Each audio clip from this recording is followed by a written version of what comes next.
G'day, ladies and gentlemen, and welcome here to the Shadowverse Open Masters Cup playoffs for the 2024 season. It's been a 6-month-long wait until we've had some SVO competition back on our streams, back for you guys to watch and be a part of. But we're finally here once again to give you that action. 32 players battling it out for that one WGB spot. It's going to be absolutely insane. Double weekend back-to-back of Shadowverse action. One Baz to bring you the action here for the playoffs, at least here today, joined by two fellow guest casters here with me. First of all, one caster that's essentially like permanently part of the team now, not really a guest caster. Talking about Zones. Obviously, here Zones, my man. It's, last time we got to do a cast, it was Contenders Cup, right? West Contenders Cup. It was absolutely insane. And now we get to do the Masters Cup. How you doing, my man?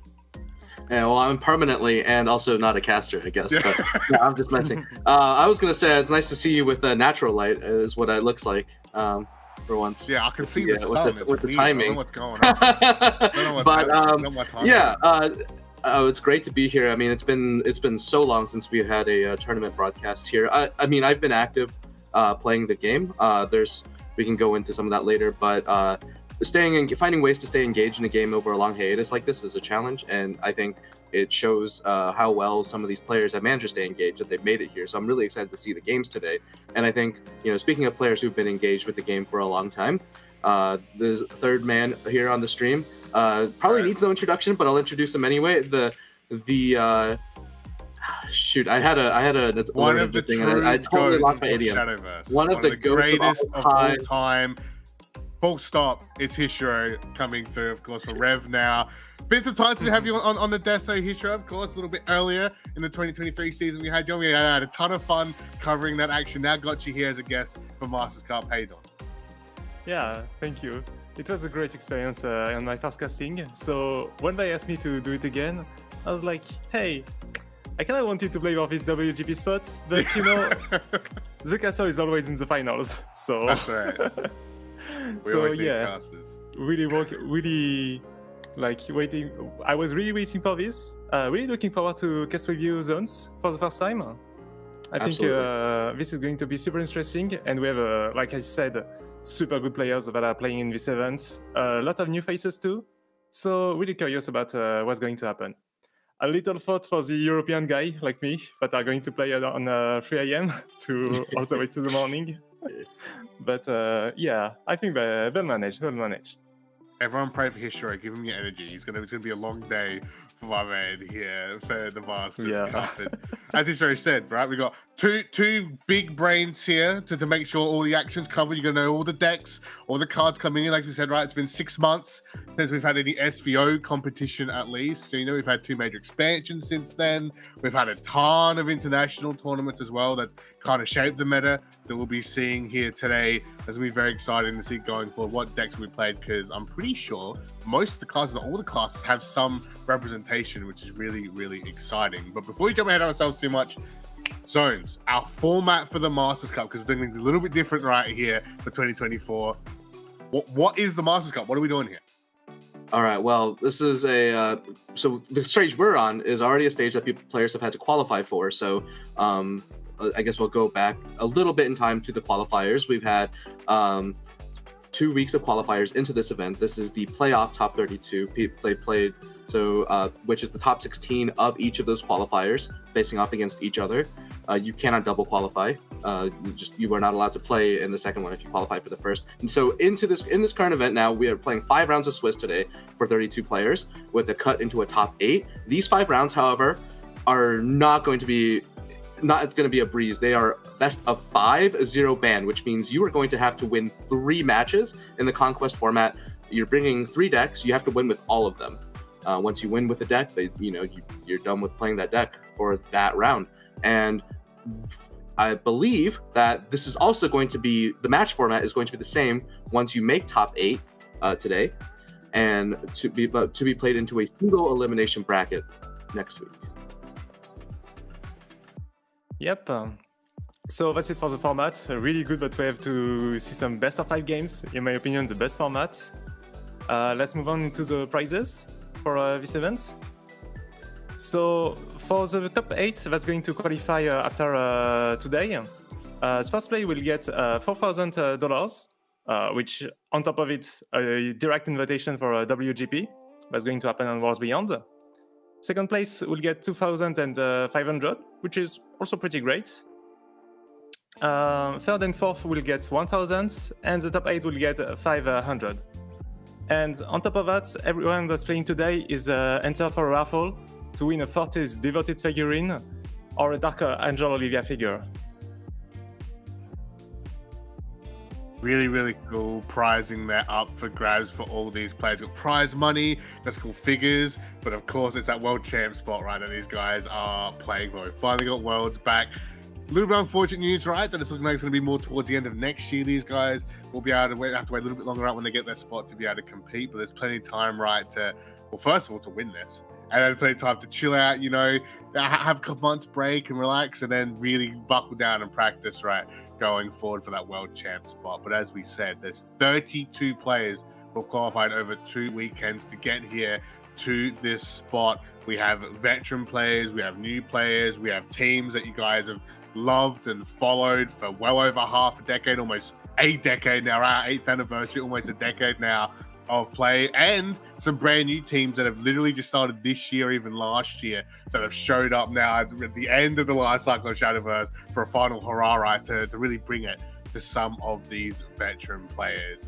Throughout the day, of course, we have 5 rounds to play, as Zones had mentioned. Our first match, we already know is going to be happening. We'll talk about in just a short moment.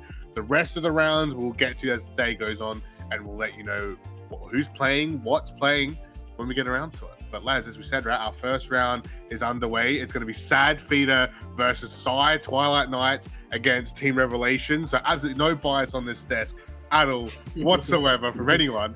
Go to you, Zones, for Sad Feeder, Psy, your initial thoughts. Yeah, so Sad Feeder and Psy are both 2 very strong representatives from the 2021 season, which is the last time we had a World Grand Prix. And I think they've both also been very just consistent forces in the West versus the SEO scene in the wrong order. So it's Clash of the Titans, SEO versus West. It's kind of there's so many storylines going here, and it's a great way to just kind of herald the reintroduction into the SVO season. And I think Hashiro's biting at the chomp to say something about his teammate, so I'll give him a chance here as well.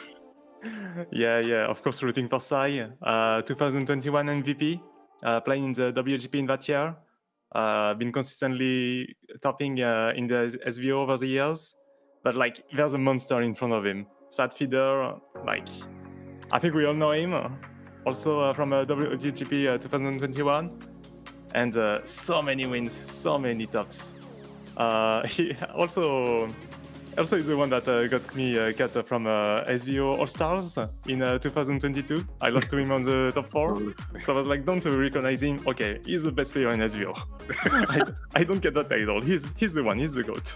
Confirmed. All right, that's just law accurate now going forward, I guess. But let's look at the decks, guys. Decks are already underway here. We had to show you guys what's happening. As we said, right, there's so many that are being covered, lads, here. Size lineup bringing here to our first round.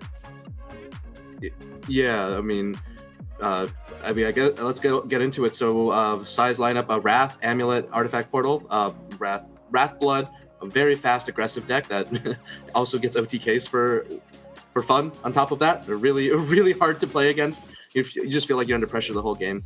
All right, and it's also such a deck with many tech slots that you can see that it doesn't even fit into one page there. Amulet Haven. This is a deck with also multiple speeds, but it's more combo paced. You have to spend a lot of time setting up, going through your deck, and then you kind of unload a bunch of damage in one go. You also have a lot of defensive options. You don't always have to play for that OTK, but we see some speed control over the pace of the game from Amulet, ideally. And an Artifact Portal. This is I think Psy's philosophy and is kind of going to be all gas, no brakes here, because Artifact Portal is another extremely fast deck. You're basically trying to add 6 amulets artifacts. Well, got the A's cross streams there. Artifacts to your deck, so you can activate Agil's effect. Once you get that leader effect active, you get a lot more processing through your deck, a lot of play point refunds, a lot of card draw, and you want to add then Radiant Artifacts and Rhinos to your deck and use those to storm out your opponent or just do face damage to close out the game in a turn or 2. So speed run there. just realized I was talking about Sai. I should have really given that to Hishiro, but you know, we'll flip that around for the other side of this bracket. No, we're gonna remove the bias, right? We're gonna remove the bias. Yeah, He's yeah. thinking, It's okay, Hishiro it's have okay. plenty of time to talk about Sai. Let's look at Sad Feeder's lineup then, and Hishiro can head to you for Sad Feeder's lineup. Natural Sword, Machina Shadow, and Amulet Haven as well. Yeah, so Natural Sword, a deck very aggressive, but it can switch on the combo mode where you can like stack the Balon spells to have some extra damage. And you have the Elena that can give you Erika, one of the best on card ever. So you can really build up combos around that with playing a lot of 1/1 Storms and destroying all of them with Fighter Fortitude for a big combo turn. You also have Machina Shadow, so deck based around Aina, which is very defensive. You see him running 3 Goddess of the... oh, I don't have the full name. 3 Goddesses. And 2 Chronos. I'm not sure if you can use Chronos for the turn 10 effect. If the game will go long enough for that, but we'll have to see. And of course also like Lubel and Viscaria. Really high damage once you have all of the Shadows conditions. And then you run Amulet Haven, just like Sai. 1 offliner. Still a pretty... I think it's one of the most solid deck out there. Very speedy. You can have the Angels potentially on turn 5, turn 6. You also have some OTK setup with Selena. And I think that the goal of Sad Feeder is really to try to target Wrath in this tournament. You see Natural Sword that can win early against it. You see Machina Shadow that can like last a lot of time against Wrath, despite it having some combos. So, and he's not playing Wrath himself. So we'll have to see if it goes like that. It just goes as planned for Sad Feeder. Yeah. Are you guys on? Oh, I was going to say, yeah, it's kind of crazy. Wrath is easily one of the most popular decks for a format like this, because it's got a very kind of straightforward game plan, and kind of, I think it's a statement from Sad Feeder to not bring it himself and also try to target it. He's kind of saying, he really wants to say that he's in command of the game here, because I think Wrath is one of the hardest games to have a reliable, dominant matchup over. So. Well, speaking of that, then, I just wanted to quickly run into it because we know who Hishiro is going for. Right? I don't think we need to talk about that. But Zones, looking at the deck lineups, knowing the players, who are you leaning more towards going for, potentially taking out round 1 here? Yeah, so I think I think Sad Feeder's lineup definitely has an edge in terms of the head-to-head. He has a lot of favorable matchups that he can get. I mean, the Amulet into Blood is probably going to be the hardest one for him, just from the Wrath dimension. But Machina Shadow and Natural Sword definitely like 2 slightly less popular decks that have a really favorable Wrath matchup. And then also just rare decks that, you know, if you're not practicing against someone who's really experienced in those decks, especially Machina Shadow, I don't know if you have the like sort of the experience to navigate that matchup in particular. So maybe like Sad Feeder can take a bit of meta advantage from that perspective. And as we're gonna see these blue check marks, all right, you gotta love to see that. That's how you know they're very. How you know they're the veteran players, right? Coming into this one. But ladies and gentlemen, the 6-month wait is over. We have Shadowverse on the SVO stream finally underway. It's Sai against Sad Feeder. It's Rev against Twilight Knights. We're on the viewpoint of Sai here with the Amulet Haven mirror match. Let's know on the Twitch chat who you think is going to take this one underway and support your favorite player. Oh, wow. I'm surprised by the full toss from Sai. I agree with this full keep from Sad Feeder. And I'm just going to be honest with you guys. This latter season, I played actually literally entirely Amulet Haven. So I have a lot of opinions about how to play this deck. I mean, I know, you match up against everything in the metagame, so you understand sort of how it goes. And we're seeing a lot of interesting plays from Sai already. Like the turn 1 Sweetheart is probably okay, but definitely still a bit of a strange choice with the Neteran piece available in hand. There's just I mean, you get this chip damage in, which is nice, and you're gonna get the same amount of tree development. But I think what's notable to me is that Sai tossed away 2 cards that I might actually just consider keeping in the opening hand. And we're going to see Sad Feeder play more of a normal curve. Sad Feeder choosing to full keep a hand with sort of the usual suspects in terms of amulets you want in this deck, but kind of lacking in terms of the damage. So also interested in that he chose to. I think what's interesting to me is that he chose to keep the Sanctum in that hand. It is a good card to keep with the other cards, but when you're going second, you really want to see a Selena or a Wanderer fairly early in this match in the mirror, just to establish pacing in the game. And now we do see Sai's early play of the Sweetheart paying off, but we're also seeing. Okay, and then I was going to say his board spaces might get clunky, but no, this Meowskers will just have to trade into the Sweetheart. But this 2 damage is kind of not really a thing that's going to stick here, because Sadfeeder's Divine Wolves is going to pop next turn. And unless Sai is willing to spend a whole banish on that, which is a pretty expensive proposition, that's just going to heal back up. So a lot of the shit damage, it can be valuable, but you also have to look for when it's going to get healed up. So Sai is going to be able to go through his deck and look for some amulets. Drew the one of Lena. So currently he is looking to get 1, 2, 3, 5 costs for the Lena. And if he invokes the Concordia, that is 4. So maybe trying to draw some cards here to make a decision about how he's going to proceed with his damage plan. Alright, I'm just setting up a bunch of card draw. Yeah, they still need to draw because they still want to find the angels, the big 10-10 that you can summon once you have 10 emulates destroyed. So Sai has Selena, he threw it back in the mulligan, but he got it back. Oh, and Lina is drawn on Sadfeeder's side. Okay, that could change things because he has the means to get a lot of 5 cost. He has another Meowskers in the end. He has the Eagle that's coming. Oh, good draw too. Yeah. It's maybe a bit late for the wing bit. He would have preferred to have that 1 or 2 turns earlier, but still enough time to make use of it in this game. Yeah. Yeah, for sure. I think also Garuda is a good way to activate wing beats at some point in the course of the game if you're not too far behind. A little less ideal in the mirror, but still possible. But Sai on the other hand, it looks like he's with the second Selena drawn. It's actually a little awkward for him to try to evolve Selena here because one thing both these players lack, like you mentioned, Hishiro, is that Angels in hand, which not only is a big payoff card, but also a way to control your hand size. And if Sai were to evolve Selena here, he would go to 8 cards in hand. His Bam Beauty pops. That puts him 9 in hand before he draws for the turn. And so he would be guaranteed to burn a card. Still, though, getting the Selena can be worth it. He has enough damage in his hand to push for a win with 2 Selenas and the Sanctum. Tough decision. And this is kind of why this deck is really difficult. You're already making decisions by this point in the game. You can play this a bit conservatively, or you can just go for the damage setup. When you're going first, also, you're very unlikely to get that 2 play point refund on playing Selena. So could be a good chance to go for it. But he can also play it a little slower here. Yeah, I like going for Selena there. He would be okay board space-wise. He only has 1 board space. It looks bad. Okay, he goes for the line in the end. Wait. Why did he not evolve line up first? Did he want the board space absolutely? Yeah, that's a little interesting to me here.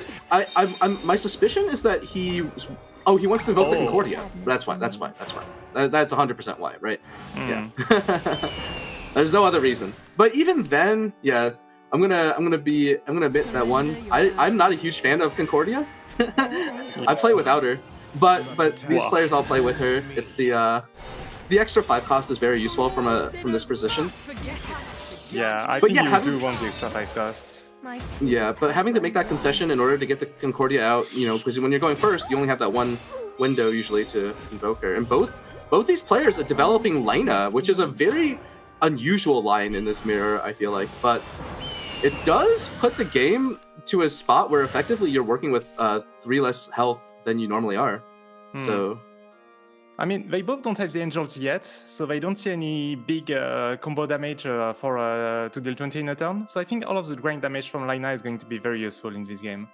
I see. Oh, I mean, honestly, for Sai, I already see a line for him to win from here, which is so this Meowskers is, I believe, number 4 for his 5 cost count, and then the Sanctum is number 5. So if he shoots twice, if he shoots 4 times, my tears have run dry. That is going to be 16 damage. It pops out the Sanctum on that turn, and then he gets the Lina damage off of that, right? Or he has the Mark Overcome in hand, so he is looking to be able to win with either a 1 Selena or 2 Selena setup. Just is going to take a little bit of time. Like next turn he has 3, 3, 5, 8. So he has 19 damage setup for next turn. So he is actually putting Sadfeeder on needing to heal here with the setup. Now I'm wondering if he can manage to throw this Eagle Face. Oh, okay. The Angels is even more damage. Yeah. Yeah.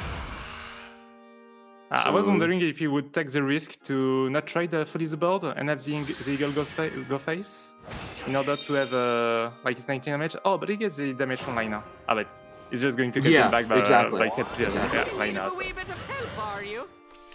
I mean, because he has the guaranteed damage setup here, actually one idea might have been to use the Shining Prayers to help push for Bort, but because he has this, like, the set play of how much damage he has already for next turn, it's better to hold the Shining Prayers to push through and Angels from Sadfeeder. Yeah, I agree. So, I think this is a really good setup from Sai. Yeah, just because, okay, so now with the Angels, it's 12 damage with the Sanctum. With the Sanctum and 2 shots, 3 damage from Lena, and then 5 from the Evo Bird. So he has lethal here. He just needs to make sure the bird punches through. Does he need to get a bird back from the Angels or not? No, because he can play the bird at the start of the turn. Okay, okay. Yeah. Yeah, let's see if he sees it. So, you start Sanctum, right? Normally. You go Sanctum. The only question is he at 10 amulets yet? He might be a little short, but I think he should be close. I think with Shining Prayers it's going to be enough. With Shining Prayers it should be enough. He's counting. Let's see. That might have been, he might have been short the 1, but this should be number 10 now. With that, yeah, okay. There you go. Yep. So you play this. And then you can just play the Tulsina spells. He even gets another bird. That is beyond necessary. But yeah. Okay, that's good news for Sai, but I think it's not yet the decisive match because it's not rough. I think that Amulet was pretty easy to pass on the Sai's perspective. I think Amulet was the deck for Sai that would be the easiest to pass through. Yeah. Because Sadfeeder's other decks are slightly unfavored into Amulet, slightly too heavily. So I was just gonna say a masterclass from you guys. In case you didn't know how to play Amulet Haven. First of all, just running through that for us. As you guys said, right, a nice clean win for Sai, right, going into that for the third challenge. So first of all, having that 1-0 is going to help in the mental state as well, right, going into match number 2. If you're on Sadfeeder's side of things, do you just run the Amulet Haven back and try and get the win? Or do you try and run something different to mix things up and come back to Amulet Haven? I think you anticipate Wrath, though. I don't think it makes sense for Sadfeeder to queue it up again. He wants to get through his decks. Right, there you go. Yeah, good call. Perish in my flame. Good call from Sadfeeder, trying to strike the Wrath right now with the aggressive deck. Yeah. Mulligan back, Elena. Yeah, you don't really know what to discard early on. I guess you could have discarded the Princess Juliet from the Seeker of Love for Erika to for Elena to make sure he has Erika. But it's not what he goes for. And double A alone. I think it's the stat line that he cares about, right? You just want to play the Seeker because she's a 1/2, and then you don't really want to play Elena because she's a 1 play point 1/1, and you have better of those available. So he just wanted a 1/2 in a good 3 curve, which gives him no time to play Elena, I believe. So I guess that's like the main reason. Also, she's neutral, so if he doesn't have time to play it, he cannot fuse her into the strike, the free cost spell. So that would have been annoying. But yeah, strike on 3 is just insanely strong in this deck in general, but also for this matchup in particular. So I wonder if he's maybe thinking about getting board pressure up and damage, right? Because you saw Sai had to drop Ruins, right? So he's already down a turn on ping. He's obviously first player, so you're not going to see like a turn 4, like big Wrath play there either, right? So I wonder if Sadfeeder maybe has seen that and gone, okay, I've got like a turn advantage, right? And maybe just wants to try and push that pressure. Sai will always hit Wrath on 4 with his hand. Yeah, it's just a matter of how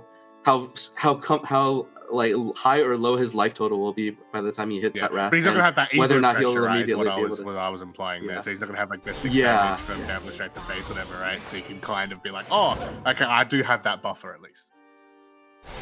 Oh, interesting. I wonder what Sai's gonna play for his third card this turn.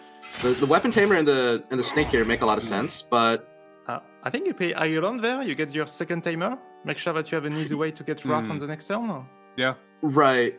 But here's the thing, right? If you were gonna play Iolan this turn, this is why it might take a little. It's good to take a little slower. It's better to play the Iolan and then the tamer. Although I suppose he started the game with an Iolan, so it's not so hidden information. Satvida already had the info that he had a timer. Still just a habit to get into. But I mean, yeah, it's also good that he can take the time to think about his third play with that without having to try to hide info. So yeah, it's a lot about time management. You start with the very obvious action of the turn, and then you go into the less obvious. That's you have to kind of control when it gives information to your opponent, but very didn't. So I think it was good.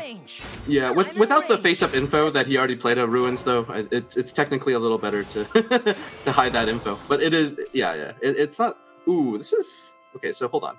You know, I boasted that Sai would easily hit Wrath on turn 4, but actually, now that I'm looking at it,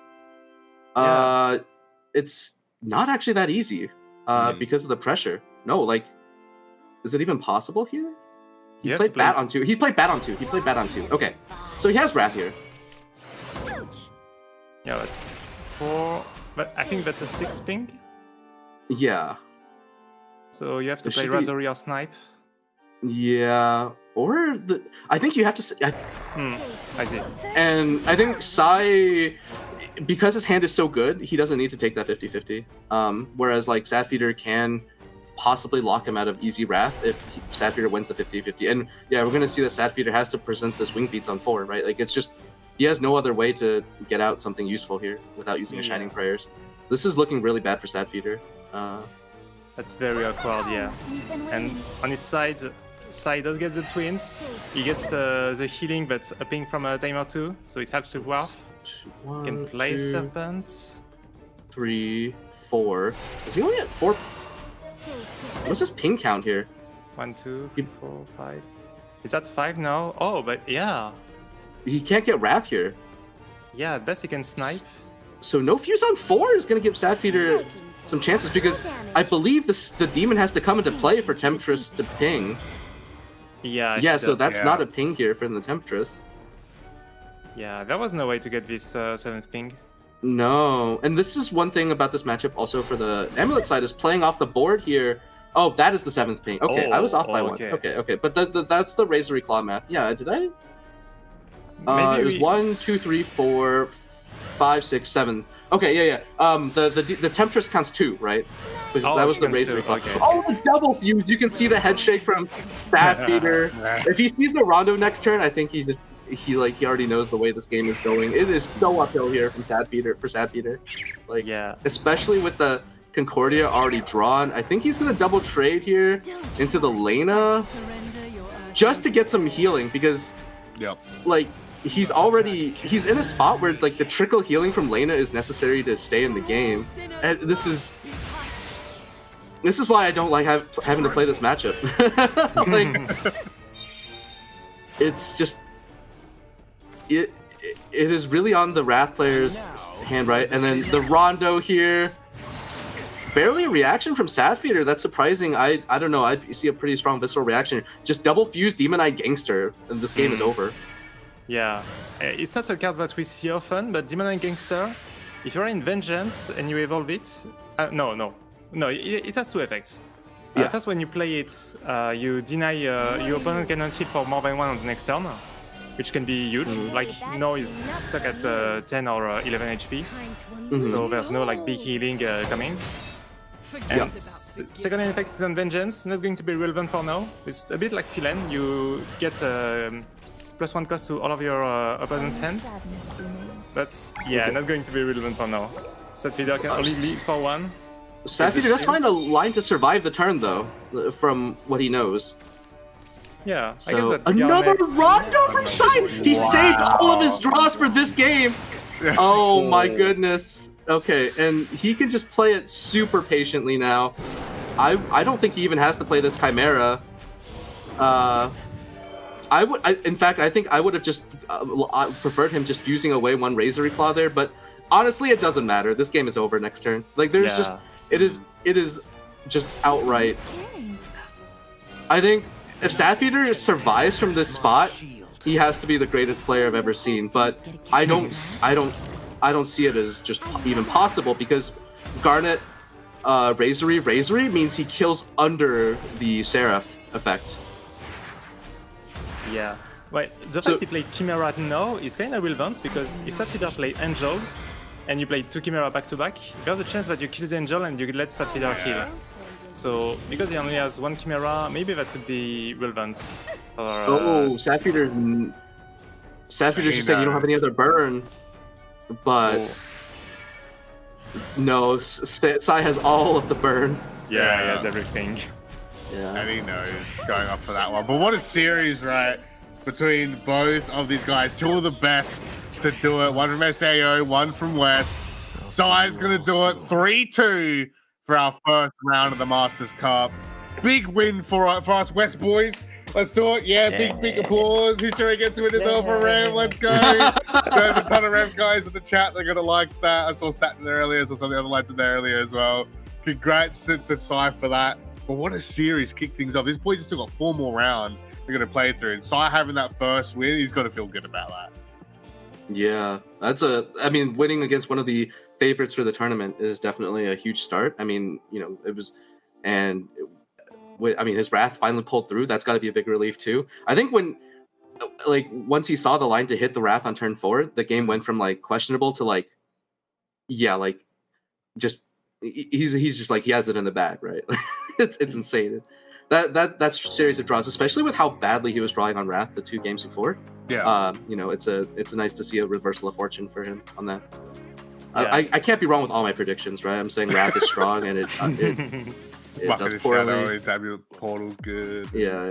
Whatever. We'll get a counter going later on. But what about yourself, the Histro? What are your thoughts about that round 1 match?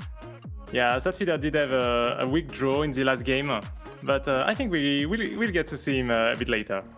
I don't think he's done in this tournament. This was a close match, like game 5.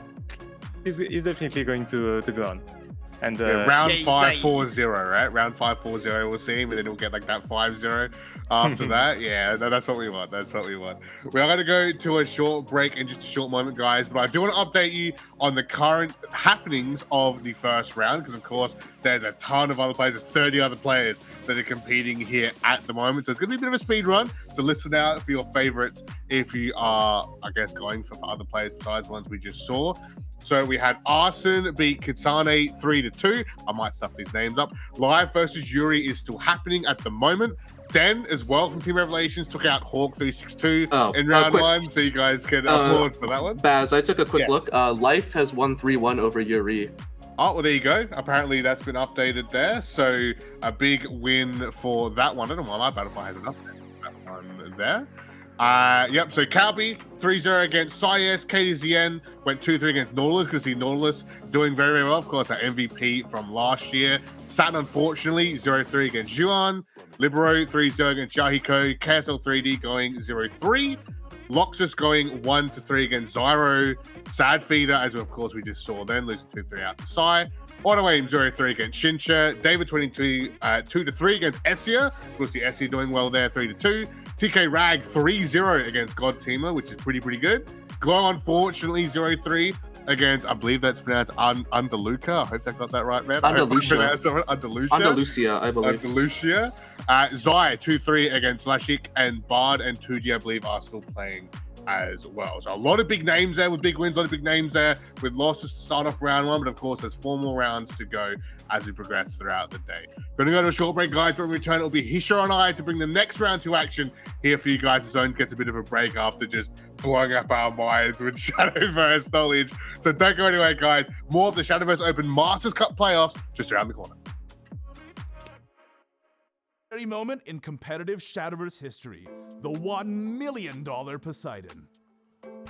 Hey everyone, Igni here, and I've had the honor of casting every Shadowverse World Grand Prix. Today, we're going to take a look back to the amazing grand finals of World Grand Prix 2018. Tempo Storm Potwasher battled it out against Feg YL. TS Potwasher had a difficult road to top 8, going 0-2 in group play and then clawing his way into grand finals by remaining undefeated the rest of the day. Feg YL was also challenged throughout the day, making it into top 8 with a 5-3 record. The two battle-hardened players met each other in the grand finals in a back-and-forth match for the ages. However, luck seemed to be on Feg's side with an amazing draw on turn 6, which led to a Game 2 win. Oh, and like you just said, Why do I do this? Ladies and gentlemen, even Feg is smiling, and he can dump his entire. Actually, I don't think he can because of board space. Yeah, I don't think he has enough board space to But get the ball he out. could have played it. This all culminated in the last game where memes were born. Potwasher had an Ozzy Dahaka in hand, ready to seal the game. Feg YL desperately needed a ward, and the gods literally shined upon him and granted him a Poseidon to stave off defeat. I just want to freaking explode. Oh! I'm waiting for ball watch. Oh! Oh no! Oh, that's it! Oh no! Did I jinx it? Oh no! Oh my goodness. Oh, thanks. Potwasher drew a Masamune for the win, but didn't have enough play points. Both players couldn't contain their emotions throughout the match, but in the very end, Feg YL was able to snatch the victory and become the champion of World Grand Prix 2018. Oh, I'm so sorry. Wow. What a series though. Unbelievable play from both players in this finals. Feg's gonna take it home. Potwasher, second place. What was your favorite World Grand Prix moment? Let us know in the comments down below, and don't forget to sign up for the SVO Masters Cup for your chance to compete with the best in the 2025 Shadowverse World Championship. Details in the description.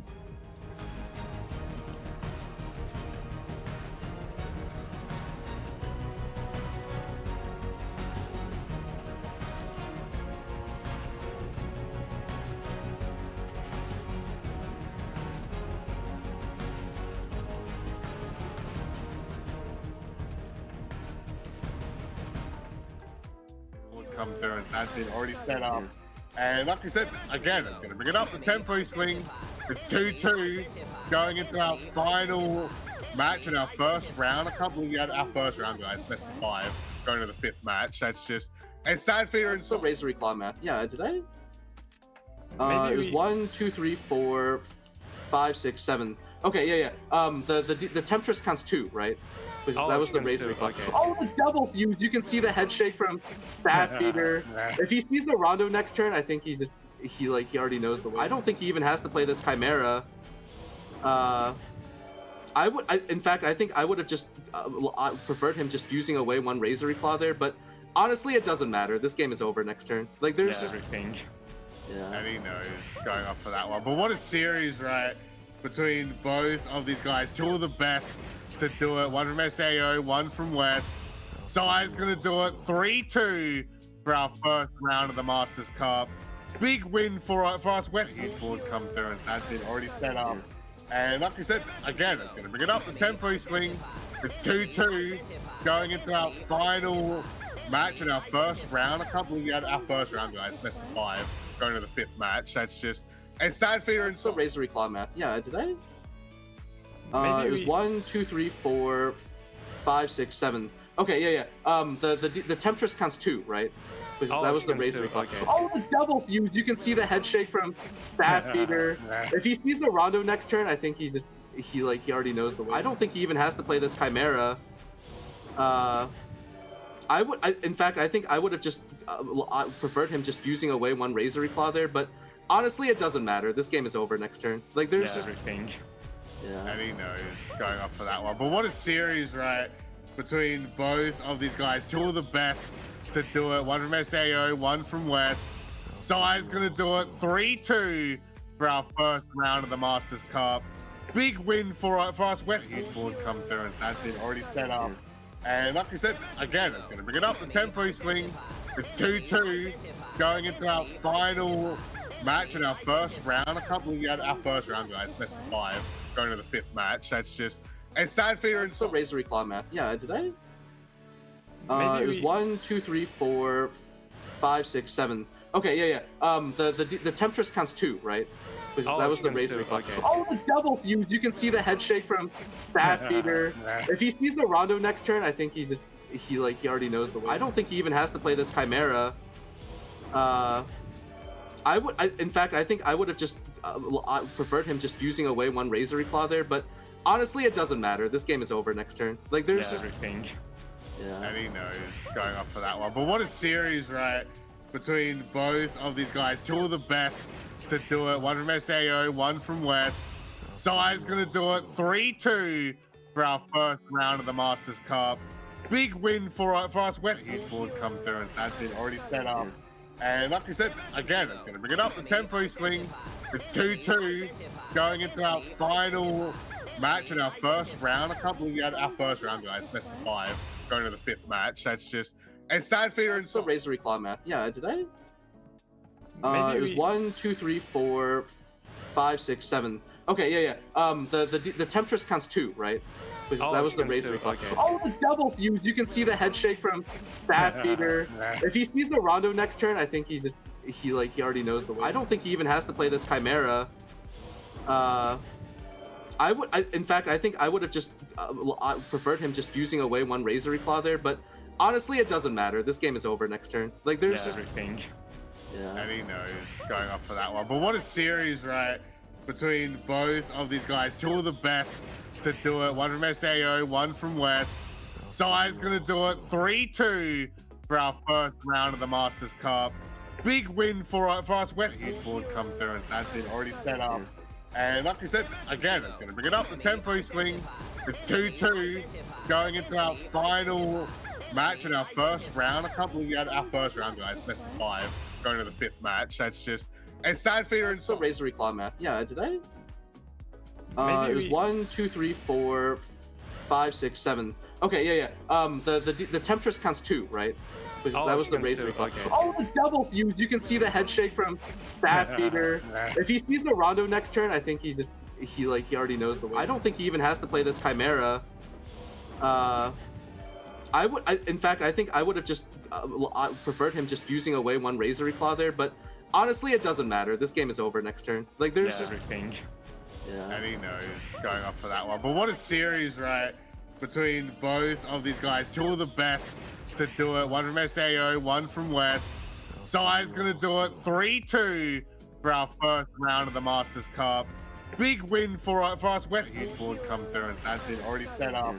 And like I said, again, I'm going to bring it up the tempo swing with 2-2 going into our final match in our first round. I can't believe we had our first round, guys. Best of 5 going to the 5th match. That's just a sad feeder. It's the Razor Claw map. Yeah, did I? It was 1, 2, 3, 4, 5, 6, 7. Okay, yeah. The Temptress counts 2, right? Because that was the Razor Claw. Okay. Oh, the double fuse! You can see the head shake from Sad Feeder. If he sees the Rondo next turn, I think he already knows the way. I don't think he even has to play this Chimera. In fact, I think I would have just preferred him just fusing away one Razor Claw there, but honestly, it doesn't matter. This game is over next turn. Like, there's just everything. Yeah. And he knows going up for that one. But what a series, right? Between both of these guys. Two of the best to do it. One from SAO, one from West. Zai's going to do it. 3-2 for our first round of the Masters Cup. Big win for us. West board come through and that's it. Already set up. And like I said, again, I'm going to bring it up the tempo swing with 2-2 going into our final match in our first round. I can't believe we had our first round, guys. Best of 5 going to the 5th match. That's just a sad feeder. It's the Razor Claw map. Yeah, did I? It was 1, 2, 3, 4, 5, 6, 7. Okay, yeah. The Temptress counts 2, right? Because that was the Razor Claw. Okay. Oh, the double fuse! You can see the head shake from Sad Feeder. If he sees the Rondo next turn, I think he already knows the way. I don't think he even has to play this Chimera. In fact, I think I would have just preferred him just fusing away one Razor Claw there, but honestly, it doesn't matter. This game is over next turn. Like, there's Yeah, just everything. yeah. And he knows going up for that one. But what a series, right? Between both of these guys, two of the best to do it. One from SAO, one from West. Zai's gonna do it 3-2 for our first round of the Masters Cup. Okay, ladies and gentlemen, and welcome back here to the SVO Masters Cup playoffs here for the 2024 season. Welcome back. We did have a couple of hiccups, unfortunately, with some broadcast stuff. I believe we're back up live, though. So when we get to this part, that's us saying sorry now, and we're good to go back on stream. It's back in history now to bring you the action of round 2. The brackets are just being made up at the moment, and we'll tell you who we're covering in just a short sec. So while we get to that, history, I pick your brain a little bit again real quick about our previous match between Sad, Feeder, and Sai. We talked about Sai, obviously, you know, cheering for him, we know he's going to make it right 5-0, absolute unstoppable force of Latin America. What about Sad Feeder, though? Obviously, 0-1 coming into this one, and similar to a lot of our other players, right, who are maybe down around now coming through, their views, I guess, their life is upright going through. How does he tackle really the next few rounds and the pressure really going in for the playoffs here? Yeah, I think you just have to take the games one by one.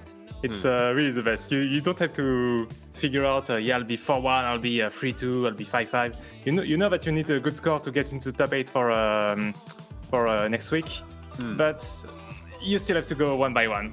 You have to see how it goes. Like, yeah, this last game, pretty close, a 3-2. Sai piloted very well on the Q, and the Q is super important in BO5. Really trying to delay using his Wrath, which was a weak deck into Satyr's lineup. And after that, it's about how the games go. Sometimes lucky draws on the one side, sometimes on the other side. But in the end, it turned out in the favor of our side. Which obviously you're a big fan of, and guys in the chat are a big fan of as well.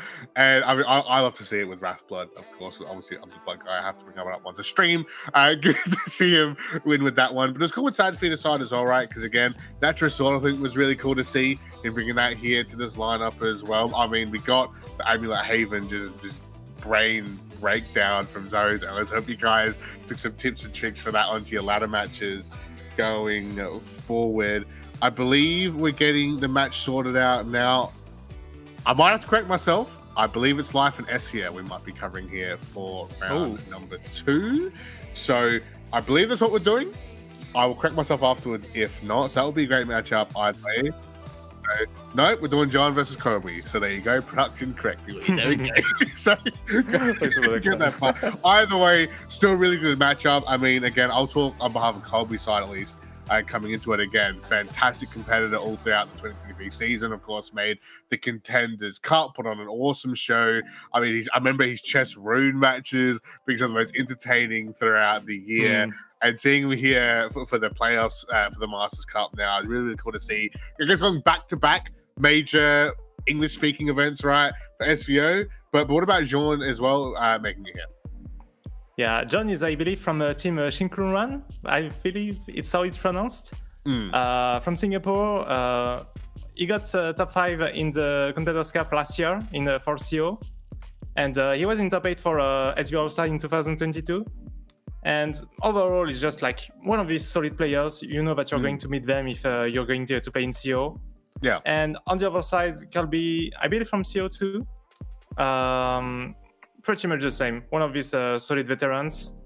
We'll have to see what they propose for this time. Like you said, like the chess rune, the famous match. I think it was the Zhuang one. Where they just didn't play anything for the whole final. Yeah, I know they would give pawns to try for the opponents. Yeah, and I know Calby just had. I know he was a bit down, of course, after the results from Contenders Cup, but I know as well he had such a fun time all throughout the Contenders Cup as well as throughout the year playing that class. And it's cool to see here today as well. I guess give a bit of a sneak preview. Right, his 2 favorite classes. If you watched the interview, of course, with him last year with our boy Trick, you would know what they are. He has brought them here today, which is really, really cool because you really can see much of that going through last year's effort. I guess to give a sneak preview, knowing who the players are here, I guess we can maybe look at some of the decks as production will get them lined up. What are we watching out for these players, their classes that they're bringing? What are like some of these, I guess, standout decks from either side? Well, on Calby, you can see he's bringing Necromancy Shadow, Amulet Haven, and Artifact Portal. like Necromancy Shadow, my favorite deck from this expansion, to be honest. It's really not focused about the Aina Machina engine, but really focusing only on Mint and Lubel. Where the idea is that if you have Mint effects, you get back shadows whenever you use Necromancy. So you can use Lubel's 20 Shadows effect to have like big storms and really early on start pushing damage. So we'll have to see if it's kinda managed to win against the other deck that's in front of it, because it didn't get any supporting the mini expansion. And for Gian, let me see, we have Machina Rune, Machina Shadow, and Wrath Blood. So Machina Rune isn't a deck that we saw yet. Pretty powerful, can do a turn 6 30k if you get enough Tetras and the setup with Tech Wizard. We'll have to see how it meets. Let's see. Yeah, we'll have like 5 different decks. Only Wrath Blood is a repeat on this match. Which, of course, is a big thumbs up from me to see again. But we actually got the deck up ready to go now. It's about to show you guys exact lineups they're bringing here for round number 2. We're going to have Calby here up first. And, of course, as Hisho just mentioned, Necromancy Shadow, Amulet Haven, and Artifact Portal. 2 of these classes, of course, we saw in match 1. Necromancy Shadow, I guess, is the new one coming into this first game, which you briefly talked about, of course, here before we saw. So talking about Haven and Portal real quick, is there anything there that kind of stands out for you that's maybe a little bit different from the norm?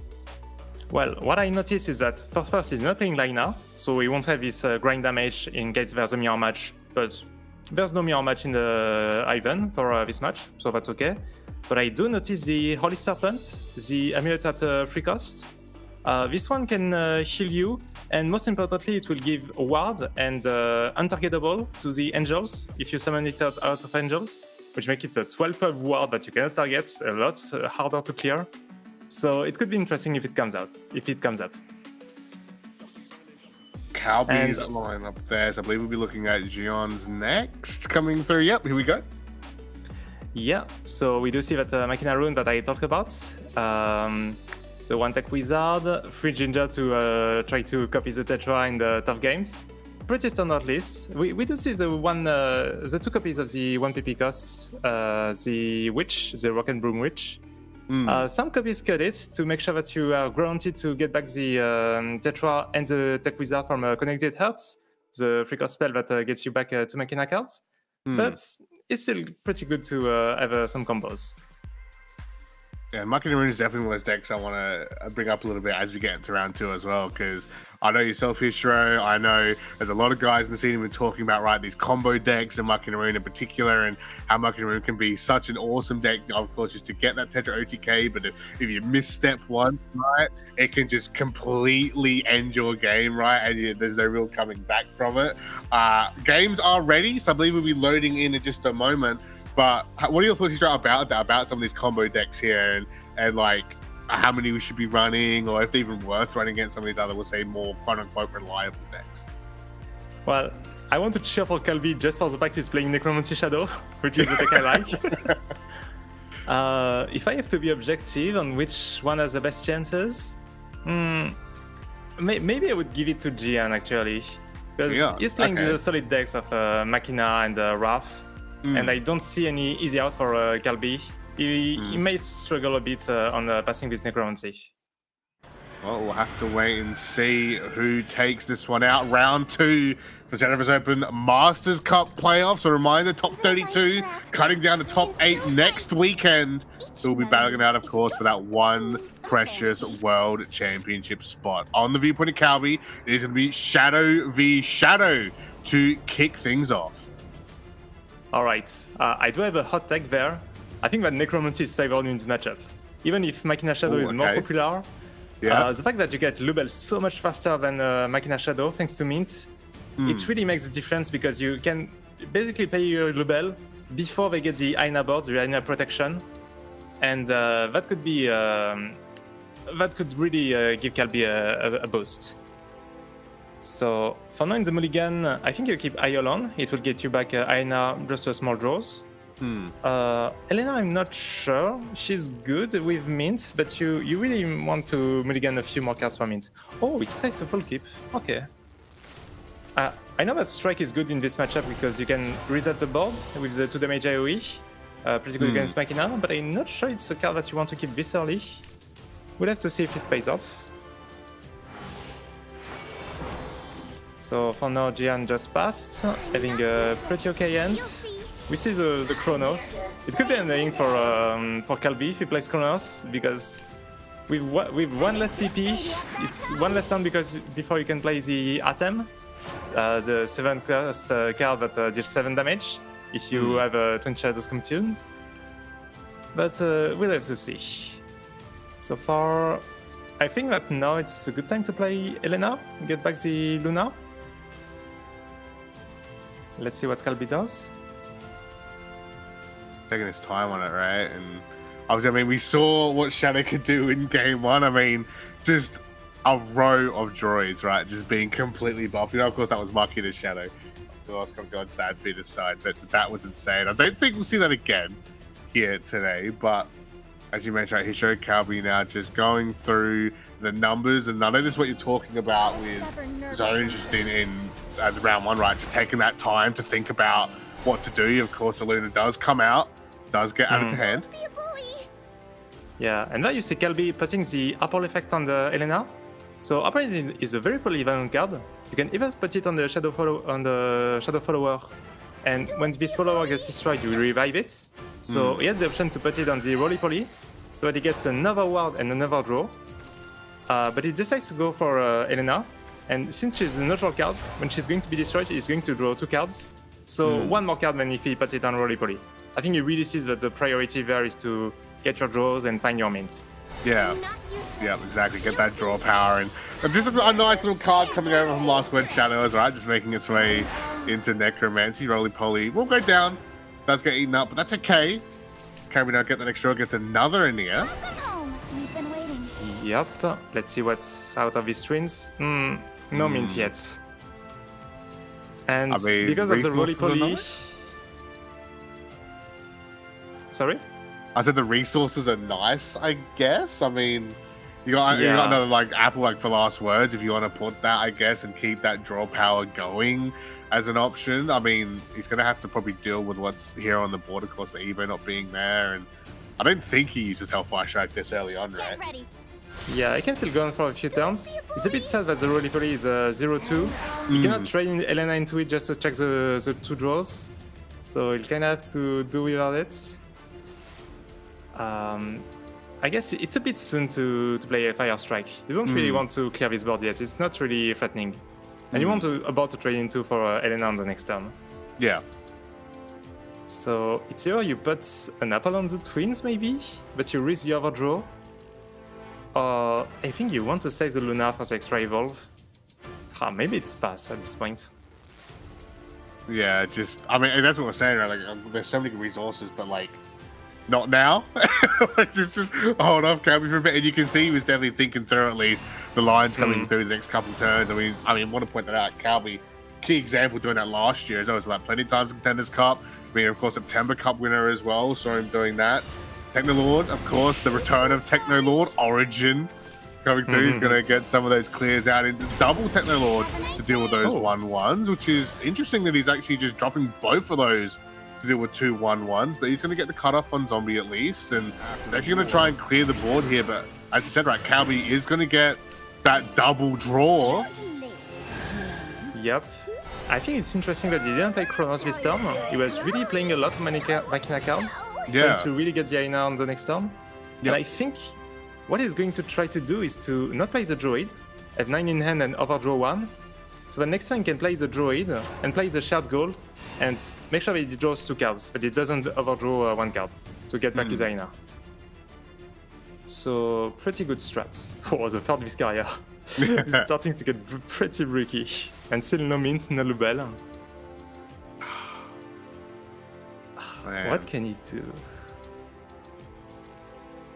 I just even love... Oh, you go. Yeah, even the 4-3 stat is pretty annoying there.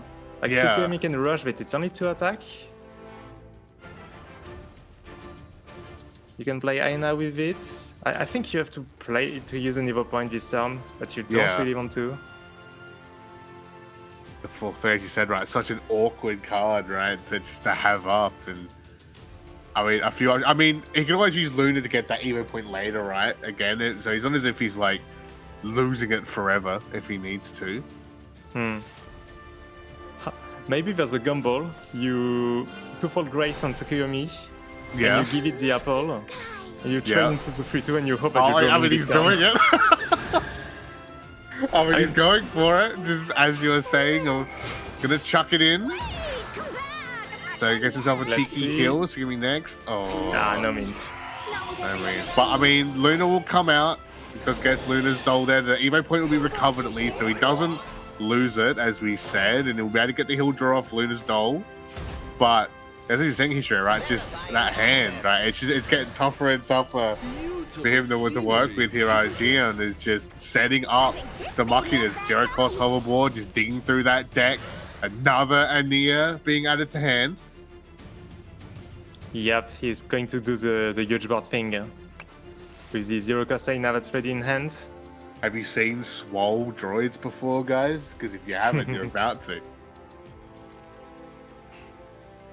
I mean, Kelby does have the double fire strike, so he can deal 4 damage to this board. I think it's going to be barely enough to clear most of this board. Let's see. Jen is thinking, he's not sure. Yeah, okay. But I guess that he gets the droid now, but he cannot play the joy seconds. He cannot buff this board. So only one Hellfire Strike will be enough to clear this board. Or maybe he can play one Hellfire, summon all of the droids, and then the second one. So he gets a true full clear. He did lose one off that draw though, unfortunately, so might need that later. Would have liked it in the back pocket at least. And you're going to consider now that Hellfire Strike as a potential option here. Did hover the Abyssal Avenger. Of course, good to see her come out at some point soon, right? Just to get that big leader damage in, but he's going to get some more of those shadows going. I think what I would like to see him play is Izunia spell. The 3 PP, discard 2, heal for 4 and draw 2. Because he's still in that cycle, but it's also going to empty his hand space, make sure that he doesn't overdraw. And right now, he doesn't need a lot of these cards. Like the second time now, a bit slow, 3 Viscaria a bit too much.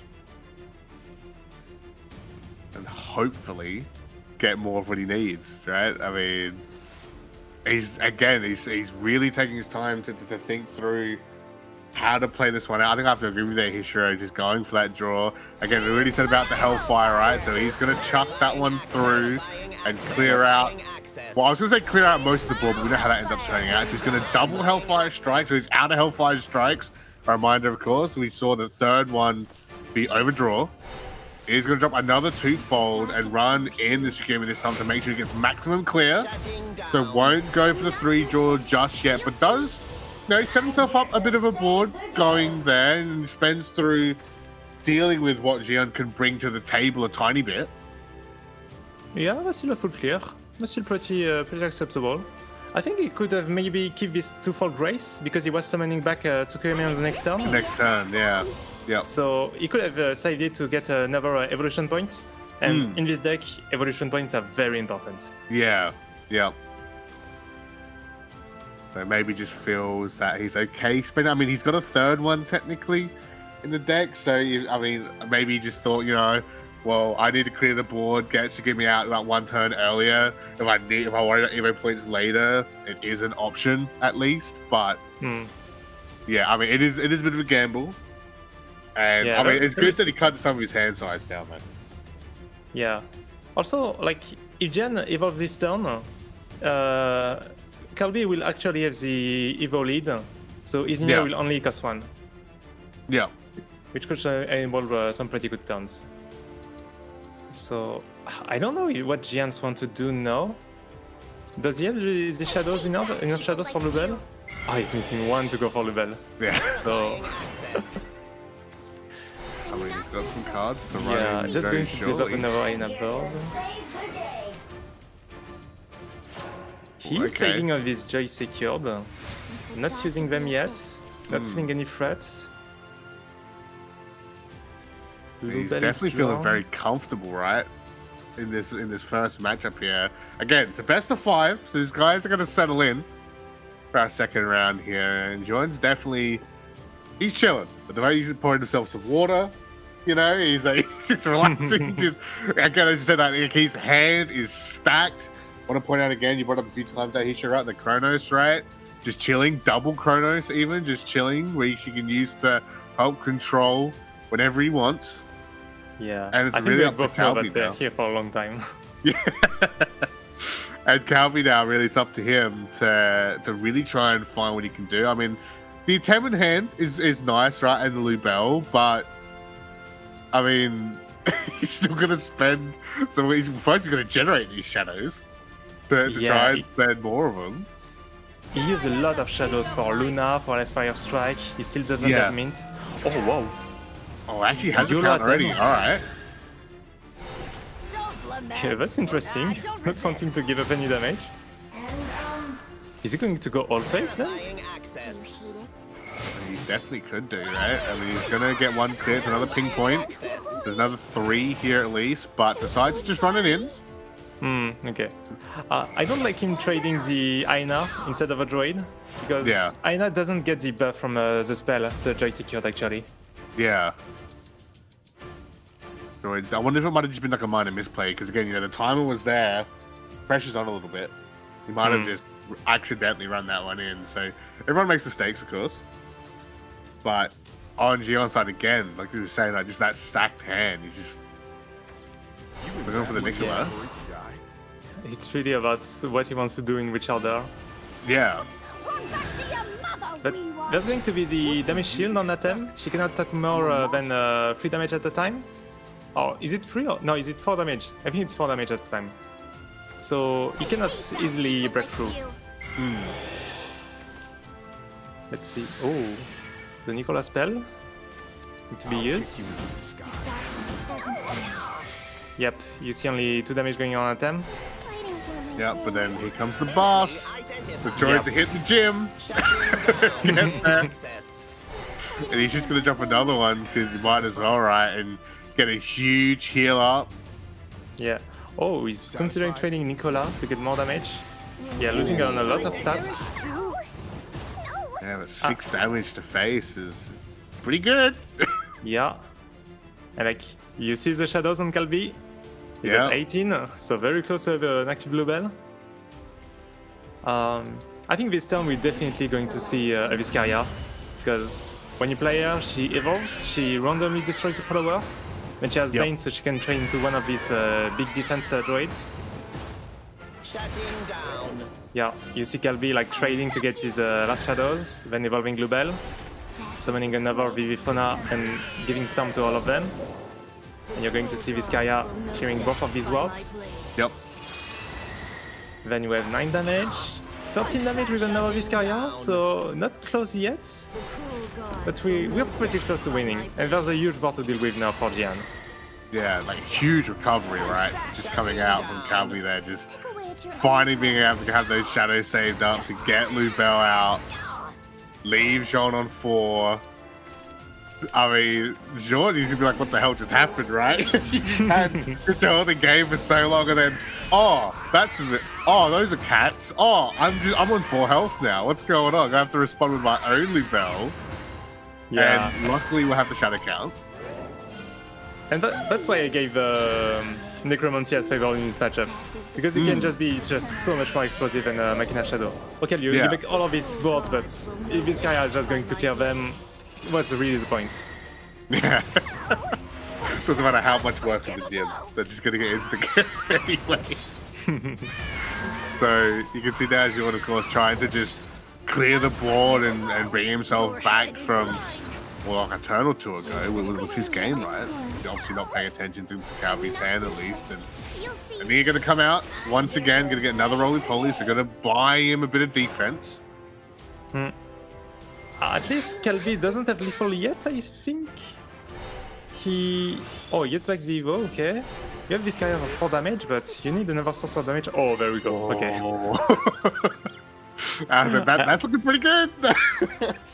Yeah, I did see him go like, yes! So I was like, he probably top deck something. Yeah. And that's what I was pointing out earlier as well, which I actually can't believe it actually happened, that third two-fold grace. I was like, oh yeah, you know, it's an option. It can happen. Didn't think you'd actually see it and actually get it going. So that's huge for Calvi there. Viscaria gonna come out here and gonna be 4 damage straight up and bye-bye roly-poly. Yeah, he didn't need to action. hit it.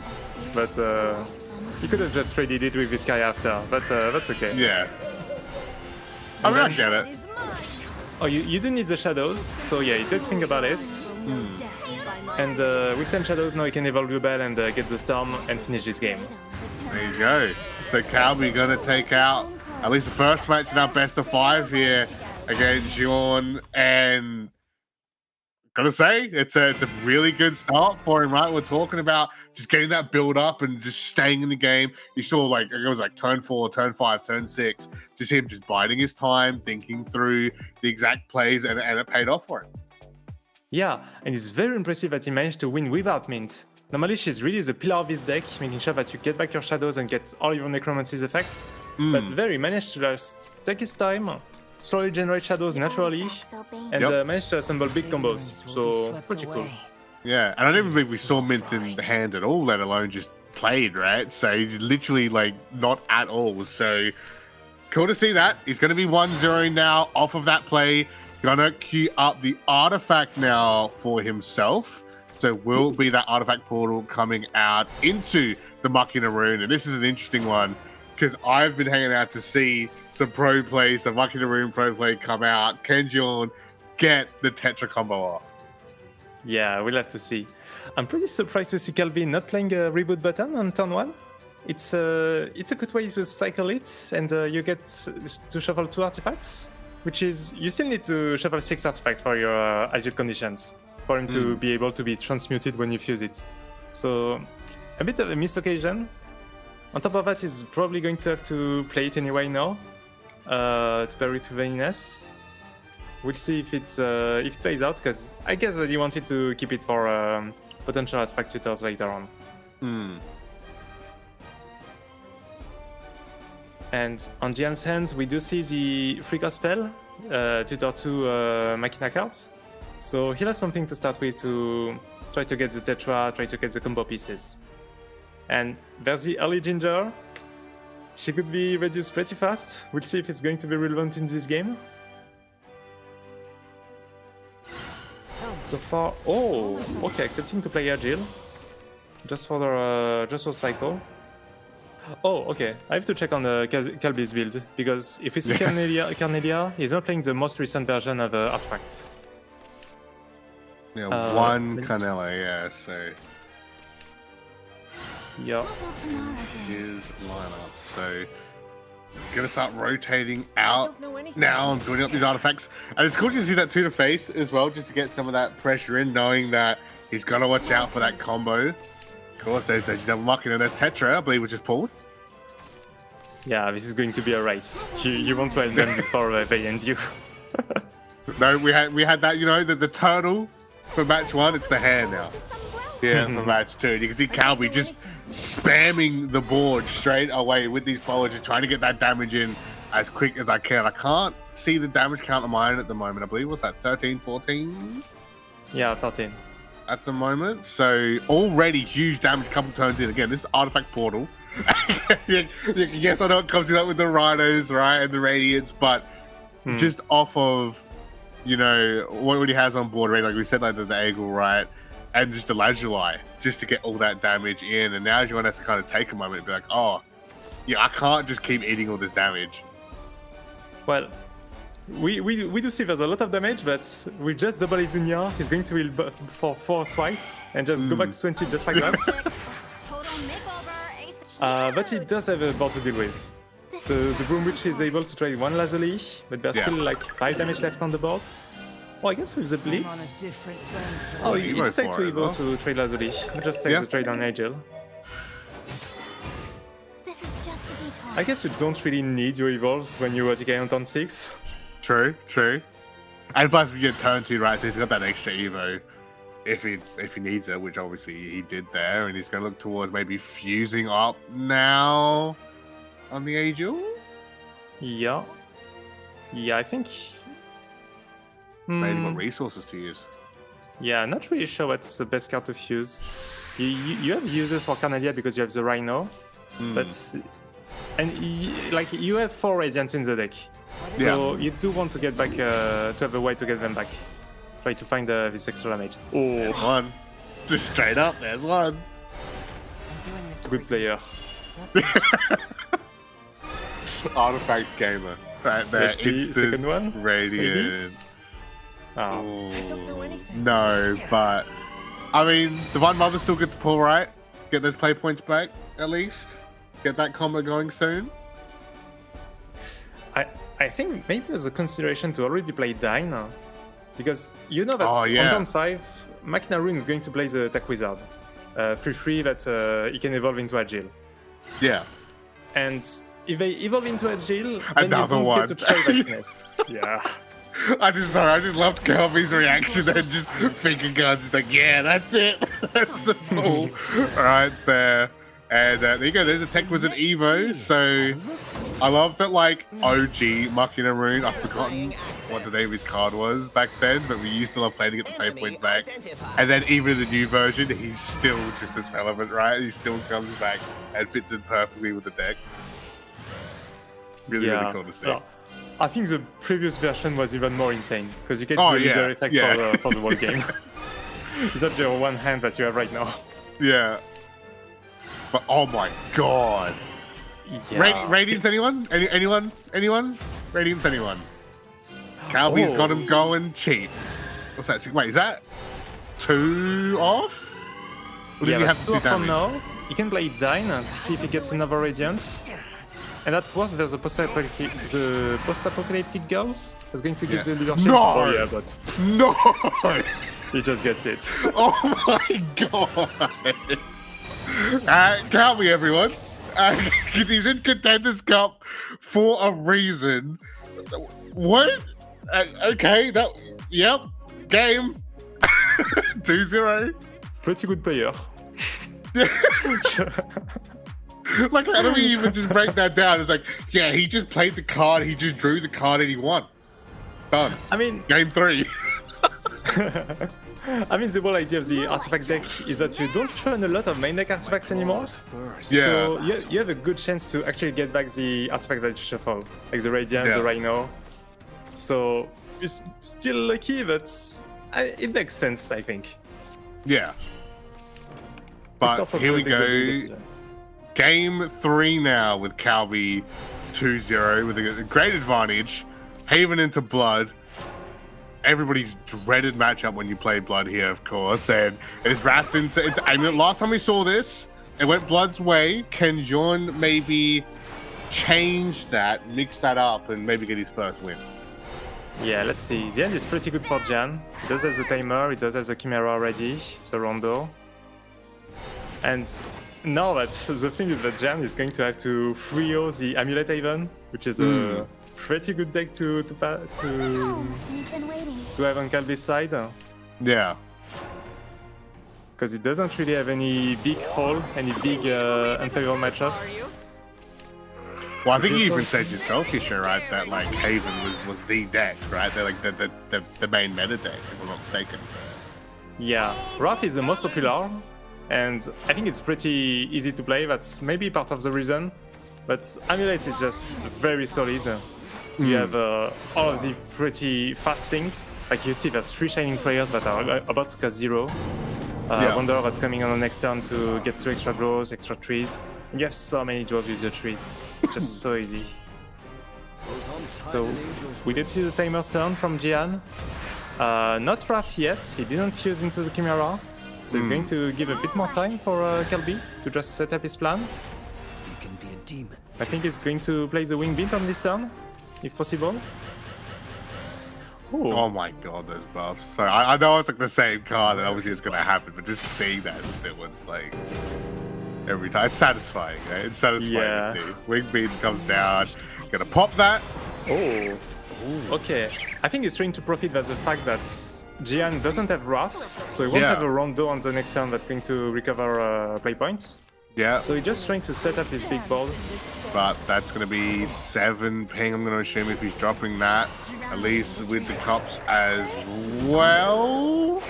Though we did see Diablos obviously be kind of just like outright played earlier before that. There we go. He's going to come through, clear the board, 6 damage in. So still good for him. Of course, he's going to miss out a turn on that Chimera Fuse, which is going to hurt a tiny bit, but he's okay, right? He's stabilizing. Yeah. He's stabilizing. But being at 14 and now there's a Selena draw, very good for Calvi. His 8 damage that's coming, he's second, and he has the evolution point, so he's going to even have some extra play points to set up his play. I'm curious about how many amulets he destroyed. I think they're not active yet if he just double plays it. Yeah. So I think he needs to play a few amulets this turn, but like, there's nothing threatening. Oh, I do see a line. Like, if he leaves an empty board, even if Jian evolves the Temptress, he won't get to drain anything with the Demon Related Summons. So he can make sure that Jian stays pretty low on health. Yeah.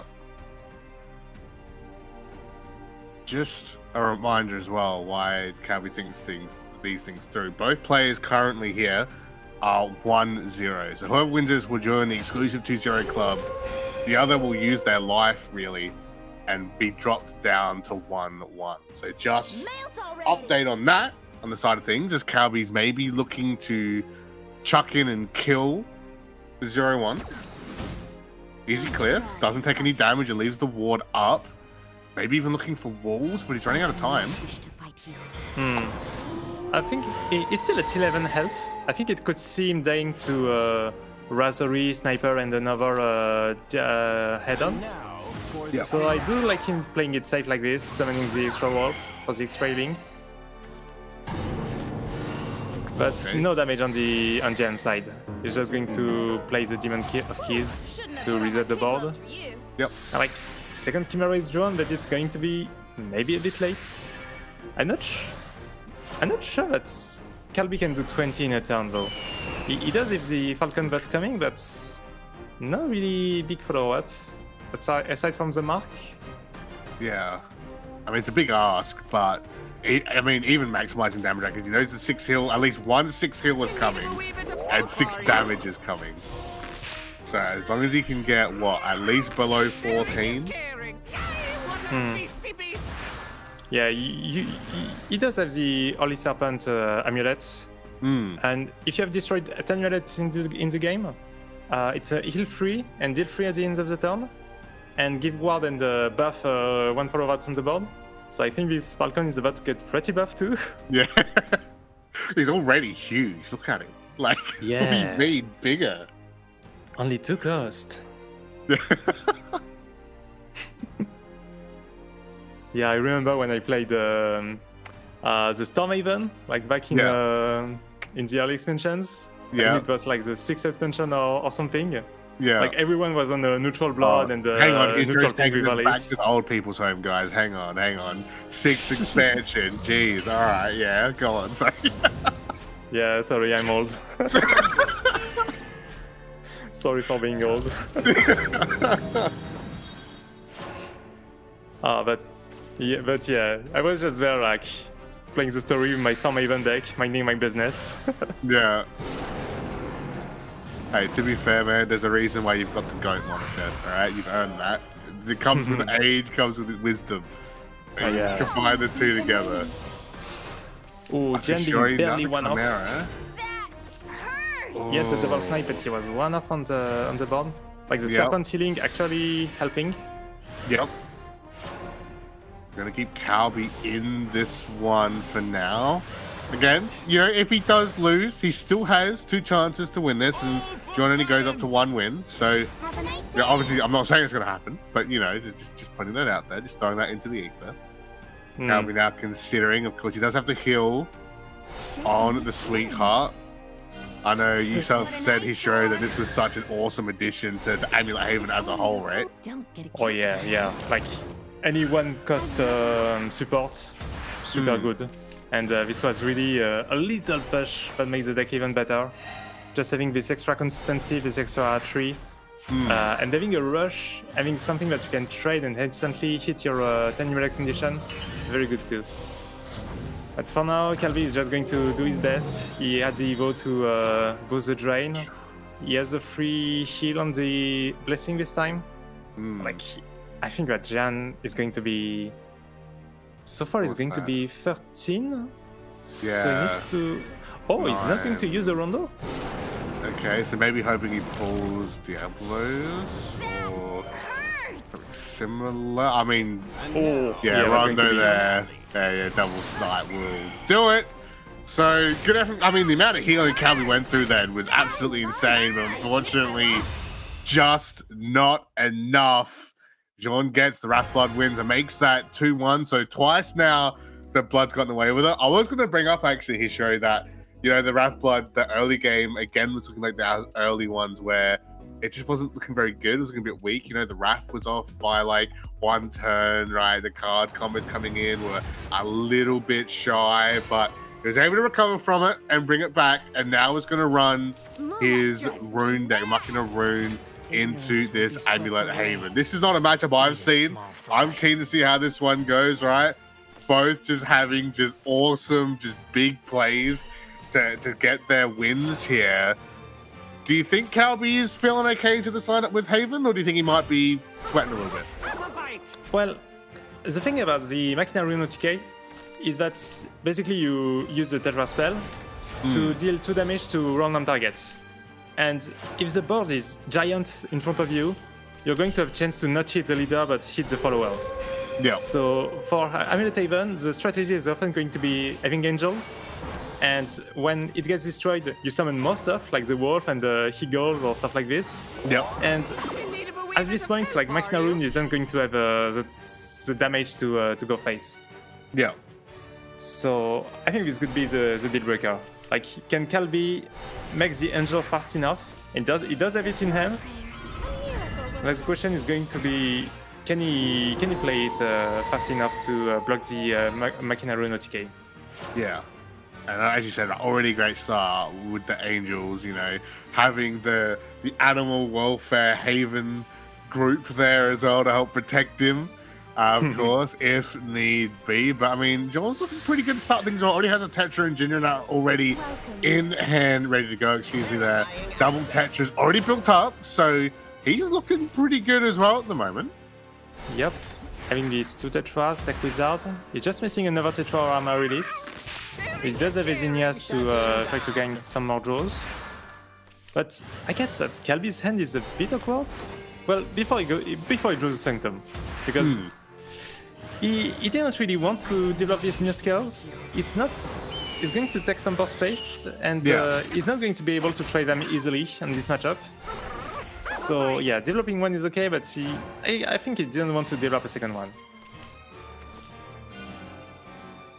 So it's there, so he's gonna have to deal with it now, right? He's got it there, so hopefully he finds some use out of it as Jorn's just gonna keep building up and, well, first off healing, maybe searching for for Tetra, sorry, but gonna hold here because it's gonna be a lot of draw. It's gonna be overdraw, I believe, even as well without doing some of these fusions here. So gonna chuck one in, maybe then chuck out Connected Hearts, and of course guaranteed triple Tetra.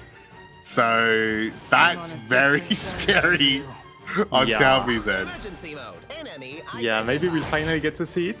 The Tetra OTK. With a triple, that's going to be enough for sure. He does have, he even has an extra Boom Witch for some trading.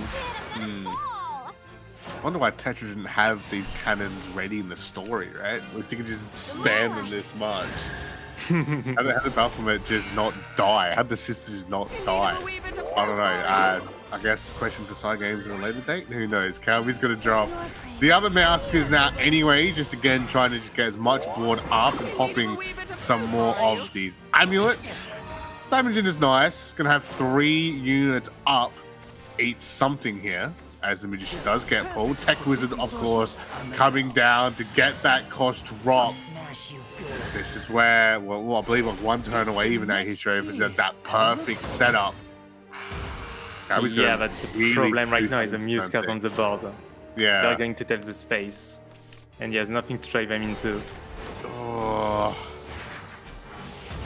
Come down. Another angel. So triple angel in hand now. That's not going to help. We know Hishiro said, Calvi, you need an angel, but not this many. We don't need 6 of them. All right, you know, just the 2 on the 1 card is fine. You know, it's fine. Just leave it at that, man. Yeah, right now the best you can do is play Shining Prayers to get the Falcon now. Yeah. Evolve, and he has like 9 damage, but yeah, I think this board is not good enough to resist a 2 decay.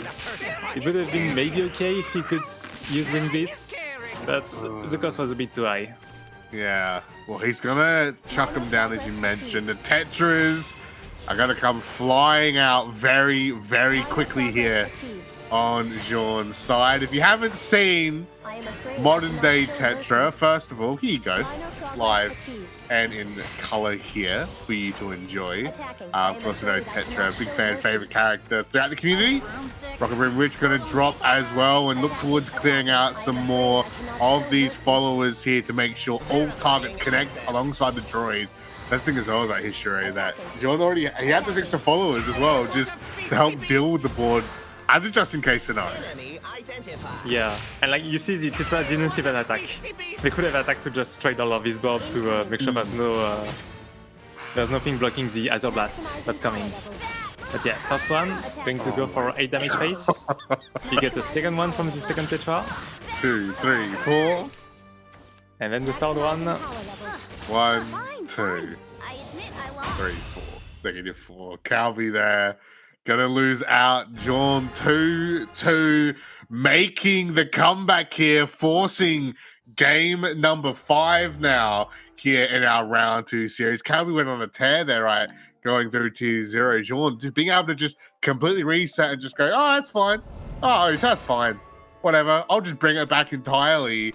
Really, really cool to see from him, not letting this affect him at all. And now we get 2-2. Amulet Haven, Machina Shadow. Because Jean played Machina Shadow in game 1. If you are just joining us, lost to Calvi in that mirror. Well, I say mirror, it was Necromancy Shadow against Machina Shadow. So like half mirror, I guess. Like half the mirror is there, half of it's missing. I don't know why. And of course, now it's up to Calvi to, I guess, really bring himself back. Yep, and Gian is really thinking, maybe I can just free Amulet. Like, we do have a lot of practice against this deck. Even if we know it's very good and very consistent, I think that players at this point, they know how to play against it. So, there's a good chance. Like, Calvi did have some turns where he had to float pain points on the previous game. But like, right now, the end is looking pretty good. He has Sanctum and Muskers for this turn. The potential wing beat that's coming. Oh, okay, he decides to just develop the Red Serpent's Blessing to just get the trades on the droid. It also makes sense. He's going to make sure that he gets it back from when he plays the Angel later on. And I think he'll have time to play Angels in this matchup. Yeah. Just because of how slow Machina Shadow can be. Yeah, it's and this is definitely more in Calvi's ballpark, right? Of that slower play, methodical play, and just taking his time with things. So he's definitely going to feel a lot better with this one. Garrett down, of course, can get the draw in a sec and just get a bunch more draw. Just going to cycle through what he can. I bet he's sick of the Askins at the moment after last game. Going to check one out anyway, just to imagine being able to.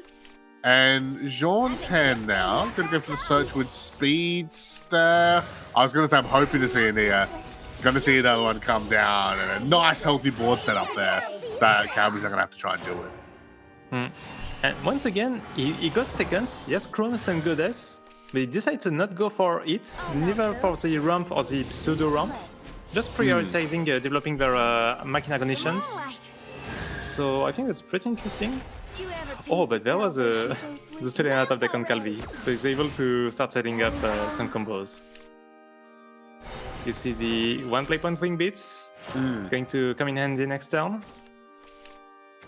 And now there's a 5-6 war to answer. Double Technolo is going to be enough. Oh, and this time he goes for the ramp. I see. Oh, okay, he was just making a boss space, making a space in innocent. Yeah. Still putting the priority on the mechanic condition. What do you expect? Yeah. I'm a monster. Bully! I'm just gonna So sorry. run in a couple more hoverboard. Search. Satisfied? Oh, he's even gonna make me drop. Shouldn't have put on my kid gloves for you. Well, I was Ooh, gonna, well, Nicola. yeah, okay, yeah, okay. I'm here to save the day. Okay, she's ready. She has a spell in hand, so he can threaten big buff if Calby doesn't decide to clear this board. Yep. He will have double rush on this turn, so should not be too hard. Hmm. But I guess for the rest, he doesn't have an easy AoE answer. Muskers can be 2 more trades if he plays in for 5. And then you have Ronda Evo, maybe. Try have to see. I think that at this point, Calby just really wants to see like either one more Selena to have his full combo, or to find the angels. So we're going to see Muskers.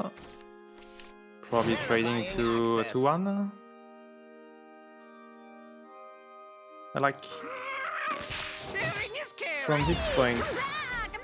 I wonder if he'll have time to find ways to draw. I guess the Muskers are going to draw when they are destroyed because they summon 3. That's going to give you 1 more draw. Second copy of Holy Serpent's Blessing. I'm not really sure if it's good to play 2 Holy Serpent Blessing because you see the second copy, it can be a bit awkward to play. Yeah. Later on in this game, and you only need 1 copy if you need it just for the angels. I guess that here it's going to be useful to clear 2 droids actually. Yeah. Because he's gonna worry about. I mean, you said it yourself, right? That buff coming through. I mean, yeah, the wards are there, but. Maybe it's his reason for playing Holy Serpent's Blessing anyway. Just for this matchup to have an easy way to clear the droids. Yeah. Would be interesting if that's the case. He's gonna clear him. It's gonna hit 1. And gonna hit the Ania. So one of the droids will live, but I want to say should be okay. We're gonna overdraw another Avenger there. And he gets a double buff on the birds, so they're pretty stacked. There is the 0 cost droid that has the Russian Bane. That's going to be an easy answer to that. Yeah.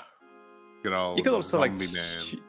fuse 1 more card into Goddess, and she'll have the Transmute form. -5, -5 towards the board. Yeah, that's what he's going for.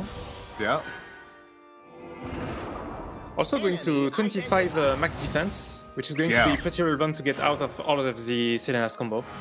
Yeah, I was about to point out as well, right? I mean, you've got the chance to drop her, right? You basically you deal with Calby's board, you get the +5 permanently. Might as well use it now, right? Get it over with, out the way, and now Calby's goes, oh, okay, now I've got to do an extra 5 on top of that. So it's going to be a little bit tougher for him now to try and take out this series. 7 play points, finally sees an Angel. Yep, I think that's the turn for Angel. He's going to have to trade this ball to not have it stick on the board and have 1 less amulet to summon. Now I'm wondering, he played this Sanctum. I'm wondering if he's going for a big combo right now with a double fairy approach and then developing the Angel.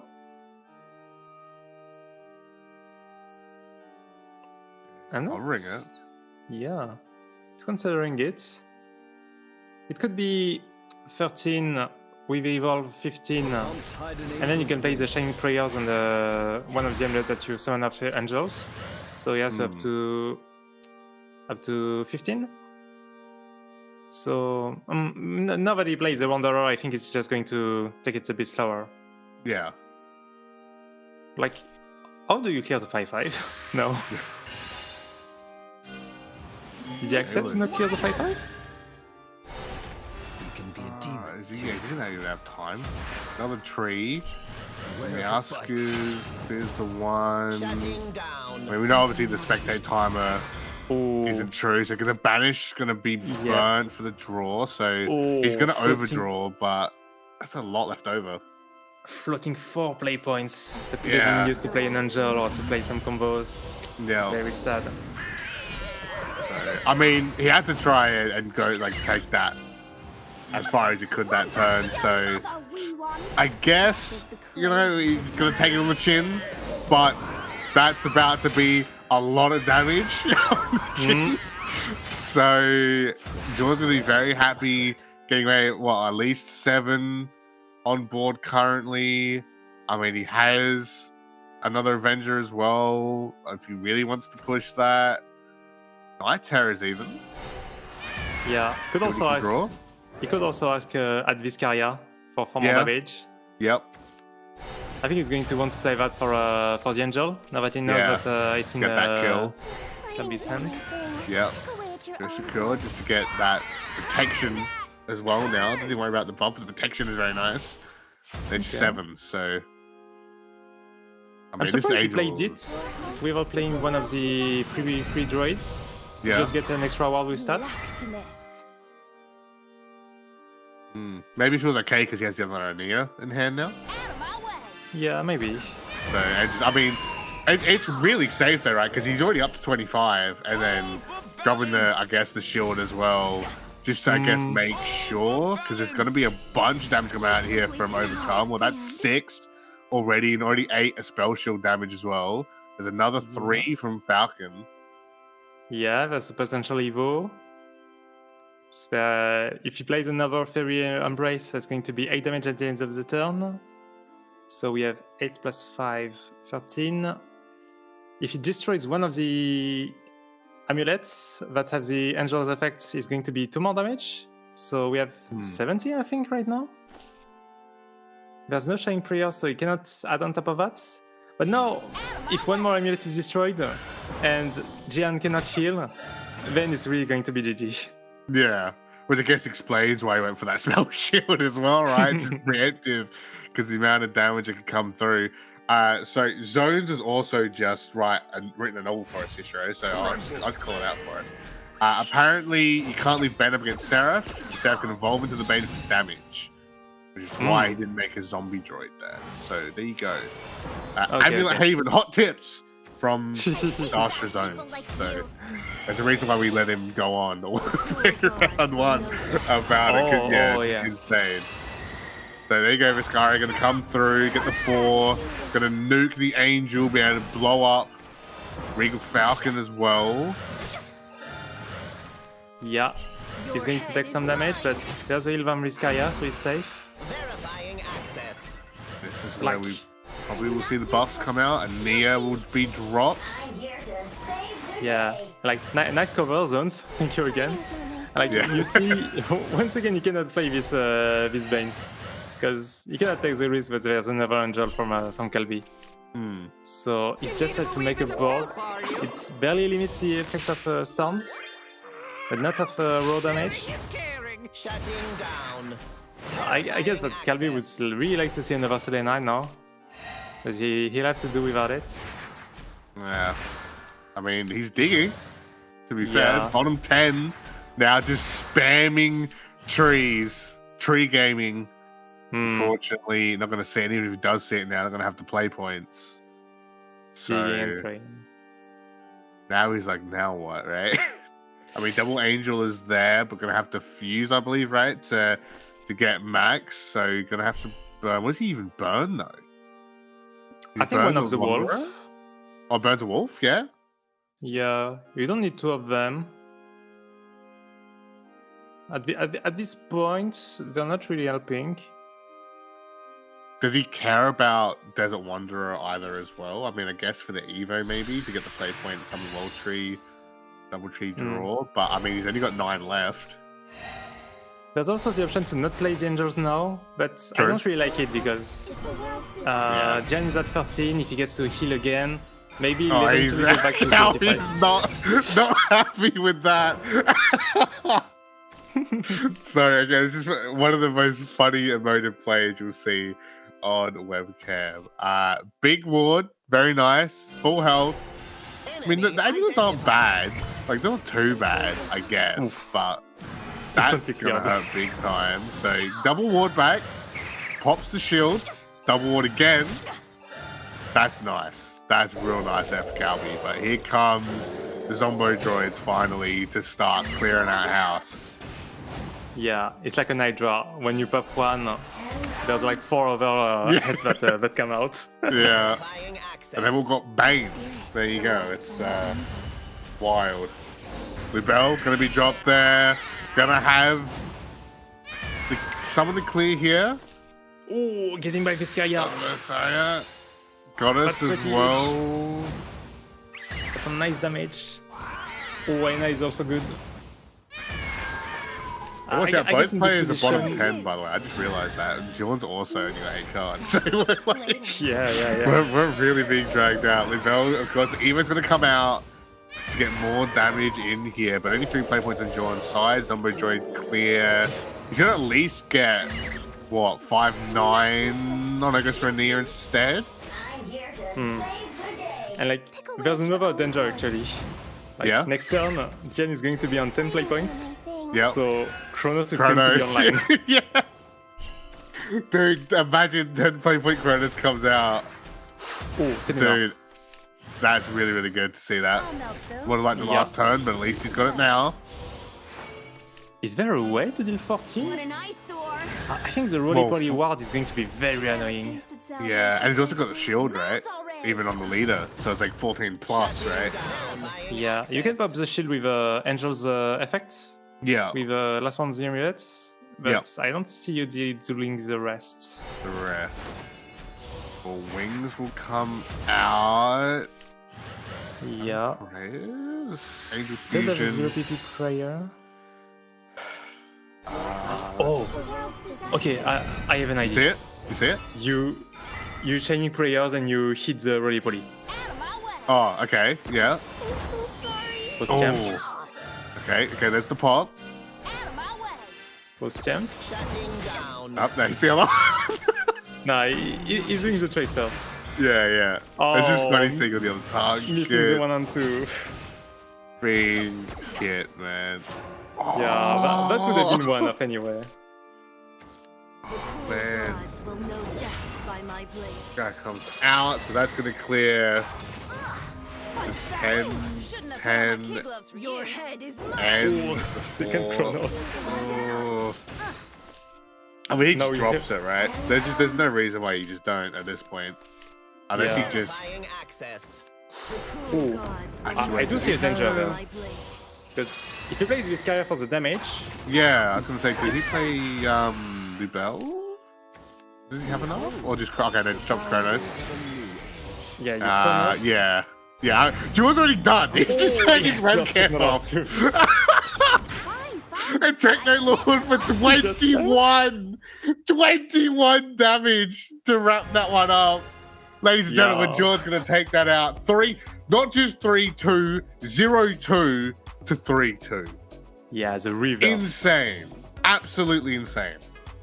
Phew. On Amulet Haven too, which is Yeah. one of the strongest deck. Super Yeah. impressive. But just unfortunate, right? Because again, game 1, Shadow v Shadow, really slow, took that one out very, very strong. Game 2 just wiped it right with Artifact Portal, was really, really good. But then game 3, game 4, game 5, he's just missing shy some of these key cards to get the finishes, or even that last case, right? John just being able to methodically just keeping these boards up, keeping the heal up, keeping the pressure up, and just leaving Calby to really, I guess, react to most of it. Yeah, like Jian was trying to assemble things, but he was like barely like 1 or 2 off every time, and like Yeah. Jian knew that he had to just heal as much as possible, get out of his small combos to make sure to just stay in the game, and he managed to do that like 3 times in a row, having the goddess, having the wall chrono set up for the finish. Just Techno Lord, just being dropped as well. Just, well, I mean, it's a way to finish. It's a way to, and both guys as well. I think just were touching bottom 5, both decks as well. So both being just extended out. We've had 2 massive best of 5s. Absolutely insane. Wouldn't want it any other way here for the Masters Cup. Just a recap here as well for round 2. Of course, unfortunately for Calby, he'll be 1-1. Jean will be one of the first players in that 2-0 club, which is really cool to see. I know a lot of guys in Twitch chat were going for Calby, so a little bit sad, guys, but he's not out just yet. He still has a couple more rounds where he still could make it. Some other key players I think I'd bring up here. Nautilus went down in round 2 to Arson 3-2. Autoaim and Yahiko are currently still playing a match. The match we thought we were covering, Essia versus Life. Essia won that 3-1. It's really cool to see Essia run away with a big win there. There was a TK, of course, there has to be a TK team kill match because it wouldn't be an SVO series without them, right? So Rag did go down 1-3 in that match against Andalusia. I believe I got that one right this time. Zai going 3-2 against Saturn. Saturn just missing out on winning that one there against Zai. So sorry, Saturn. I'm really sad to see that as well. KSL VD 3-1 against Hawk. Huge for KSL. Good to see him running away with a win, as well as Glow getting recovered, being 1-1 now. 3-2 against Ezio Loxius. TK Shincha 3-1 against Sai. So Sai not going 5-0 Hishiro. Sorry, not going to see. I just saw all 3 ref guys love this round. I'm devastated. It's just boom, God. Sad Peter is still in his matchup against God Teamers. He's currently, remember, 0-1 off of round 1. So that might be his last chance to maybe make it through.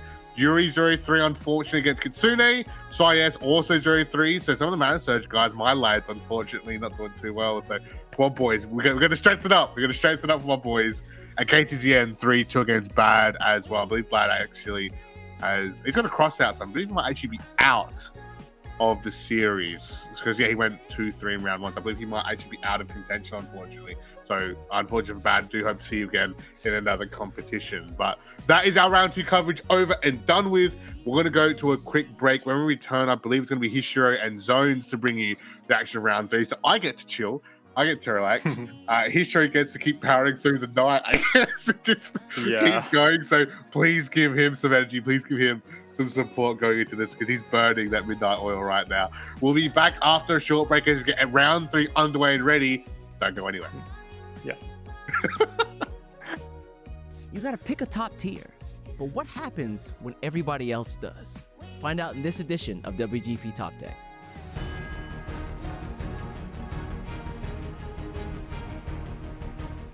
Hey everyone, East here at Sonic City in Saitama, Japan, which hosted the 2019 World Grand Prix. We've been recapping the greatest moments in WGP history, so in case you missed it, check out Igni's recap of the 2018 WGP, which features some truly legendary moments. However, today we're going to talk about how Shadowverse players became one with nature at the 2019 WGP. The Natura cards released that year allowed players to really embrace their wild side. Within the chaos, though, 3 decks emerged as dominant forces: Natura Dragoncraft, Forestcraft, and Havencraft. The MVP of the Naturas was Dragoncraft, which used Nataran Great Tree and Valdane to turn Shadowverse into a survival game. Play Shiva, and then 2 turns later he get the effect. But out comes that Valdane. Be gone. Well, Valdane is less stats than Shiva. In many cases, we saw players using multiple copies of the Nataran Great Tree to take advantage of Valdane's Shadow's corrosion to great effect. So much so that some of the most pivotal moments in the 2019 WGP involved this exact combo. Here we see Sasamu using it to seize victory against Yo-Yo, only to fall to Jupi Court twice because of the same cards. The first game of the Grand Finals in the Dragon Mirror. Pretty good for Jupi there. This all culminated in a Grand Finals that had not 1, not 2, but 3 mirror matches to start. During this match, Sasamu powered through an early misplay.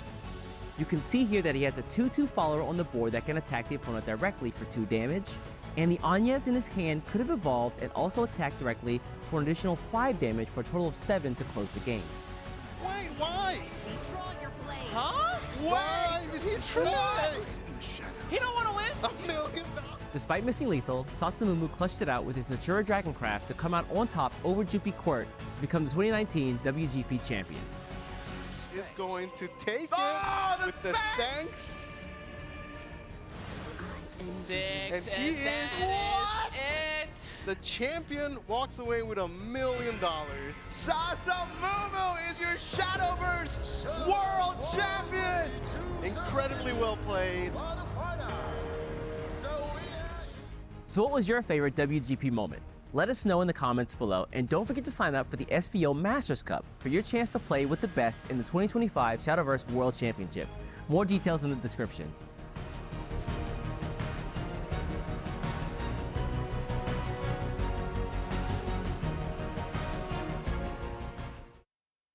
get back to have a way to get them back. Try to find this extra damage. Oh, One. Just straight up, there's one. good player. Artifact gamer. Right there. Let's see, Instant second one, radiant. Oh, No, but I mean, Divine Mother still get the pull, right? Get those play points back, at least. Get that combo going. Yeah, double snipe will do it. So good effort. I mean, the amount of healing Calvi went through then was absolutely insane, but unfortunately, just not enough. John gets the Wrath Blood wins and makes that 2-1, so twice. an attack. They could have attacked to just trade all of his board to make sure there's nothing blocking the Azure Blast that's coming.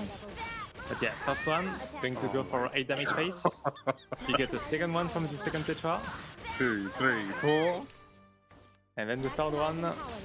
1, 2, 3, 4. -4. Calvi there. Gonna lose out. I do see a danger there. Because if he plays this carrier for the damage, Yeah, I was gonna say, did he play Lubel? Does he have enough? Or just okay, then jumps Chronos. yeah, you Chronos. Yeah. Yeah. Jewel's already done. He's just taking red cap off. And Techno Lord for 21! 21 damage to wrap that one up. Ladies do want to get back to have a way to get them back. Try to find this extra damage. Oh, One. Just straight up, there's one. good player. Artifact gamer. Right there. Let's see, Instant second one, radiant. Oh, No, but I mean, Divine Mother still get the pull, right? Get those play points back, at least. Get that combo going. Yeah, double snipe will do it. So good effort. I mean, the amount of healing Calvi went through then was absolutely insane, but unfortunately, just not enough. John gets the Wrath Blood wins and makes that 2-1, so twice. an attack. They could have attacked to just trade all of his board to make sure there's nothing blocking the Azure Blast that's coming. But yeah, first one, going to go for 8 damage face. You get the second one from the second Tetra. 2, 3, 4. And then the third one. 1, 2, 3, 4. -4. Calvi there.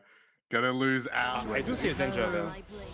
Because if he plays this carrier for the damage, Yeah, I was gonna say, did he play Lubel? Does he have enough? Or just okay, then jumps Chronos. yeah, you Chronos. Yeah. Yeah. Jewel's already done. He's just taking red cap off. And Techno Lord for 21! 21 damage to wrap that one up. Ladies do want to get back to have a way to get them back. Try to find this extra damage. Oh, One. Just straight up, there's one. good player. Artifact gamer. Right there. Let's see, Instant second one, radiant.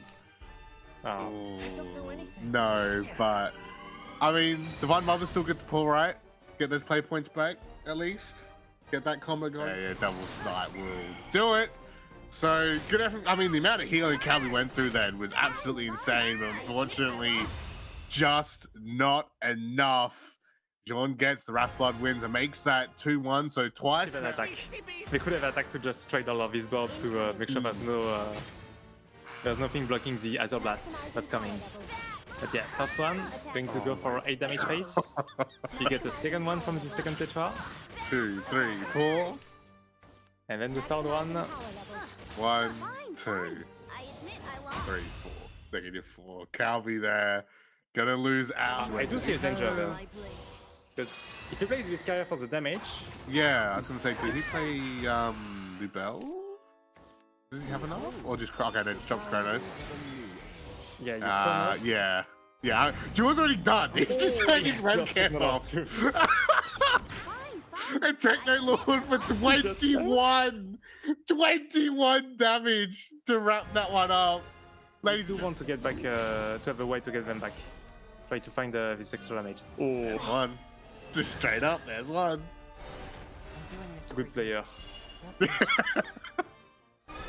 Artifact gamer. Right there. Let's see, Instant second one, radiant. Oh, No, but I mean, Divine Mother still get the pull, right? Get those play points back, at least. Get that combo going. Yeah, double snipe will do it. So good effort. I mean, the amount of healing Calvi went through then was absolutely insane, but unfortunately, just not enough. John gets the Wrath Blood wins and makes that 2-1, so twice. An attack. They could have attacked to just trade all of his board to make sure there's nothing blocking the Azure Blast that's coming. But yeah, first one, going to go for 8 damage face. You get the second one from the second Tetra. 2, 3, 4. And then the third one. 1, 2, 3, 4. -4. Calvi there. Gonna lose out. I do see a danger though. Because if he plays Viscaria for the damage... Yeah, I was gonna say, did he play Lubel? Does he have enough? Or just... Okay, no, just jumps Chronos. Yeah, Chronos. Yeah. Jewel's already done. He's just taking red cap off. And Techno Lord for 21! 21 damage to wrap that one up. Ladies do want to get back, to have a way to get them back. Try to find this extra damage. Oh, there's one. Just straight up, there's one. Good player. Artifact gamer. Right there, Let's see, instant second one? radiant. Oh. No, but I mean, Divine Mother still get the pull, right? Get those play points back, at least. Get that combo going. Yeah, double snipe will do it.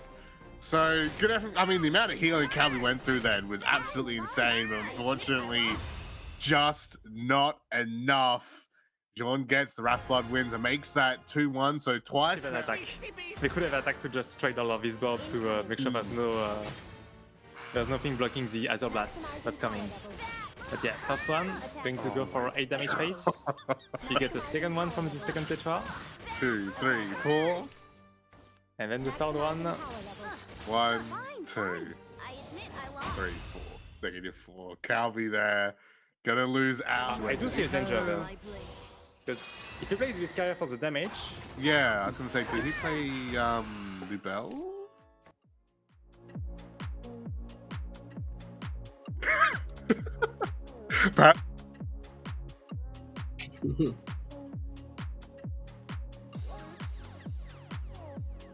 Oh my god. Yeah, I made it. Welcome. I'm back. So yeah, that was a pretty exciting match. Last match, it really went to the wire with the reverse sweep. You know, I wasn't here for the cast, but you guys know I was watching because I was dropping you guys some hot tips from the background. Yeah. But this, I think we're gonna also see another great match between two. Well, I want to say two well-known players in the scene, but also one who's been around for a long time, and one who's a relative rookie, but who's had a really hot start to his career the last year. So, of course, we are talking about God Teamer, who's been, my understanding, been around for a very long time, before my time even, and Nadalasu, the star rookie of 2023, who went from, you know, I think it might have been his first tournament that year to winning the entire Contenders Cup bracket. So I think it'll be, you know, maybe not the most true story of old versus new, but definitely one there. And they're both fighting in the 1-1 bracket for their tournament life. What are your thoughts here, Hishiro? Yep, as you said, pretty interesting stuff. Gotemer that's been on the scene for a very long time from a Sibyl System team. And we have Dawnbreaker's Nautilasu. Actually, we discovered him through the ZIF contest for a deck guide, which actually won with a very, very complete guide. I think it was on a sword, one of the mid-range sword of that time. And then on this year, he just like got a very good momentum and just went all the way to win the Contenders Cup in 2023. So it's the first time that we see him since then. So let's see if he can just keep that momentum going. Because I have a cue from production here. Sorry, let's keep going, but let's jump to standings while we're on this topic. Sorry, keep going, Shiro. Yep. We have standings. Okay, so first place we have TK Andalusia, we have Ren, Shinsha, then we have S5 Arson, Gian that we just saw on the previous game, actually at 2-0. Then we have Zyro, Esia, and 2G. 2G, I think it's one of the new players, so yeah. Pretty good to see them and being a good tournament start so far.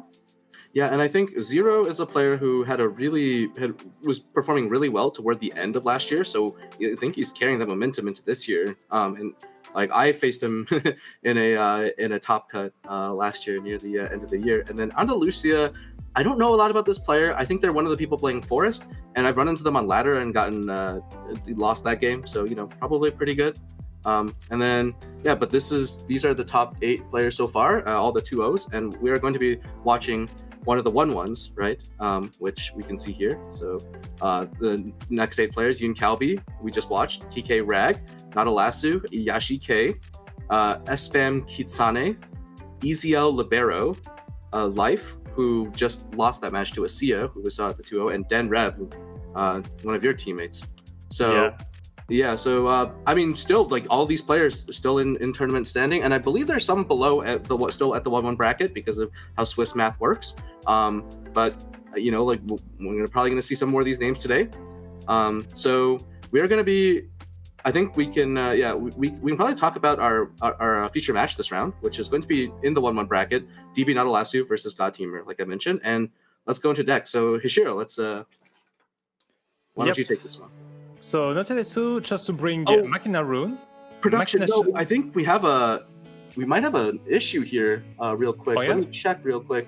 That middle deck does not look like a shadow deck. Sorry, everyone. Oh yeah. This looks like a dragon deck to me. Okay. But it is a shadow deck, so okay. I'm looking at the deck sheet, so I think it is. But yeah, I think just carry on based on the idea. So the labels are correct. Let's just go from there, Hishiro. Yeah, okay. So we have Machina Rune, Machina Shadow, and Rough Blood. I believe it's the same lineup as Gian that was in the previous match. Yeah, it is very similar lineup. I'm just looking at. Thank you, production. Like on the small difference that I see, there's a one of Bertrand in the Machina Rune. It's just one card that can help you get Ginger faster. Oh, but does he run Ginger? Yeah, I think it's on the next page. It's required for that deck, yeah. yeah. It's a bit dangerous to go Ginger. Then on Machina Shadow, you see once again the one of Nicola tech. Oh, and there we go. We have the second page. Confirm that we have Ginger in the deck. And I think that the Rough Blood look pretty standard. Absolutely. I mean, not much else to say. And we have God Teamer. All right, with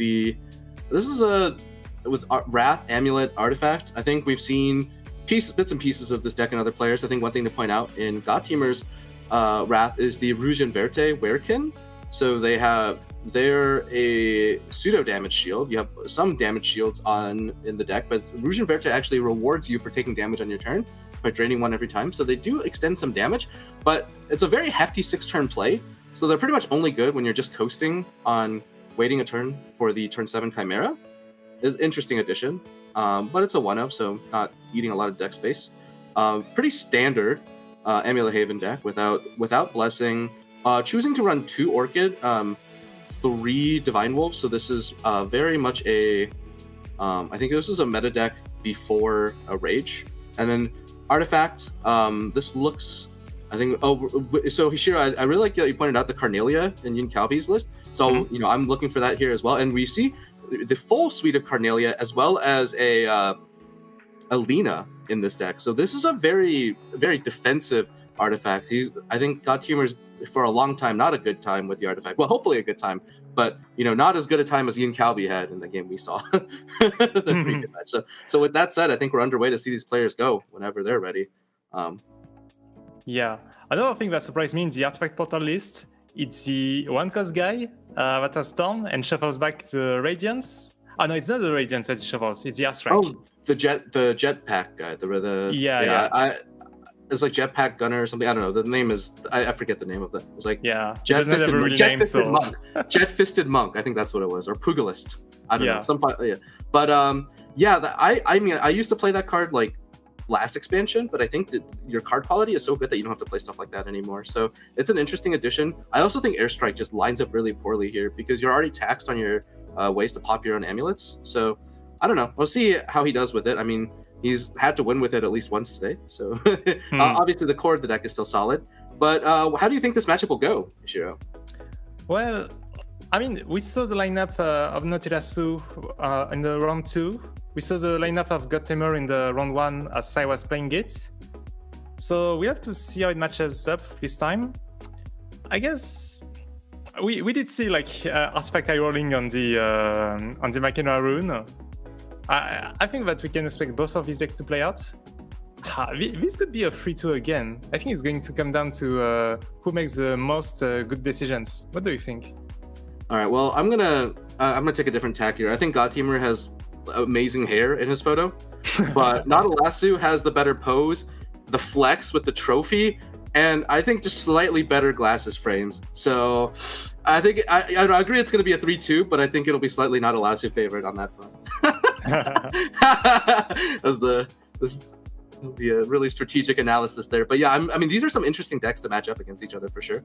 And I want to make a correction. I think I said earlier that Machina Shadow was favored. I tried to make a hot take that Machina Shadow's favored in Artifact Portal. Asked some people, if I was wrong between rounds, and they're like, "No, I think you got the wrong impression." So, my bad. Well, but we might see that again, and we'll know. Just that I think apparently nobody's happy playing that matchup. So, yeah, it's okay. Like there's like all of the classes are available to play in this meta, and there's just so many matchups to learn. So, I think it's possible to not be on point on all of them, and even among players, it's possible that they don't agree with each other. Yeah, the thing that's really cool about that stands out about this metagame is I think the decks have like really blatantly powerful lines, but there are also some really deep lines you can take that I hope we get to see today. So, for example, in Machina Rune, there's lines where there's situations and where you just have to tempo out a Tetra. Even though the triple Tetra is so potent, you have to make the calculation that you're not likely to survive. You can convert into one of the Azir Blasts just off of an early Tetra, and then work from that. So there's that consideration. I think Wrath maybe that's a bit more straightforward, but for Artifact, well, I don't know. Artifact, I think there is the calculation. Artifact, I think there's weird calculations. So I think one thing we saw was Yoon Kalbi's line of playing the early Aggle for tempo. And right, like the one of the things that comes up with that is when your deck is constructed to be really thin on main deck artifacts, as you mentioned earlier, Hishiro. Yeah. That is a good chance to find. Since Agile cannot find a copy himself, it is a 50-50 between Rhino and Lazuli. And because Lazuli is so important, that's a recognition. When you make that play, you're recognizing just that, how important it is to find a Lazuli early, that you're willing to take a little risk on the number of Aggles you have available, just to make sure you have that Lazuli to set the pace of the game. So yeah, I see your point. If with the build he's bringing, he might have some extra advantages, but he has less chances to find exactly the artifact he wants in the mid game. And because the games are going to be pretty fast, it's going to be turn 6 or turn 7 usually, maybe he won't find the time to actually find his good artifacts, the Radiants or the Rhinos, because he's shuffling the Airstrike or he's shuffling the extra analyzing. So we have to see if it pays out for him or not. Yeah, and sorry guys, we are experiencing I think Godtamer's hair, like I mentioned, is just so amazing that his webcam is having some difficulties capturing just all of it. So it's really important that we bring that to you. So just bear with us for a second. But I also so I think when we looked at Nautilasu's Machina Shadow list, one thing that stood out to me, this has actually been a point of minor debate, is the number of Chronos you play. And I just want to give you a bit of trivia here, Shiro. Do you know why the number of Hishiro matters? Number of Hishiro. Number of Hishiros doesn't matter. There's only one Hishiro. The number of Chronos matters in Machina Shadow, aside from the immediate DRAM. Tell me, because I think they're never really using it for the evolve effect. They're just using it for the reset and try to clear the board and then Technolord, right? In the mirror, the reset effect matters, because if you keep your opponent off of 10 play points, they're much less likely to be able to kill on that turn, because their board space just gets stuck, right? Because often you might have to pop one of your own droids in order to make board space for the Technolord. Also, once you're on turn 10 and you do it, they can't play Technolord. So then here comes the other part. Because you're both Technolording each other, you get stuck in a place where you guys have progressively less and less play points, because it does the 3D ramp on the Evo on turn 10, right? So Then the game comes down to deck out, and you don't want to dig deeper in your deck to draw your Chronos in the first place to enable that plan, because so playing more Chronos not only gives you more Chronos to deck your opponent out, especially if you're going second. Going second? Yeah, and going second, you have to play it on 9 in order to block your opponent off of the. Okay, I think we're gonna go in, but yeah, the extra Chronos mostly for the mirror. Okay, but I think we're ready to go in for the game. I just wanted to weave a bit of a story there, and all right, we're in. Sorry for the delay, guys. But it's okay. It was a good story. Unfortunately, I think we won't get the webcam, but we do have Nautilasu's webcam here, and he's already pondering this game. Yeah, even if the hair is not as good as Timur, but we get to see the hair at full power there. It's a really good hair. I mean, you know, it looks like he takes care. All right, SVO brought to you by. We don't have a hair sponsor. So full toss of that hand away from Nautilasu makes sense. Like, that hand is not very capable of playing the game. This is a reasonably good hand here from Nautilasu. And Gottimer, wow. You know, we were talking about the importance of Lazuli, and Gottimer's like, nah. No, not that important. I think that's crazy. Like, I get that, like, wow. And the turn one, I mean, he doesn't have another play. Well, no, he could have played the Sisterly Bonds, which I think would make sense to me, but he actually just wants to put Analyzing in his deck immediately. So he really is tuned in for the long game here, right? Yeah. I think that's the explanation, because I would want to turn that into airstrikes, even on turn 1, but maybe he values the one custom on the early game, thinking it will survive for long enough to matter. But like, because Shadow is kind of a deck that has a lot of healing, I'm not sure if it matters at this point yet. He is going second too, so the impact is a bit limited. Yeah, it's possibly just that he wants to get the artifacts added, since he has the Aggle in hand already. That's 4 added, so he only needs to add 2 more. This is and I think likely he doesn't want to tempo out an Aggle here. I think he wants to search Retrofia, so he's already locked in on the long plan here. Gottimer is, which honestly might make sense for this matchup. So this is a bit of experience from the Amulet Haven side, but no, I take that back, because I think he might want to play this slow, but I think Artifact's advantage in this matchup is that it can close out the game really quickly before Machina Shadow has time to set up. But there are, there's other decks where you want to go slower than Machina Shadow, but I don't think this is one of them. But maybe he's practiced this version to the point where it has a working plan. He does have a lot more tools to go long, and he is making Nautilasu have to consider some plays here. But Nautilasu does have the shared goal in hand here, so I think likely. So while the hoverboard would be a nice play here for Nautilasu, I think he wants to make a play that enables him to share goal either on turn 4 or turn 5, just to get that played out.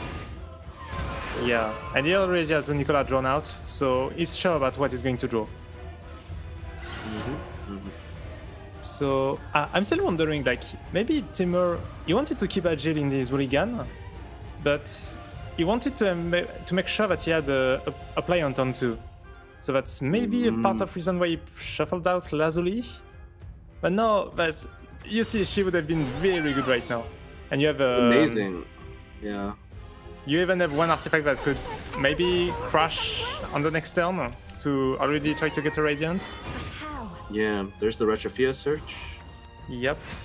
Yeah, I don't know. I love having Lazuli on 3 going second, especially going second. But for what it's worth, if you expect this to go long, as we think Gottimer, as you know, that's the sort of like mental process we're assigning to Gottimer here, that he expects it to go long, then you do want to save the Lazuli for later. Like, or rather, sorry, not want to, but you have time to play Lazuli later, right? One of the big problems with getting Lazuli later, especially when going second with Artifact, is that you don't necessarily have the time to play her. But I think he's got plenty of turns to find it. Maybe if Gottimer is going for like a turn 8 or turn 9, he's going second, so maybe not turn 9, maybe turn 8. So then you can take the game a bit slower, right? Artifact does get like significantly stronger with every turn passing. Yeah. Passing to keep the board locked. Yeah, that's going to be very annoying for God Teamer. I think I had a play in mind here that's kind of crazy here for God Teamer, which is to use the Disseminator to pop the Spinaria, and then just play Duel of Destiny, and then go and Agil. Do you have the play points for that? Yes, because Duel of Destiny costs 3 but refunds 2, right? So true. So if you do it after, if you do it before Agil, you still get the thing, right? Now but if you do it this way, then you can't. So most likely we'll see what he draws here. So now he can deploy 2 artifacts here at least, which gets the second draw off of Agil, or the first draw for the turn, because Agil is the first artifact play. Yeah, and Otherwise, it's pretty likely to evolve on the next turn. So he still has the value, the 2 pain point recovery on Destiny on the next turn, I think. I'm honestly not so sure that. Okay, I mean, not unless you might have to, but if not unless you had a Zombo droid here, I don't think he'd have to evolve. That's the risk. Yeah. Oh, or if he had enough, or not unless you had enough not artifacts, Machina. I mean, just cards with traits right now. But if enough Machina to play, the Friends Anywhere spell, once you're at 10 Machina, recovers an Evo point. So the Evo point advantage is not that easy to maintain in this matchup. That said, I think you're right. I think Nadalasu will have to do that here. Yeah, so it works out well for God Teamer. Although for what it's worth, no, go ahead. No, I thought he would have evolved the overboard actually to get the heal free because he's already at 14. But he decides to go for Nicola, go for his own game plan. Well, I think he might need. He's thinking of using the Nicola down the line for a board wipe. Also, the fusion lets him control his hand size a bit, and because that is kind of one weakness of Machina Shadow is that you don't always have the ability to control your hand size. I see. So very probably not playing anything else, just using once. Okay, just play a droid. We'll let probably the Spinari artifact trade out. Yeah, and I mean one of the reasons he can afford to do this is that we haven't seen Lazuli from God Teamer, right? So the game just changes once Lazuli gets played. Yeah. Okay, does draw another of the what's the called card? Sorry, she doesn't have a name. I don't know her name. A Disseminator. Yeah. Yeah, that card is insane. I'm wondering. So I'm kind of curious if because God Teamer is so willing to play this slow, if he might hold the. Okay, well, I was gonna say if he might hold Disseminator for for the full cost mode because he already had 2 artifacts in hand, right? And if you have a handful of 0 cost artifacts, you're kind of banking your play extensions for a whole turn, which is really strong. Yeah, on ladder I tried to do that super heads-up play of playing her for 6. It really doesn't work out because you actually lose a lot of tempo doing that. You don't do a great turn after that. Even if you have the recovery of play points with Ageless effect, often it's not really worth it over just playing your artifacts and just using the Disseminator. So. Yeah, I think it really depends on if the artifacts in hand you're reducing are like analyzing artifacts or if they're rhinos. You know, like if it's the 3 damage rhino, the baby rhino, then you're probably quite happy with that. Yeah. Yeah, but if you have 2 or 3 rhinos in hand, maybe you already won the game, Disseminator or not. Maybe, but you know there are decks that can heal a lot, and having that OTK potential is pretty nice. So anyway, so God Teamer also noticed. I didn't note this in the deck tech, but he is also playing Laser Tyranny, so that is another card that makes his hand size really awkward, as we're seeing here, but it's giving him a lot of extra damage. So yeah, and he'll get the hand size from the analyzing artifact. It's just that he cannot fully optimize his turn in advance. Right. And like, Tyranny is a good card to tutor out of Lazuli. It is. But it doesn't find you a Radiant. That's the one of the reasons Homunculus Advent has become the popular choice, right? But once again, this is a list that is less, we're not depending on the Radiance as much where we're going. Nadalasu has his work cut out for him. Is going to take the heal here. I think he's trying to count to 10 Machina here. Get the Aenea active. I don't know if he can play the A spell here. The Joy secured. Joy might not be secure here. I mean, this is 2 Machina cards, technically. Oh, okay. Oh, she's shining. She's shining. Okay. She is, yeah. So that is Joy. Oh, that's so awkward for God Teamer. Yeah. The opponent's turn Rhino. You hate to see that. Yeah, when Rhino is drawn during the opponent's turn, it doesn't get the cast reduced by the number of artifacts you got destroyed this game. So it's actually, you have to now reduce it manually by destroying your artifacts. It becomes very awkward. Yeah, that was also, so that last bit there from Nautilus also was a kind of a decision point, choosing to either make the droid before or after buffing can matter. I think this is definitely the stronger board, but against Artifact, do you always want the stronger board? I think it's okay here to have a weaker board, I think, because no Radiants. Radiants are kind of the thing that pushes you to have a stronger board, but let's just see how this goes. This is a big combo turn here from God Teamer, and speaking of Radiance, okay, I want to see God Teamer save the 3 attack follower on the board, right? That's a trade target for Lazuli. Yep, good point. It looks like he changed his trade target once he saw that. Heads up play. Another Tyranny.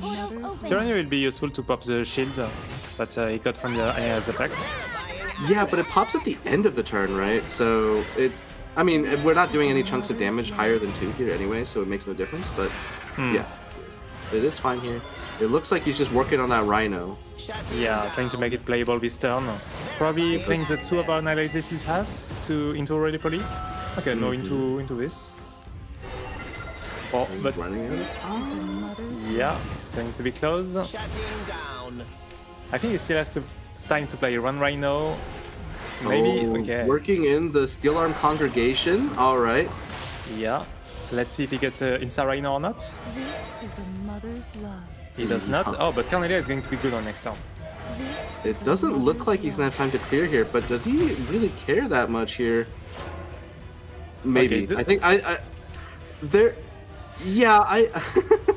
do think you want to get rid of that Roly-Poly, but well, actually, I think I mentioned this before, but the Roly-Poly, if it goes to 2 attack, is actually bad for Nautilus.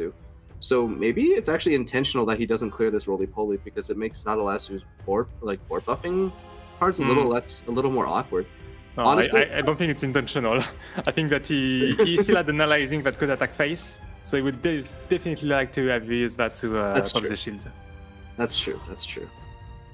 You in that much of a hurry? All right, but Adelasu, I like to think players are next leveling all of my expectations. it makes for a pretty good. Oh, there's more than 1 jet power. Wait, is that? He runs 3. He runs 3. He runs the full 3. Okay, I thought it was 1. So that's kind of okay.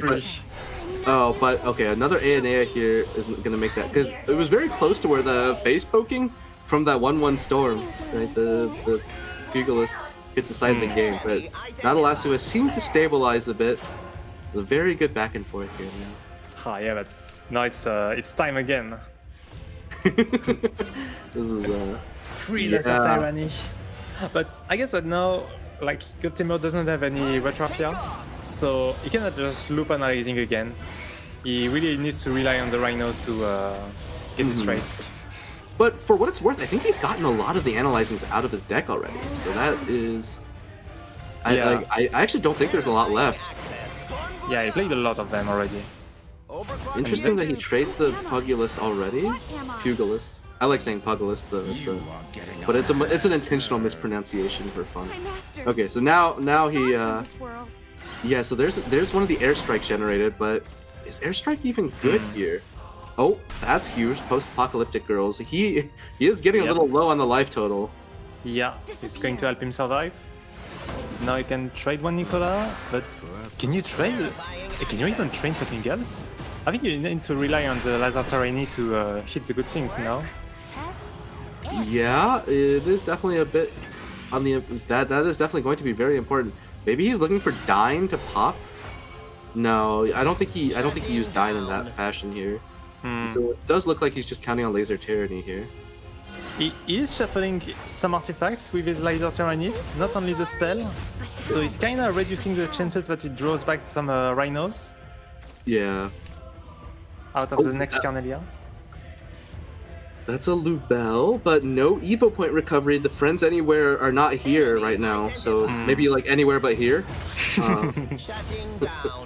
But Lubel is still very good, and the main thing that you're looking for with Lubel here as not a lasso is just to rebuy, and I think mainly to rebuy Aenea, or I mean healing's also good, but rebuying Aenea is nice because he's on his last one now. And eventually you are helping to enable the Viscaria, who's going to be even more heal. That's also good news. This looks like the third Aenea here, but yeah, this is looking a little difficult for Nadalasu. He might be forced to buff his roly-poly to the dreaded 2 attack. Yeah, giving some chance for Godtamer to trade on next turn. Well, the assembly droid is always going to be 2 attack, but that thing is way less, way fewer trades than the roly-poly. But yeah, I mean, I guess we're seeing the advantage of kind of being able to go long here with Godtamer's list. The second Rhinos was coming. I'm kind of shocked to see that Dine is not active yet. I thought that he shuffled a lot of artifacts yet. Maybe just like 1 or 2 Rhino. Oh, that's going to be good too. Some extra draws. Yeah. Well, he's also hasn't had the damage to make Dine work, right? Like, let's say he gets this Rhino here. That eats the shield, and Dine is only 10 damage after that. Which sounds ridiculous to say that it's only 10. Only. Oh. That is 1, 2, 3. That is artifact number 4, which means it refunds a play point. Yeah. So now the Dine is lethal. Yeah. Also, I was like, I don't think Dine actually glows. I never glows. Yeah, he does not glow. But no, I think So Godtamer was just looking for the chance. Yeah, I mean, I'm eating those words from round 1, man. not a good matchup for Machina Shadow, even with a bit of a slower list from Godtamer. But yeah, his list was pretty original with this 1PP guy just making a lot of analyzing, but they were helpful in a way because they helped really trading all of this big Machina board in the mid game. So kind of proved to be useful. And I'm wondering if like the matchup knowledge also shifted a bit to maybe outside of Nadalasu's domain. I know Nadalasu plays a lot of tournaments in like the Japanese setting with JCG and ratings, I believe. Those are environments where, you know, the meta build of artifact that we're familiar with shows up a lot more. And so, like, you know, I mean, obviously Nadalasu will read the deck list, but, you know, predicting the game plan is going to be a lot harder, I think, even if you know the deck list differences. So, might have put Nadalasu out of his comfort zone with that choice. Yeah, that's potentially one factor. But there we go. Godtamer is up 1-0 and sub for game 2. Machina Shadow this time against Amulet Haven. Yeah, a grindy matchup for sure. Yeah, once again, we saw it on the round 2. Taking a quick look because not everyone's playing Lina, but I do believe that Lina. Okay, so Godtamer is playing Lina, and when you play Lina, I almost consider just mulling for only card draw cards and Lina as the Haven side. Just because you saw the value that's very high on in this matchup. So the leader effect from Lena does just performs a lot of roles in this matchup. The healing matters a lot, right? You're negating like the chip damage that Machina Shadow tries to do, because Machina Shadow is not really an OTK deck until turn 9. You break their Aenea shield every turn, and then because you're breaking their shield and healing, you open up the ability to board lock them.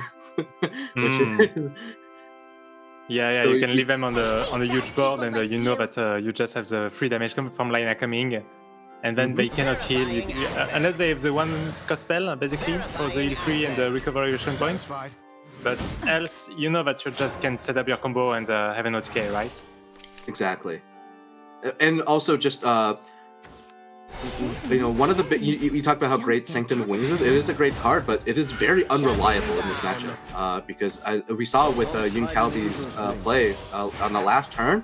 If that bird could connect base, he would win the game there. But it couldn't, right? He couldn't punch through enough wards for it. And depending on how well your Shadow opponent draws, the reliability of that bird going face can just get less and less. Beautiful. Yeah, because so many walls and the roly-poly are just so solid for stopping this kind of damage. Yeah. There we see he did have the 4-core spell, so he got to Citrarina and Hoverboard. Probably not playing them yet. No, there's no need to.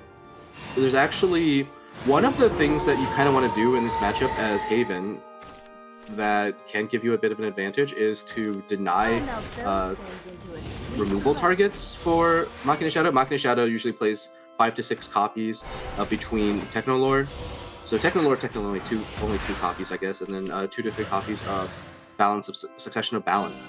And Amulet is annoying because you don't get to play those cards against Amulet until until the Evo turns. So if you have a lot of those early, they're just stuck in your hand. Yeah, it's kind of what happened there. He does have one of his succession that stuck here. Like, he does have a lot of ways to clear this board. Even if it's an impressive board for turn 4, I think he Naturasu will still manage. We'll have to see how he does it. Yeah, this is definitely getting cleared. Yeah, question is, do you have to use your zombie droid right now?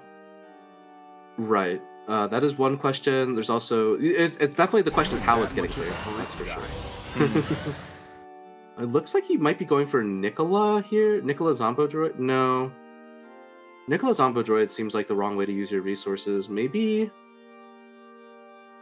Succession into Zombo Droid. You don't want to leave the 4-4, right? The 4-4 you actually... It's not that bad to leave the 4-4, I think. Because you also play a lot of cards like the Joy Secure, the Friends Anywhere. Both those spells heal a lot as well.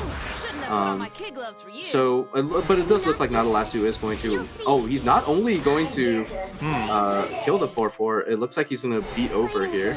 Yo, pretty strong turn 5 actually. Very strong turn 5, and this is definitely one of the ways that Machina can get a huge advantage in this matchup, right? And we see this bird is going like the let me in meme, like it.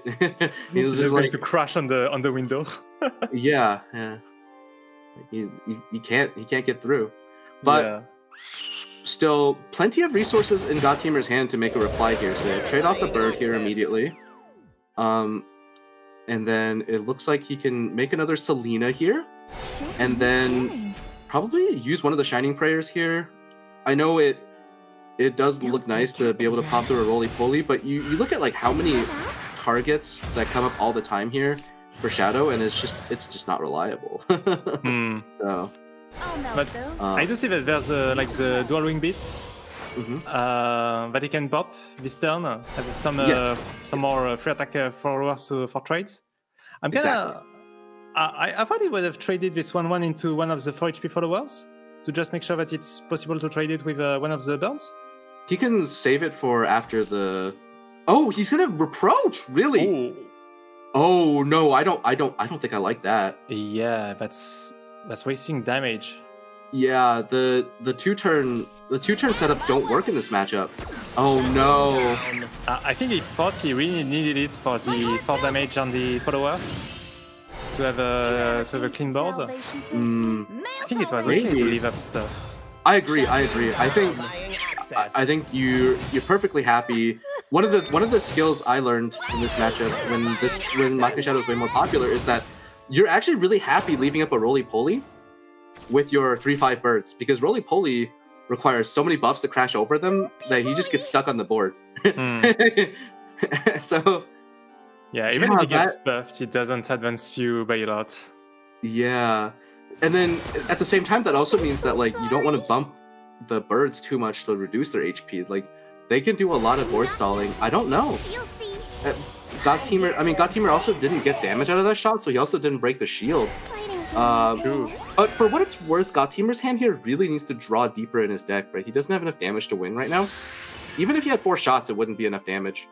So he needs to find something else. Maybe he is a little worried about buying the time to do it because yeah. So the other part of this matchup that we haven't really brought up, Nicola, one of the more recent additions to this deck, like I mentioned, really makes it so that Haven can't just like I said, the ideal plan for Haven is to sit back and relax and just draw the cards you want. But Nicola puts a little bit of fire on the under the Haven player's butt. You saw it took a lot of damage this turn between the Nicola spell and the Free the Race going face. Exactly. So makes the birds less capable of holding a stalemate forward. So yeah, like can he even clear this board? Should be able to. He can. Going for the Divine Wolves. Yeah. The wing beat was a bit too expensive, I think, to play this turn. Oh, unlucky. Hitting the arena on the banish. I think so. It was 4. You trade the Meowskers. You open down. It goes down to 1, and then he would have had 1 play point left. He could have played the wing beats this turn. He's choosing to pop the tree. Then I think he's going to trade Meowskers to get another tree. Then use his second Selena spell? Yeah, the problem is, I really don't know how he's gonna win from here now. He's used up so many resources. He's getting like 4. Now he draws the Angels, which I mean, I guess he was gigging for, but is he even just dead here? Yeah, I think Nautilasu has a 20 shadows, so I think just trading 2 and playing Global is going to be enough. I don't think he can trade 2 because the roly-poly has the ANA effect, right? Oh, okay. Yeah. But I guess he has Night Terrors, maybe? Yeah. You could trade roly-poly and then Night Terrors Droid that gets summoned. I think here is you go face with everything. You Night Terrors one of the Vivifauna, the cats, and then you Night Terrors it and then you Viscaria. I think that's yeah, that's a bit more damage. Yeah. Yep, just like that, it's going to be GG for Nautilasu. But they didn't find a way to break through the big boards. And it's interesting that the grind damage actually matters in this matchup. All of these small boards surviving and just piling up damage on the Haven. Yeah, this is another thing that so I tested with Auto Aim, another player in the bracket. Actually got Teamer's exact list, mostly because it was the popular list about a week ago. And my notes on it was that it was really annoying to play that list in this matchup because he cuts 1 Orchid, which is an option for a lot of burst healing, and he's not playing any Blessings. So a lot of the tools that you would like to have for healing in this matchup as Haven aren't in God Teamer's list. But he's pretty much only relying on Lena and the 2, and in his Divine Wolves and the 2 Orchids he has for any amount of healing, which make it so that you have to it's more important for you to clear and taking the damage sticks. So yeah, like I think that showed in this game, right? Like all that chip damage added up from Nautilasu's side, and that teamer was under a lot of pressure. So and not finding the Angels too, to just have this big tempo play and have a lot of recovery. Yeah, for sure. So I'm gonna see. Oh, I think it's the first Wrath Mirror we have this day. Yeah. Wrath Mirror. This matchup is so difficult because I think largely because of Weapon Tamer. Weapon Tamer makes it so that like you can go from a good spot to losing instantaneously. Because the Weapon Tamer plus Fierce Disciple combo, I'm sure you've seen it a couple of times, right? That just boosts your wrath count by like so much in one go. And you kind of have an incentive to not play any board, to not let them trade the Disciple to get the extra pings. But at the same time, you still need to play boards for most of your self-ping things, like this one, for instance. You can't not play your self-pings, right? Oh, but the Asunya's reconstruction is quite helpful. I think he's playing 2 of that. 2? That's on the high end, but it's going to be helpful here. It could be helpful here, rather, for him in the mirror when he's going second and getting Razor Reclawed on turn 6. Oh my goodness. We saw this from Sai as well. This is, I mean, it's not intuitive given the cups, but I think it's one of those lines where experienced players can really show that they They know how to leverage their resources. And I think one of the reasons Latalasu did that is because he might be looking to enhance the cups here. Having this extra demon, having extra drain to compensate for all of the same thing. I think the most important thing is the extra ping from the enhance. Because how many pings does he have in his hand, right? He's going to have to play twins here just for a draw, unless he draws something really nice here. Yeah. Okay, that's pretty nice. That's pretty nice. That's better than playing twins, right? And so now, suddenly, that is also really nice. Yeah. So now, that puts him on Wrath next turn, right? Tamer plus the Snake plus the Tamer plus the Temptress is going to be the 7 pings for Latalasu now. Yeah. But what does God Tamer have to say about that? He can go double Tamer here. But you have to watch out when you play this many Tamers. You're gonna take a lot of damage. So it's a little scary. It's a little scary. It's something that can come up where you intentionally don't clear the Tamer of your opponent just to let them keep on taking damage. Wow, and he drew the Disciple. I mean, Latalasu has so many ways to hit Wrath now. This is actually like you just mentioned this, but you know, while Temptress of the Cups was the default play, he could go for Fierce Disciple here to go for the Wrath count and leave it so that God Tamer doesn't have a way to get rid of both Tamers. Nope. Okay, he's just gonna go for the Cups. He is a little worried about his own health total for like, which is pretty reasonable, I think. So. Yeah. In this matchup, you really have to always think about your health, because at the moment that Wrath is reached, like, it's very easy to do at least 12 damage, and you are both pretty low in health. And the double fuse! Yeah. It's already bad enough to see the 1 fuse on turn 4. You expect that, though. But the 2nd fuse is just so... That's so vicious. But because God Tamer's down to only 1 Tamer now, Asuka and Shiori does heal him again, instead of just being damage neutral.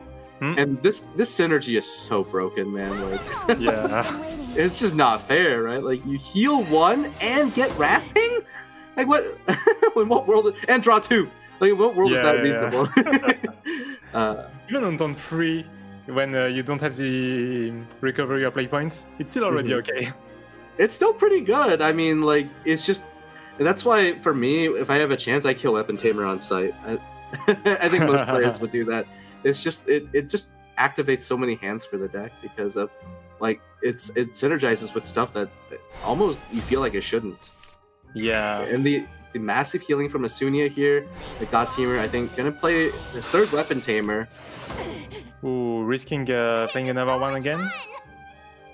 I don't think it's a risk. I think he's fine here, right? I guess you just use the Serpent. You just know you'll play it.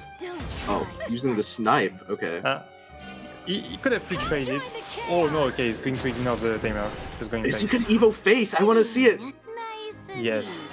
Yes, yeah, leave the opponent's Tamer up. Yeah. I mean, he does have Rosary Incarnate on the next turn, so there's a chance. You know, like, if we see Weapon Tamer evolve, maybe the evolved form of that card would be God Tamer. Oh, a good one. This is so awkward for Latalasu here. He would love Rondo this turn and he doesn't have it. Oh wait, the Demon Eye Gangster with Vengeance. That's rare. That's rare. Yeah. Oh, he cannot play Garnet. He cannot play Garnet. He can't Rondo on 5. Latalasu like, if I can't Rondo on 5, you can't Rondo on 5. Wow, that's a really good comeback here. Yeah, I did mention that it could come up in the mirror match when we saw the card earlier, but no, it does come up. It's coming up here, and that's going to give him time to get to that double Chimera that he's threatening. Can God Tamer has no plays here! He can evolve the wolf. Yeah, and try into the 4-attack follower. Try to check one more draw. Is one play here. He has to clear, because if that Weapon Tamer goes face, he's dead. Yeah, there's 9 damage in his hands. And the Snipe! That's crazy. But that just leaves Latalasu at 1. Is he going to play the Razor here? There's no reason to, right? Is there a reason? No. He knows that he can Chimera, so he can. Oh yeah, he can't. No, Razor here would be crazy. No, you can't. Yeah. But if he didn't draw that, he loses. That's actually so crazy. Oh, Fuse Crow? I mean, I think he's anticipating that he'll have to answer with his own double Chimera. Also, I didn't notice that till now, that God Teamer also has the double Chimera. Yeah. He drew them like on turn 4 when he went for all the twins thing. Yeah. Wow. This is Wrathblood, guys. This deck is crazy. Yeah. Chimera is so crazy. Timer is crazy. Just going up and down. He's thinking about staggering his Chimeras because he's in a better position. This is a... Nope, okay. He thought about it for a second, but then he didn't. It's pretty risky because if the game goes longer, you'll really regret not having fused. Yeah, and Nadalasu has to go in here. Opponent has 2 Chimeras. Healing to 10 isn't enough. He has to play both. Yep. Let's see. I don't think there's anything you can top deck is lethal. Yeah, even this head-on. It would have had to be like triple snipe, right? That's it. Yeah. Demon on the keys, it hits on strike, right? It's on strike there for the healing, unfortunately. So. Oh, so he goes double Chimera to heal a bit more. I see. That's the only line. Yeah. That's the only way to... He's shaking his head. He's like, he really wanted to see the 3rd Chimera there because now his power level is a bit lowered.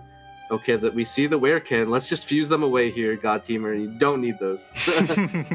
But I think one thing God Teamer can consider is actually playing a Rondo here first. You can take the time to calculate that. But probably not.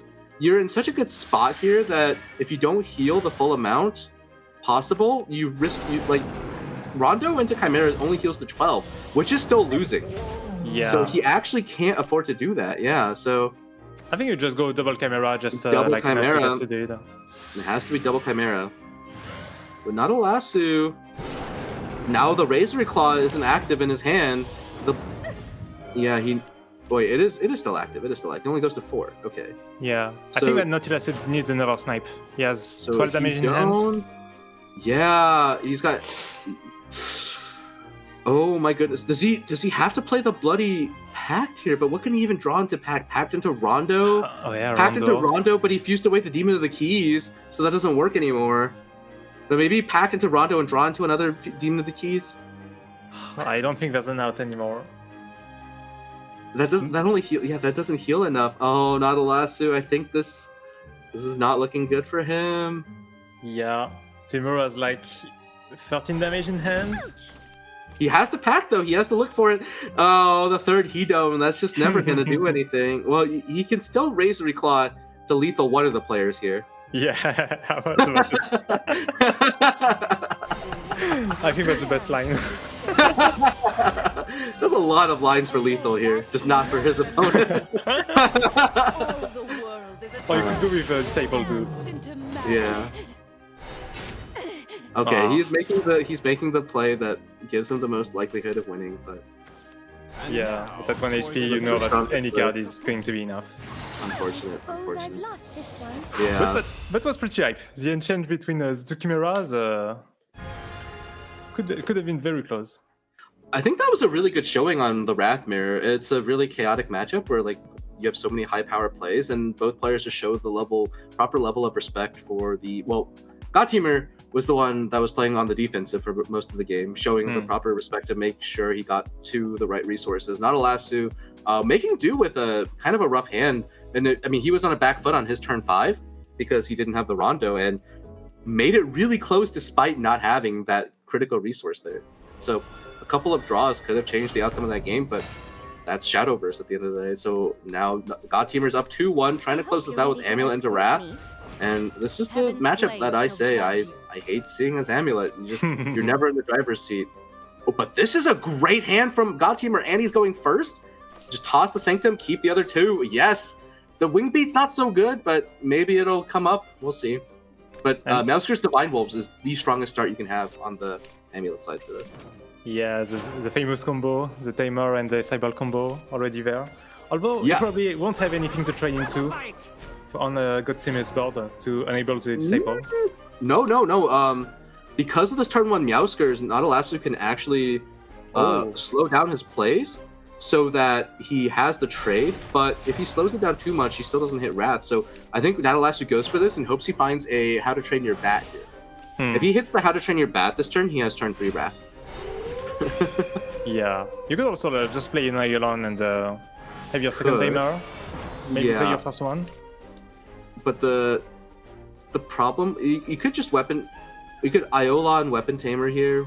That might be another line. There's just not much. I guess there's not that much upside in stranding the Meowskers here because you don't get pings while doing it. That's the problem. True. He's gonna make the hand space here. Okay, so he is force stranding that Meowskers. Oh, okay. So here's the reason not to play the ruins here. When you play it on 3, you get the draw on turn 4 when you're going second. He really needs to see new cards here. Isn't he going to play the Serpent out of the timer? I don't know if he is. He might just go for Fierce Disciple and then play the ruins. Okay, I would have thought he would have needed it for the pings. Well, he doesn't need to kill the Meowskers here, right? So like he can go, and he's not getting turn 3 Wrath anyway, nor does he have the payoff in the form of the Chimera. So between all those factors, he can just go for ruins into Weapon Tamer into Fierce Disciple, clear the Wanderer. Yeah, I guess. And on turn 4, he'll have access to Tamer and Asuka and Sherry. So a few more extra pings, a few more extra because he's at a total of 0 pings right now, so not really in a hurry to meet that early breakpoint. Just wants to guarantee a turn 4 Wrath here. Yep. And so far it's going to be 3 pings. Yeah, so that is 4 pings now. That goes so fast. His combo is so strong. Yeah, it would be amazing for him if he had the How to Train Your Bat on 2. He would actually just be able to have Wrath this turn. But didn't draw it, didn't get the payoff, and got Teamer now. Really strong set of draws. I want to, if I'm God Teamer here, I just want to go and I actually want to start off with trading the Meowskers. For checking on Naruto? I just want to draw a card here, actually. I like not trading and just pushing face. Because you're playing against Wrath, you know that damage is going to be relevant. You have the Selena. True. So Tamer Asuka Sherry, as we said. And I think it's not the time yet for the Demonite patch. The girl that gives extra cost if you're in Vengeance. Oh my goodness, this is such an awkward hand for Nadalasu. Yeah, no Chimera. I mean, he can clear here, but he just doesn't have plays from this spot. Yeah, he's gonna go and use this for Evo recovery, and having that effect also really matters against Seraph, right? Because when you clear Seraphs on your turn, you no longer take the damage from the Seraph amulets. So this is a clear here for Nadalasu, and he's gonna leave no board. Although I don't know if that's what he wants here. Leaving no board it doesn't really matter against Meowskers, and I think he wants to have a little bit of board so that these birds that pop out from the wing beats get weaker, and then he can clear more easily with a Rondo, because the Lena draw and the Selena in hand already. This is looking really dicey. Like Selena, Evolve, Prayer the. Well, wait. Actually, do you Prayer out the? There's an argument for not going face here, and right, because that's it, and the reason is that Rondo is also active if you have Vengeance. Ah, yeah. So true. God Teamer can be paid off here. Can see a little bit of payoff here by not giving Nadalasu Vengeance here. Yeah, I like taking your time. All Nautilasu is going to do next turn is going to be add-on to clear the walls. And you would have an extra Falcon popping on the next turn. Although I guess he ended up going for the Falcon and pushing now. No Rondo for Nadalasu. Nadalasu has to draw. Draws 2 Rondos. Okay, if Nadalasu survives this turn, maybe he's cooking, but this is dicey. This is really dicey. I don't think God Teamer has the amulet count yet. Off the top of my head, I think he paid 2 for the wing beats, right? So I think it's only at like 6 for his amulet count. But it's getting really he has Wanderer, so I think he can speed up that a lot. He has Wanderer, and then Lena Evo is already 6 damage here. That's terrifying. Yeah.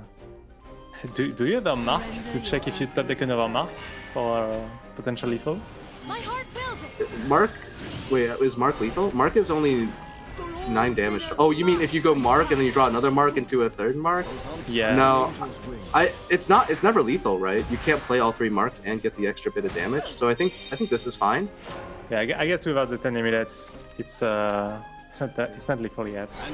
Well, this is the draw that Natalasu would have really liked last turn. The twins is also nice, but no fuse in hand is really risky. Yeah. But it's so much healing, and can he afford to go without the healing? I think you just have to play twins here. I don't think you have the luxury of taking your time. Yeah. You're on the back foot already. There is no way that it chose to not go for any healing, right? It just goes head on face. Oh, no, I don't think he ever does that. He goes for maximum healing here, which he can still play the Demon of the Keys here. He might be considering double snipe. Is he considering double snipe? Or is there a line with Demon Knight Gangster to try to... Because he has 12 damage with Hedon double snipe. It's a bit sad to go with the Gangster, now that you're not in Vengeance anymore. Well, the main thing... Yeah, I mean, the Vengeance would help, but the main thing is to limit the healing, right? Because God Teamer's healing for 3 this turn. True. No matter what. Oh, he is going for the snipes. He's trying to close the game out faster. Oh, it's only 1 snipe. Only 1 snipe. He just wants to get the card draw. I'm surprised he didn't go for the Demon of the Keys. This is really risky. Because now Sanctum, double shoot. I think that's enough, yeah. With the... but he doesn't have an evolution point. But there's a mark. It doesn't matter. He has the Lena effect, right? And he has mark. True. Yeah. Yeah, I was going to be 8, plus the Falcon 3, plus the Lena effect 14. It is 14. 17 with the mark. And that's going to be enough for God Teamer to win the set. Yeah. Wow. Natalasu not going for max healing there. I mean, it wouldn't have mattered there, right? He had 17. We counted. Yeah. He had 17 without it. Yeah, it was 17. Yeah, because of the mark. So, yeah, it wouldn't have mattered. It's really, that was such an unfortunate draw from Natalasu there. His Wrath, honestly, kind of missing that Rondo on 5 both games. That's so rough. And yeah, and I think that means he's dropping down to 1-2. Technically still alive in the bracket. Hope for good tiebreakers, but that's a tough run. But congrats to God Teamer. That was a really, that was a really tight match, and showing I think we had some questions about his artifact, but he showed that it could get through. And his amulet play, rough matchup, but he kept the ideal start, and then he just kept rolling on full steam ahead from that spot. So. Yeah, Natalasu not connecting to any Chimera in the last game, a bit unfortunate, but as you said, pretty impressed by the artifact list. Even if it's more on the old school side, it still showed that he was very effective in this matchup in the Machina Shadow. All right. Cool. Let me see. Yeah, maybe we can check the brackets. I do want to see some of the standings here. I'm gonna look on this side a bit. It looks like other players in the bracket, 2 TK members, Shinsha and Andalusia, are now 3-0. Standings are not ready. My bad. So maybe just read the pairings. Maybe just we don't. Well, we don't have the pairings. Some of the matchups. For round 3, I mean. Okay, yeah, it was Andalusia versus Arson, right? That match ended. That was a pretty close one. Asia versus Ren. Asia versus Ren is a crazy match as well.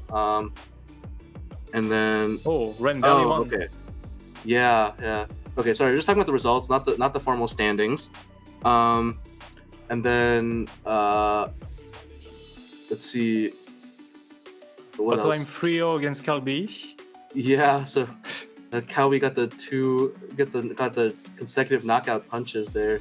Oh, Jian also took a defeat there after. So he played against Shinsha, which would have been another great match, but you can only see so many matches over the course of a day. But yeah, I guess I'm trying to find. This is a crazy tournament. Sorry, yeah, I feel bad looking over at this side, but it actually just looks like I'm looking at you for advice here. Well, wrong side. I I'm looking at like this. No, we're both looking this way. That's where the standings are. Yeah, so I mean, honestly, that match was crazy, and even for a four game round, I mean, the fact that it went kind of to time for the round, it's pretty good. I think we saw a lot of back and forth. The Wrath Mirror, even seeing a good amount of back and forth. I think we're trying to prepare a feature match for round 4 now. Is that right?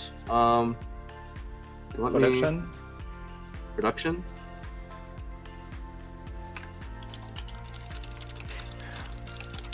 Sorry, can you go ahead and... Okay, while we're waiting for that, I do see that Sai freed life in the round 3. So I believe it's at 2-1 right now. Nice. So yeah, nice. Oh, where is Satvidar? Ooh, Satvidar 1-2. Ooh, that hurts. Pretty surprising knowing that he was one of his favorites. Let me see what else we have interesting in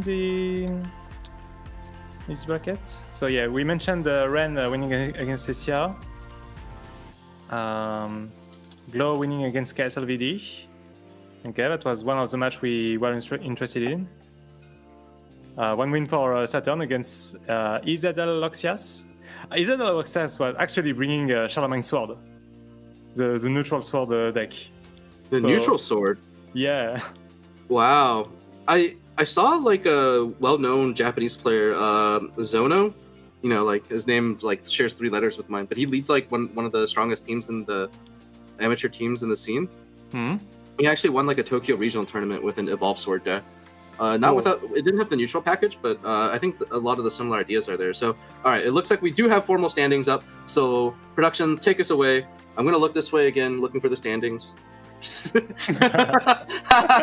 Okay. And, all right.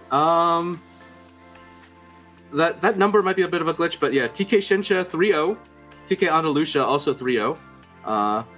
Right, 2G at 3-0. So maybe like he's 3G now. I don't know. Is the technology evolving?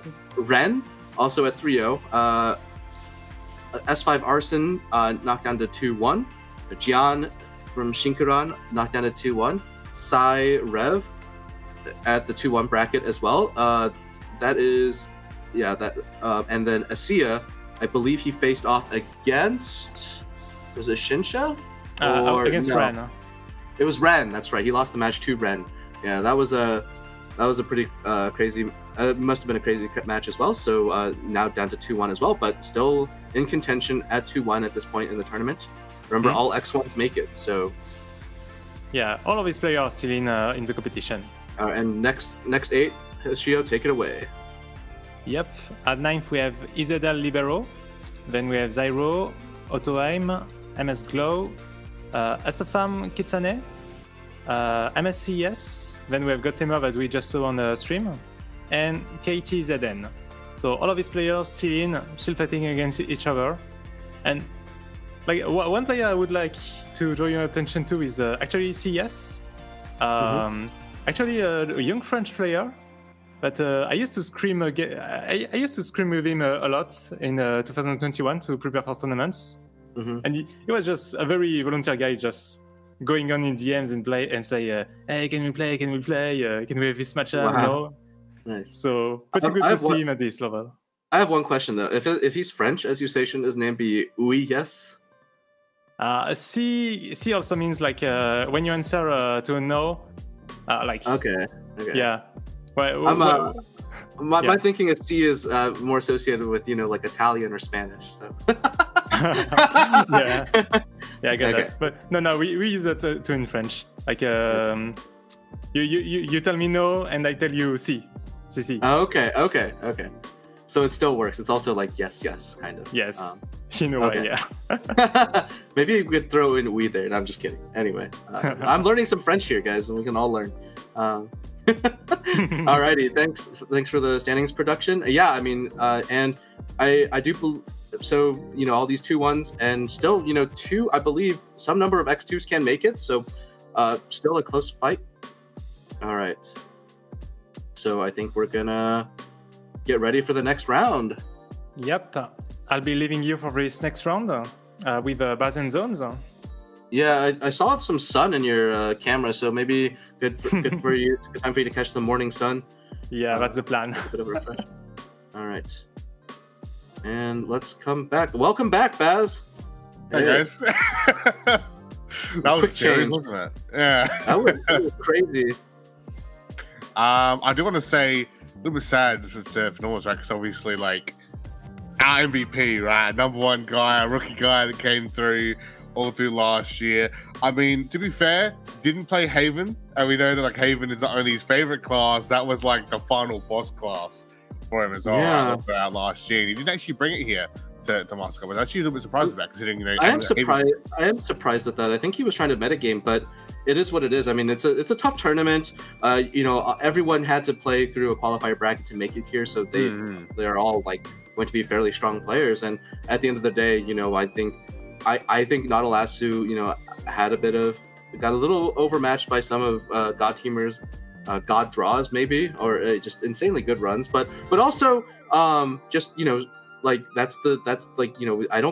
think both players played really well, and when that happens, whose ever hand runs a little hotter is going to win. So, and even pointing out as well, just like some other things, like the first win for Amulet Haven against Wrathblood, because most of the day we've been seeing Wrathblood winning over Amulet Haven, so that was kind of cool, I guess, to see, of course, in that final matchup. Artifact Portal getting the win over Mucky in the Shadow. Which we talked, there was a bit of a bit we had obviously around one, so obviously with Eating my words, which is the same as having twice now.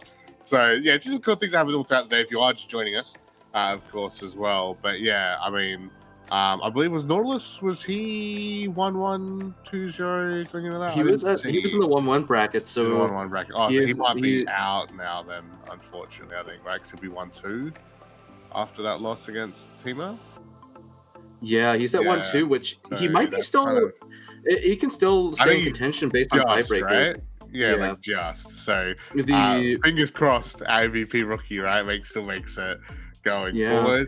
I believe our round 4 match has been decided and getting underway. We're just setting up everything behind the scenes for you guys to get that one all sorted. So I believe it was Twilight Knights, Andalusia against, I don't know the name, because it's in Japanese. I can't read it. Ren, right? Is it Ren?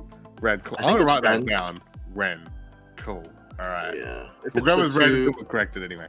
I think he's the only person in here with a purely Japanese name. Literally just all Japanese characters. I've no idea. I'm Australian on it. No. Understandable. I can't speak English, let alone Japanese. But yeah, so English versus Ren. So another Twilight Knights guy. We're gonna have, because we had Sad Feeder in round 1. That's how Andalusia does against Ren. So 2 players that are like kind of well known. They're not some of our top stars, but cool to see him still here, right, in Masters Cup, and definitely put on a show. I mean, Ren has been around the scene for a bit, I think, on and off. He's top. I think he won an SVO back in 2021, or at the very least had a really good run to the top. Yeah. He was playing under the Rev banner back then, but he's gone off and interacted more with some Japanese teams. I mean, if you have the resources, go for it. I mean, the Japanese scene is so big. It's crazy. I mean, that's how Nautilus, he used that to win a lot of stuff. Like, even said, maybe an interview we had with him was like, having that experience playing in some of those Japanese tournaments, getting that advantage on the meta and getting more time and more players to go up against really helped him, right, to take out the Contenders Cup. So deck review coming up now for round number 4. It's good to see Andalusia and Ren's lineups coming to this one. It's going to be Ren's first. So what are we looking at here, Zones?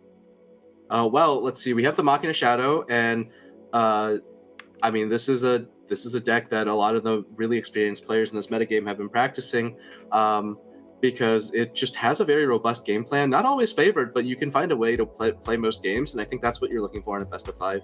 Of note is the 2 Chronos. I think 2 or 3 is a debate that's been going on a bit, but that is what it is. I think what's a good seg is that one of the best matchups for Machina Shadow, one of the reasons come back into popularity, is this next deck, which is Milnard Blood, also known as Under 10, because the deck, a lot of the cards have extra effects once you have fewer than 10 cards left in your deck. The key card here is the 5-cost Milnard Demon Butcher, who becomes a 2-cost when added to your hand. while you have 10 cards or less in your deck, and also becomes a 7/6 Storm for 2. So you're looking just to get 3 damage, 3 instances of 7 damage, or some other forms of damage addition with Knocked, Raving Vampire, Ignitius's most recent revealed card. That's the card that actually brought this deck back into the forefront for consistency purposes. So very strong deck that just tries to not let other decks play the game, and Lawful Evil gives this deck a bit of defensive utility. So yeah. And then we see the third deck, right? The experienced player's favorite, if they choose, is the Amulet Haven from Ren. The key spread here is the 1 Holy Serpent's Blessing, 2 Divine Wolves. That card has its uses, right? I've mentioned that it's really nice against Wrath, but doesn't draw cards and costs 2 to make a single amulet. Yeah. So you have to make that choice what to cut there, and that's one of the easier cuts to make if it comes down to it. Choosing to keep the Lena in, and one thing I really like about Ren's list is he's chosen to not play a single copy of Concordia, and I respect that because I draw Concordia like every game. So, all right. So I know you mentioned right around 1 that you got that out of the deck. That looks like going to be doing the same thing here. Do you want to put it as well with that U10 Blood? It's really cool to see. Knocked come back. I remember she was in like my very first ranked rotation deck I used to play back in 2017. So cool to see they kind of brought her back and changed her and made her a cool fit into that U10 deck. But let's also look at Andalusia's lineup that he's going to be bringing here into this one, and there's going to be another class here we haven't seen, of course, in Forest, and also Ladika Forest being brought to the table alongside Wrath Blood and Artifact Portal Zone. All right, so I think I'll mostly just highlight Ladika Forest here. Yeah. Right, this is the deck that we haven't seen yet. This is a combo Forest deck, right? Forest players in combo. Find a more iconic duo. The main purpose of this deck is to activate Ladika's Evolve effect, which puts a I can't remember it. It's a token that gives her +1/+X/X, where X is the number of Natura spells you played that turn, and she has Storm naturally on Evo. So what you're looking to do is set up a 0-cost tree, and then buff Ladika. Go for usually a 2-turn setup, either by stashing up a copy of the Ladika token, or just kind of doing 11 damage in 2 chunks. You have a little bit other sources of damage as well. Avatar of Growth gives you 2 damage reward for punching some damage in, and then Frostborn Princess is an additional form of damage after you've been comboing. So that kind of helps you make some breakpoints. So the natural Ladika combo has a natural breakpoint at 17 with a 2-turn setup, and so Frostborn Princess can help close out that gap there. Yeah. And it's cool to see again, speaking of bringing stuff back. Obviously, we had the OG Ladika OGK a couple years back. We've brought it back here as for 8th anniversary for the Heroes of Shadowverse set, where it's obviously not done exactly the same, but it's in the same vein, right? So it's really cool. So obviously, there'll be a lot of players who might play it that are maybe played it before, bring it back, and it's more of the same. It's kind of like coming home, the homecoming, playing that Ladika Forest. And I do want to point out one thing is all Wrath Blood, that Eleanor. I know we talked about a little bit throughout the day, but a lot of players, one thing we haven't brought up really is that a lot of players, it's a group that don't play it and a group that do play it. So Andalusia in that group that is playing it, that's going to have that Urias ready to go. So that'll be interesting, and maybe in some of these longer matchups. But I believe game 1 is ready to go here between these 2 zones. Who we putting our chips on? Well, I think Ren has less of his mouth covered, which is going to confirm an advantage, because it's important to stay well hydrated as you're playing. So okay, joking aside, this is really hard to call because I think Forest is a really volatile deck. You either kind of just hit everything on curve and win the game, or you kind of can get stuck and not be able to play. And then Haven, I think Haven is a very stable deck. So I think the safe money's on Ren. But honestly, this could go either way. Well, here we go. It's going to be Blood versus Blood here for our round 4 matchup here. Alliance Andalusia against Ren. It's going to be on the viewpoint of Ren. but it's not a mirror. It's our first under 10 blood match here alongside Wrap. Yeah, and I think one thing I forgot to look for in Andalusia's list, which I'm gonna sneak and do right as they're mulliganing, is whether Andalusia has one of the key tech cards for this matchup in the form of Demon-Eyed Gangster. So you distracted me from that. No, I'm just messing. And he is not bringing Demon-Eyed Gangster. Yeah, I was gonna bring that up as well. Yeah, which has an impact on this matchup because one of the things that gives Milnard Blood sort of an edge by default in this matchup is the ability to heal off the damage from Wrath.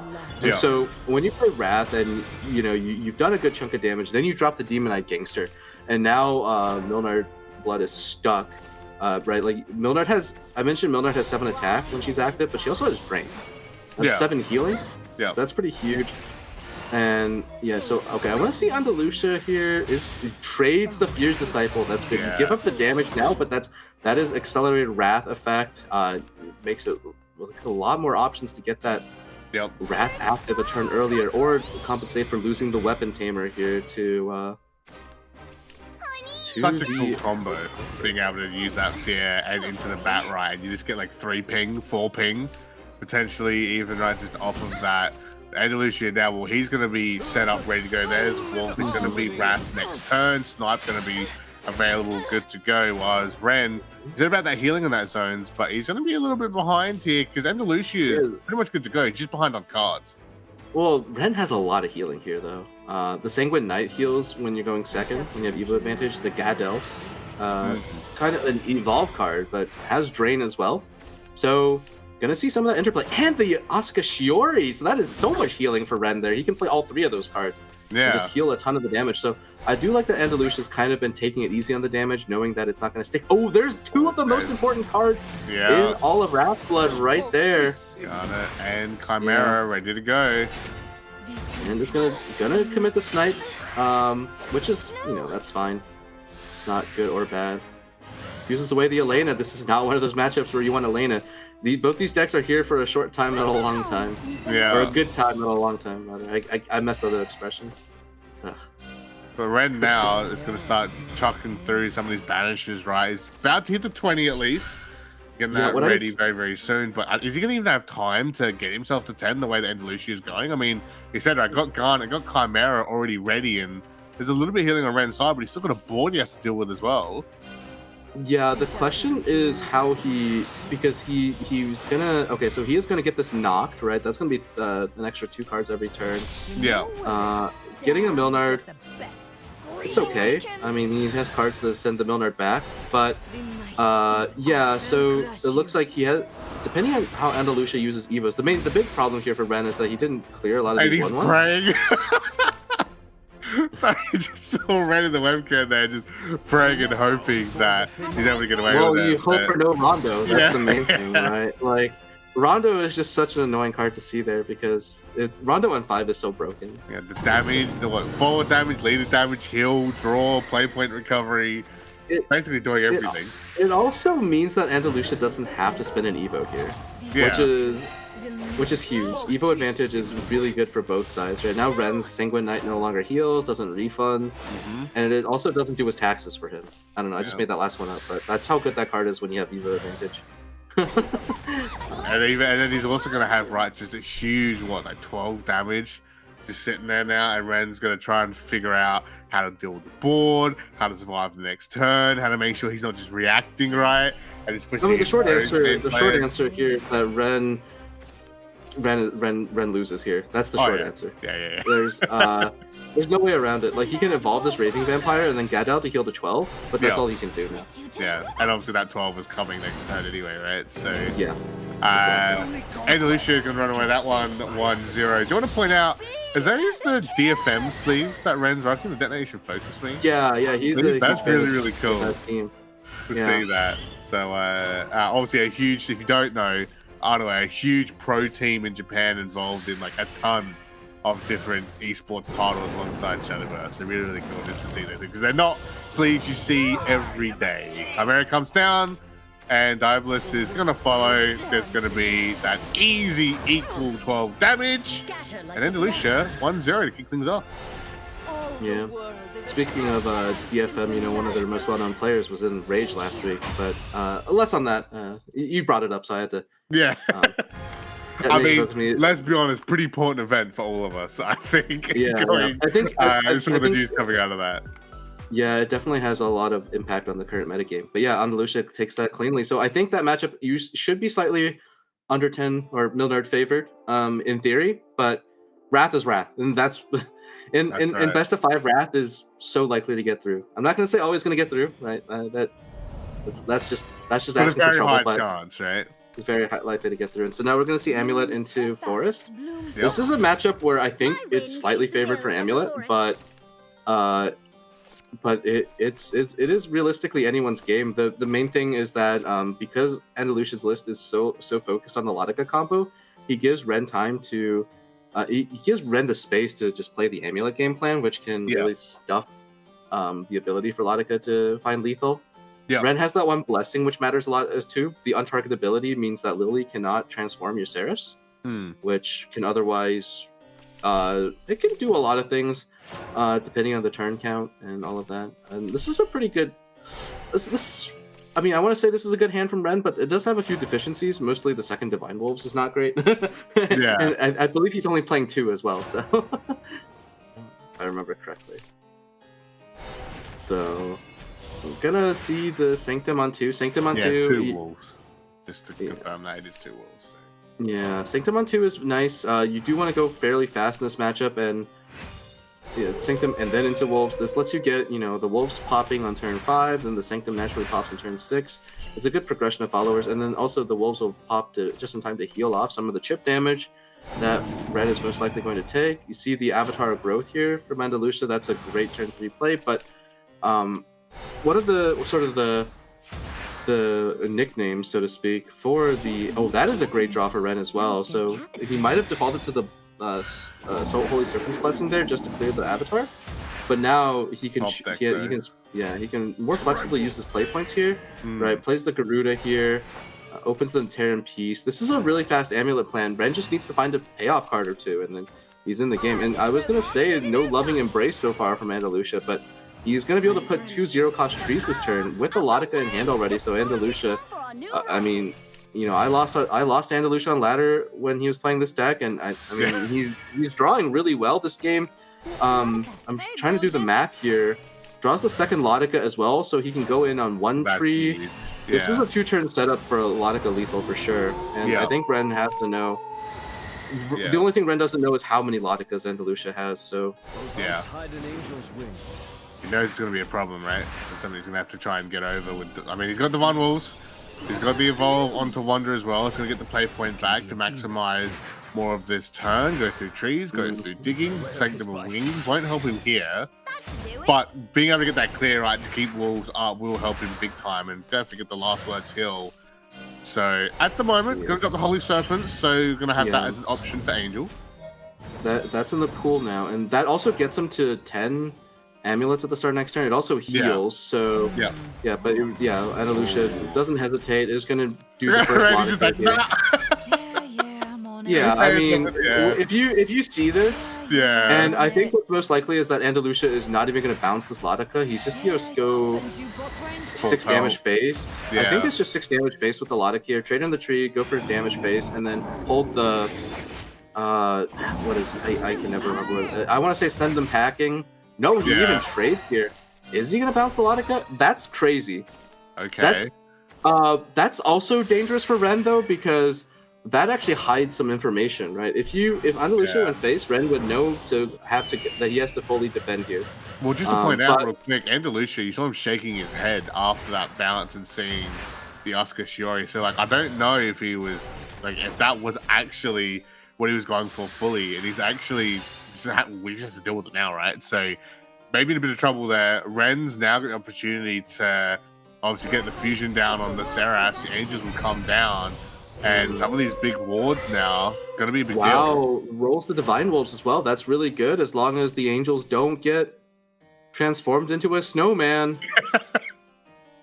I don't think he can get. I don't think you can get Snowman and get lethal at the same time this turn, so that's pretty good for Ren. But I think the thing with Andalusia is was thinking there's maybe that he wasn't supposed to bounce. I'm not sure.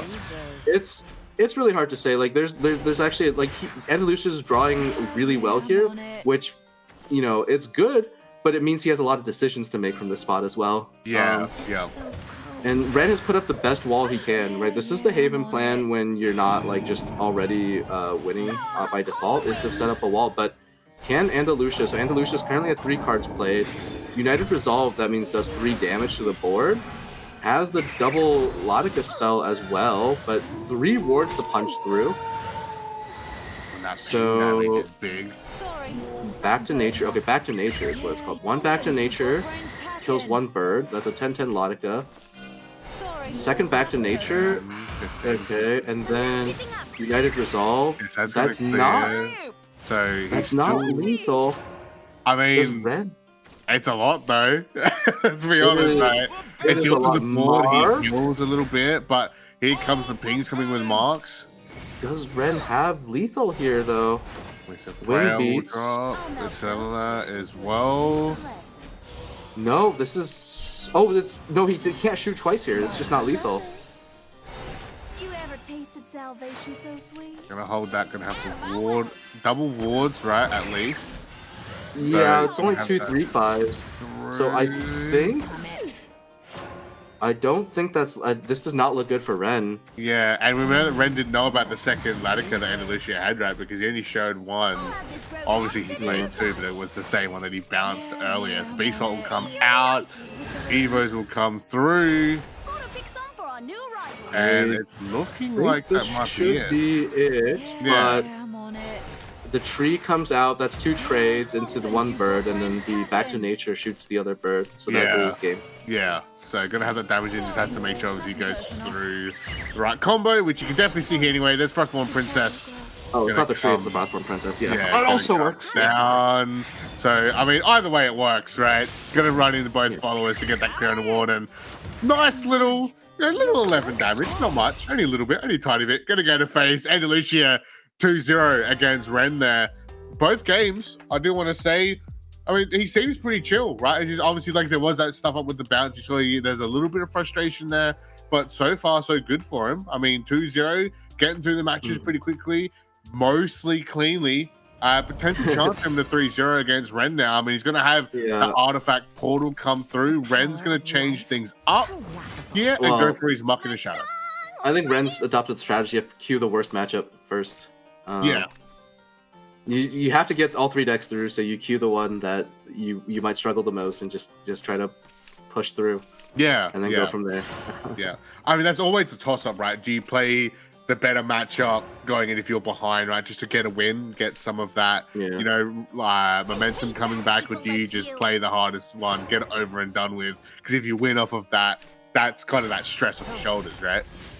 Yeah, but I will have to say, I don't think any of these decks is reliably winning into Artifact. Artifact is just such an explosive deck, as we saw, like from Yoon Calby's showing, especially. Yeah. That's 3 chances for Andalusia to draw a game like that, right? A draw. Yeah. and if that draw is just like close to unbeatable, so Ren has his work cut out for him. But here's the thing: we play card games because anything can happen. So. Also, because it's really cool when the anime guys draw the cards and they do little poses and they say their lines. Like, we'll never be able to recreate that. It would never look cool doing it, but in our minds, Red's going to toss out the Ruins of Aelon. Gets Technolord. I mean, we saw a Technolord win a game back in round 2. I don't think we'll see the same in this matchup. As you know, I think it's going to be a lot quicker here for Andalusia.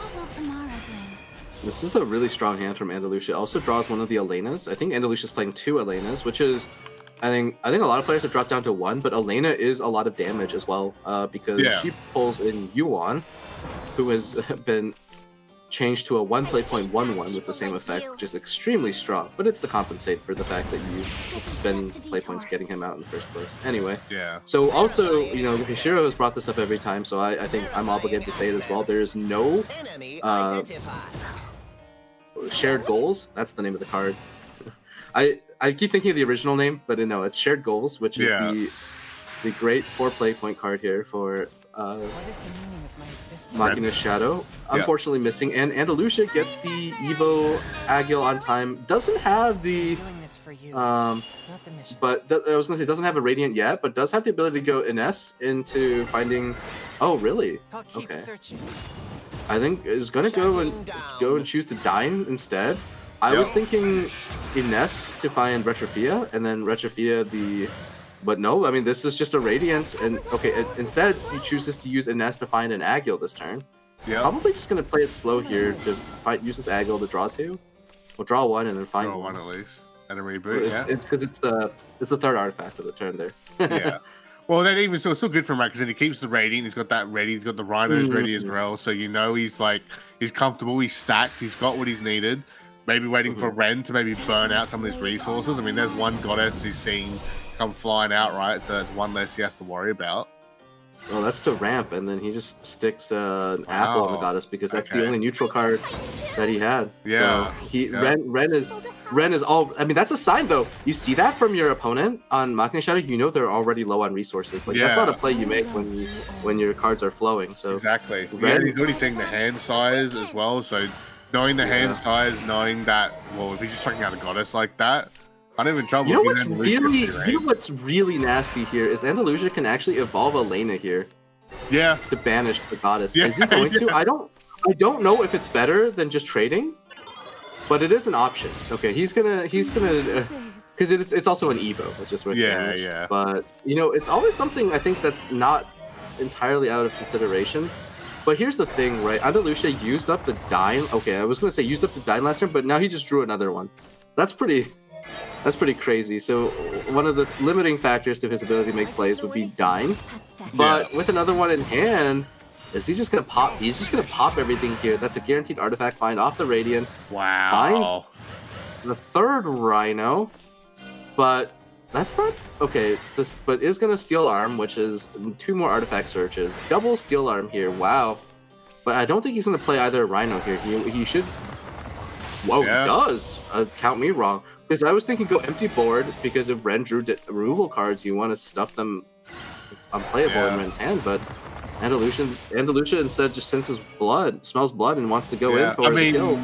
Yeah, because they're probably building up the extra Rhinos, right, to get that burn damage in, knowing that Ren is, what we'll say, quote-unquote, behind, right? So...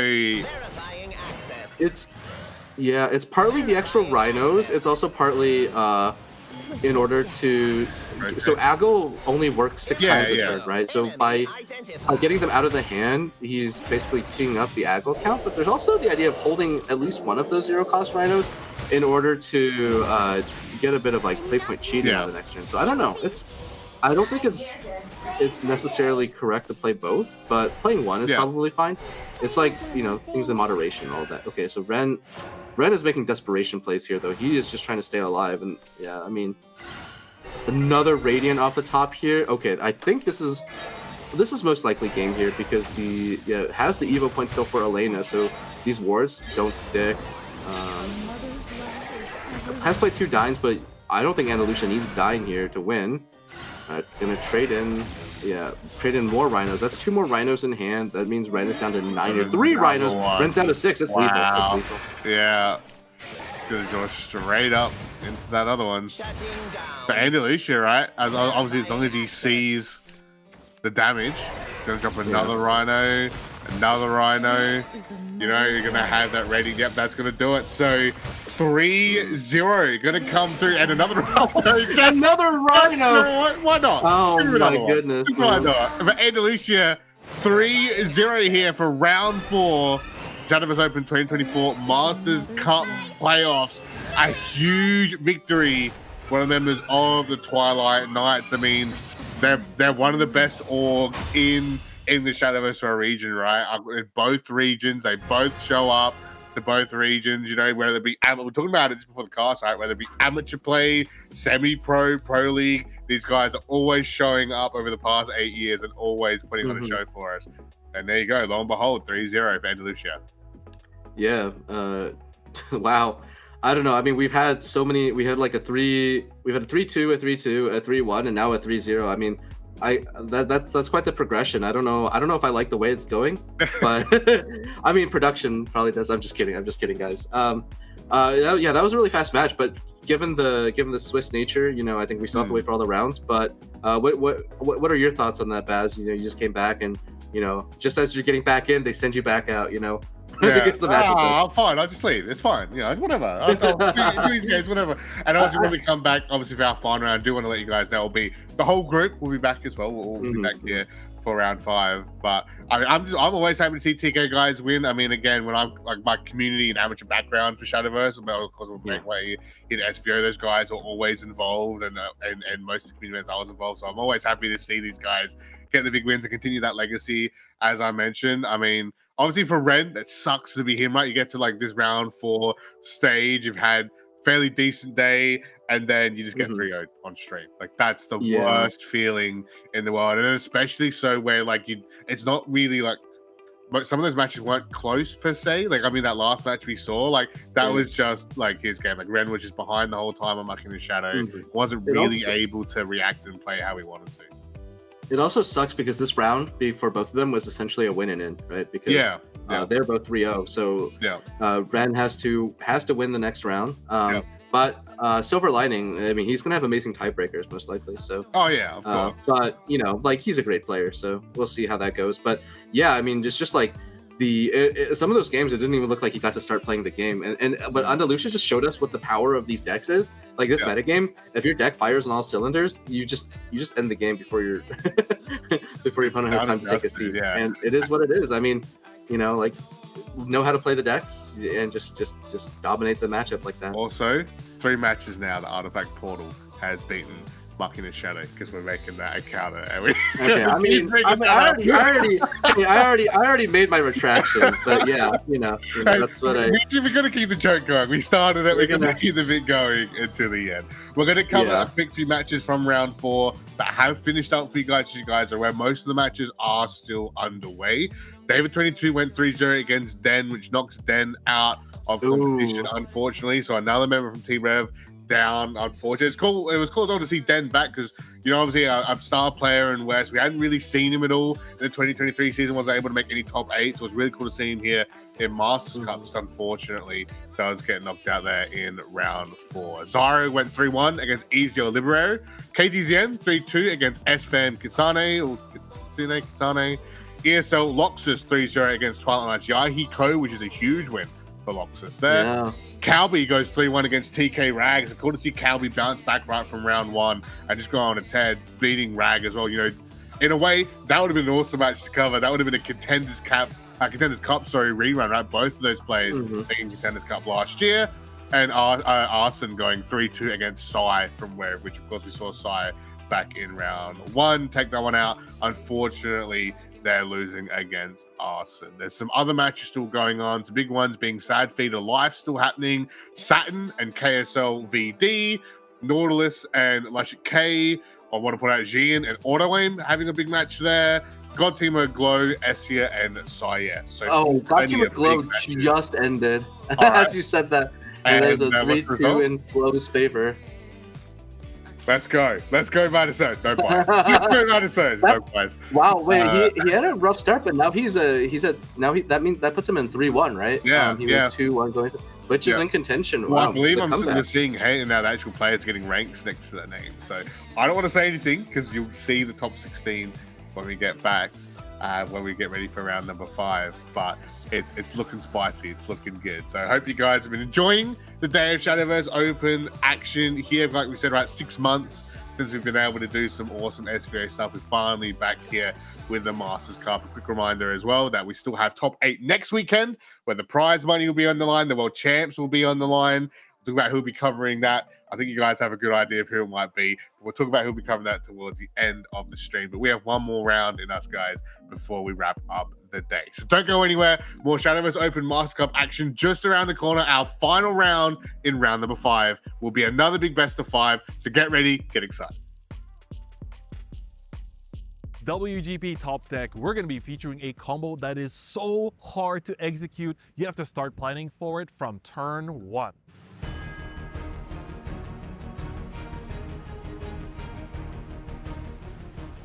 Hey everyone, different fight here at Saitama Super Arena, which hosted the World Grand Prix for Shadowverse in 2021. We've been doing some recaps over WGP history. If you want to catch the action from the 2019 World Grand Prix, check out the feature by East, which of course included some Natura-born killers. After a brief hiatus, players from both the 2020 and 2021 seasons were really excited to get back to the WGP action, but there was one face that would strike fear in them all. In this tournament, a lot of players brought Fairy Forestcraft, which featured Lydica, who might not seem too threatening on her own, but when paired with a particular combo, she managed to turn those beast folk into beast mode. Here, KSW managed to draw not only 2 Lydicas, but also 2 Shamu Shamas. Playing 13 cards in one turn meant that he completely wiped the floor with Dr. Do SF, dealing a total of 19 damage, reducing that leader's defense all the way to 0 in one turn. This means I respect it. Just like that, he's gonna keep playing it out. He's just gonna keep going. What he's making a statement over here. Point. You will not look down on me. As much as Dr. is thirsty for that win, he knows that for KSW this means just as much. Now I want you guys to really think about this for a second. This combo requires a total of 12 cards to be played in the same turn. So for these players, they got a plan from turn 1. But I mean, this is the WGP we're talking about. These are the best of the best players in the entire world, and it was truly spectacular to see all these different players pull off this difficult combo time after time, game after game throughout the WGP. He's got it for sure. He can have Very this. well played from Foriak. He's not going to go down without a fight.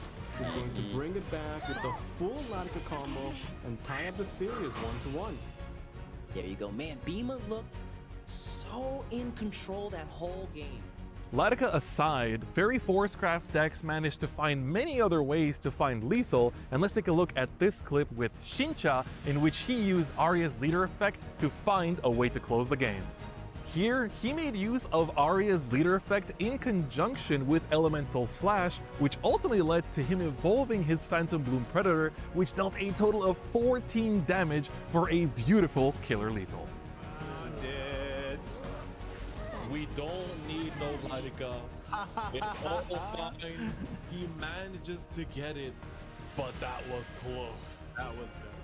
What was your favorite WGP moment? Let us know in the comments below. And of course, don't forget to sign up for the SVO Masters Cup, where you can get your chance to play with the best in the 2025 Shadowverse World Championship. More details about the tournament in the description below.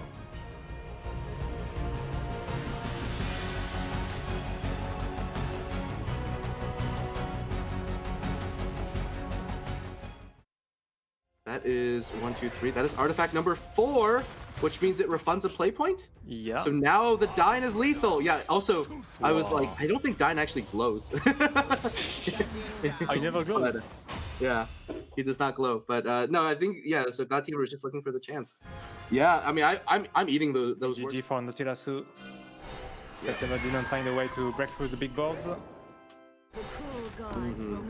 And it's interesting that the grind damage actually matters in this matchup.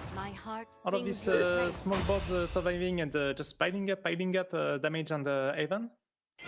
Yeah. This is what another thing. It would have had to be like triple snipe, right? That's it. Yeah. Demon on the keys, it hits on strike, right? It's on strike for the healing, unfortunately. So. Oh, so he goes double Chimera to heal a bit more. I see. That's the only line. Yeah. That's the only way to... He's shaking his head. He's like, he really wanted to see anything, but... Yeah, but at 1 HP, you know that any card is going to be enough. Unfortunate. Yeah. But was pretty hype. The exchange between the two Chimeras... Yeah. Wow. Nautilasu not going for max healing there. I mean, it wouldn't have mattered there, right? He had 17. We counted. Oh yeah. He had 17 without it. Yeah, it was 17. Yeah, because of the mark. So, yeah, it wouldn't have mattered. It's really, that was such an unfortunate draw. It's gonna follow. There's gonna be that easy equal 12 damage, and then Delucia 1-0 to kick things off. Yeah. Speaking of DFM, you know, one of their most well-known players was in Rage last week, but less on that. You brought it up, so I had to. Yeah. So big. back to nature. Okay, back to nature is what it's called. One back to nature kills one bird. That's a 10-10 Lautica. Second back to nature. Okay, and then United Resolve. Yes, that's not. So that's not lethal. I mean, red. It's a lot. Gonna do it. So 3-0 gonna come through, and another another Rhino. Why not? Oh my goodness. Why not? But Andalusia 3-0 here for round 4. Shadowverse Open 2024 Masters Cup playoffs. A huge victory. One of the members of the Twilight Knights. I mean, they're one of the best orgs in the Shadowverse region, right? In both regions, they both show up to both regions. You know, whether it be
G'day, ladies and gentlemen, and welcome back here to the Shadowverse Open Masters Cup playoffs for 2024. It's our final round here now for round 5, where we finally get to determine the top 8 players who will be on their way to the final side of things next weekend. Cash prizes on the line, cool figures on the line, but of course, our all-important World Championship spot, that 2025 spot.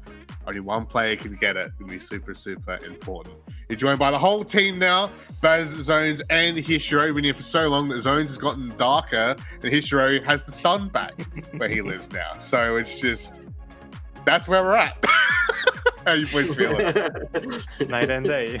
It's it's like the Sun and Moon card. I forget the new name, but with the Amaterasu and Tsukuyomi, Twofold Grace. Twofold Grace. Yeah. Take your pick, guys. Take your pick. There you go. They're right here. Ready to go.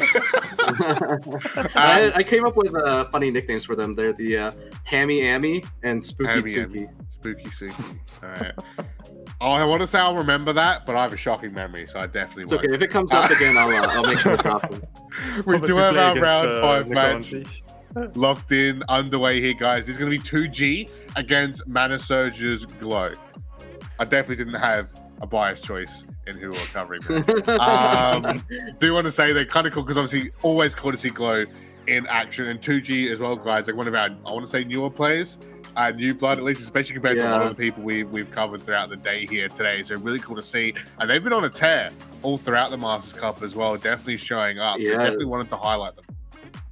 It's crazy. Yeah, I'm curious how they play. I mean, all I know is that, like, all I know about their names, it sounds like some kind of cell phone service thing. But, that's it. I'll let the conspiracy theories go. No, I'm just kidding. Where's my alfoil? Hang on, I'll just put on. Just one thing I want to bring up is that 2G is actually the only player that brought Buff Dragon. Oh, right. Buff Dragon. I'm really curious to see what it does. I'm curious. Yeah, that's one way to. I mean, he's been doing well with it too. I mean, because this is not a format where you can get through without a deck winning. All your decks have to win for you to take the match. So that's right. It's been working. That means, let's see it. And then, all right. So I guess we can. I'm excited for this match. I think there are a lot of other good players in the bubble. So if I remember correctly, we saw Andalusia take it. So Andalusia's got the win and in.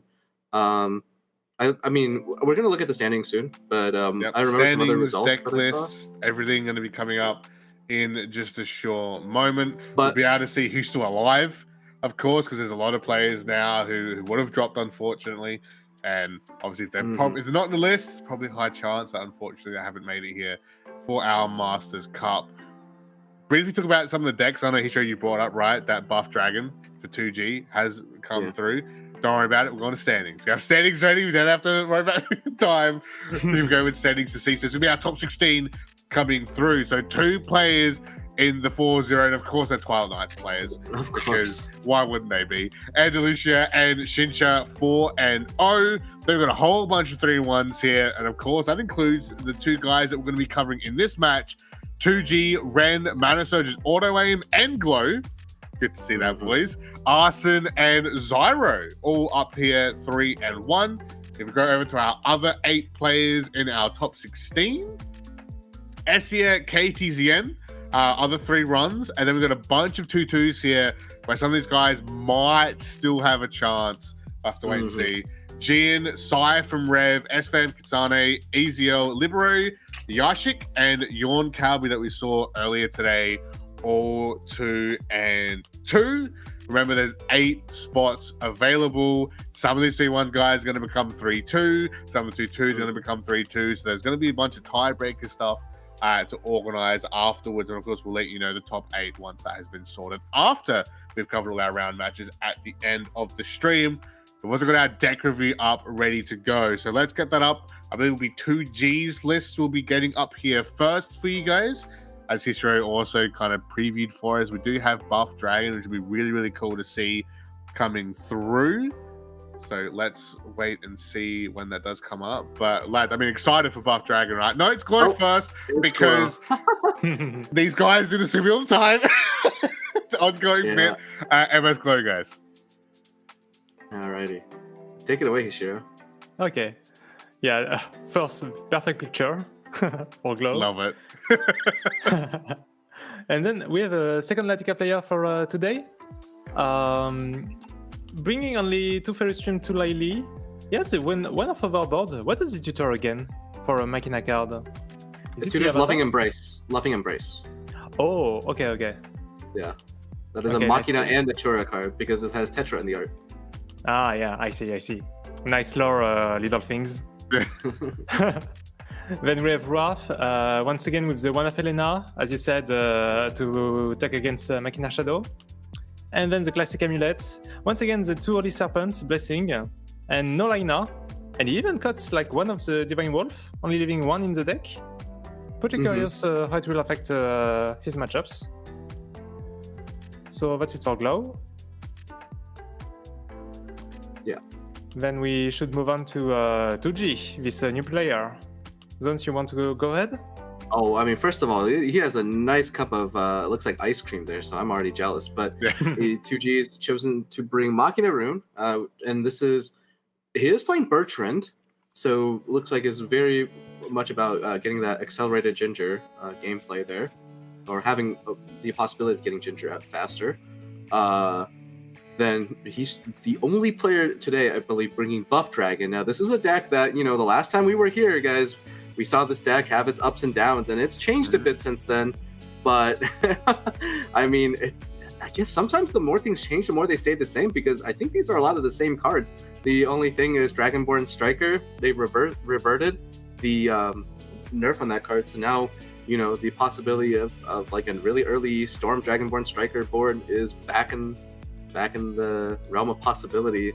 And I see Goblin's Gratitude as the draw engine. I believe this is partially because one of the changes since the Buff Dragon deck of yore is that the Evo package is partially rotated, especially the card draw portion of it. So the choice to put more card draw in the deck, but that card is very it can have its ups and downs. The amount of play points you can recover from it is somewhat unreliable, and so having your plays be gated by it, might not be the best, but it happens. And then the third deck from 2G, probably one of the most popular decks in the tournament today is Wrathblood, and we see 2 Razor Claw, 2 Pact, the full complement of Temperatures of the Cups, and no Elena. So this is a very non-tech list. I think I would consider 3 Razor Claw like a tech, right? But I mean, this is just a standard list, and I think 2G just wants to play a standard Wrath game.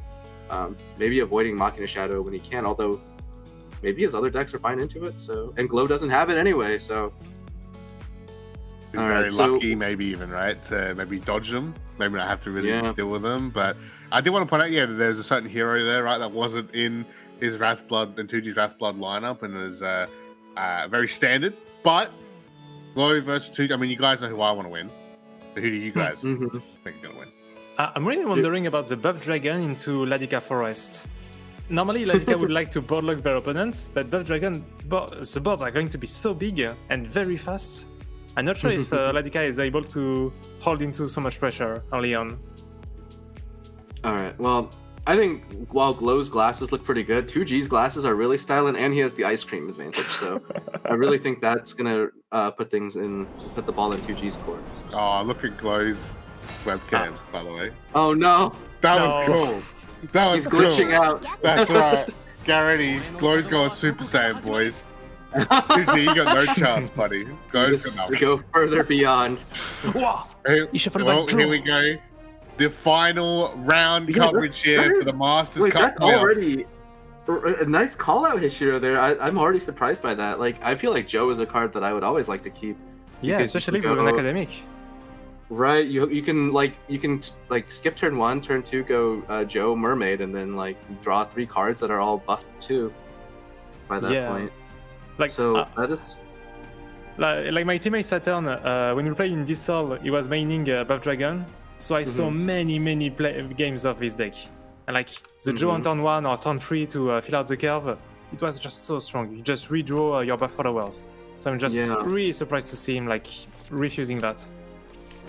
Yeah, maybe the idea is to play to the board in this matchup. That's what I'm thinking, right? Because this is Wrathblood, and as we saw with Sword, Wrathblood can fold to early pressure, so maybe 2G is just trying to play to that, and that's why he doesn't want to play Joe or even delay anything with Joe. He just wants to go 1-2 with followers and go full steam ahead. I don't know.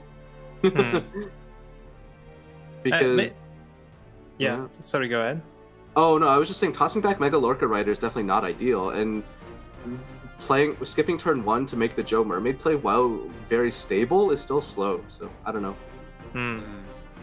I think it's a consideration to think that 2G opened with the Puff Dragon on the very first game, so I think he's confident on that deck. It was like, I want to get my 1-0 with this deck. So we'll have to see if it goes this way. He does a second rider. I think his end is pretty good, to be honest. He just needs to connect maybe with the the tennis girl, the one that summons the Hellfire Dragon. Yeah, Grand Slam Tamer, dude. I have some unkind words about that card. It's a little and draws the Dion. That would be a great card to toss back with Joe here, but yeah. He does have the Tamer. Whoa! What? Okay, we're seeing his power. That's a gamer. What does Glow do here? Mortal gamers, we've got buff dragon gamers. Glow goes for the twins, okay. I mean, I feel like Tamer looks like fetching the Tamer and playing her would have been maybe the default play I wanted, but I think, Glow recognizes that he needs to find more payoff cards here. And of course, this is the iconic play, right? The turn 3 Tamer. Active. Yeah, such a big board presence, having the free trade. And now, Glow is like, I have to trade this, but there's no way I'm touching the free 5. Even if I get my Tamer and get some extra cards for Rush, there's just no way. You have to accept that you're going to take damage on the next turn. Well, Hishiro, you're saying that Glow might not like what's going on, and I believe you, but he's having a lot of positive reactions on his camera there.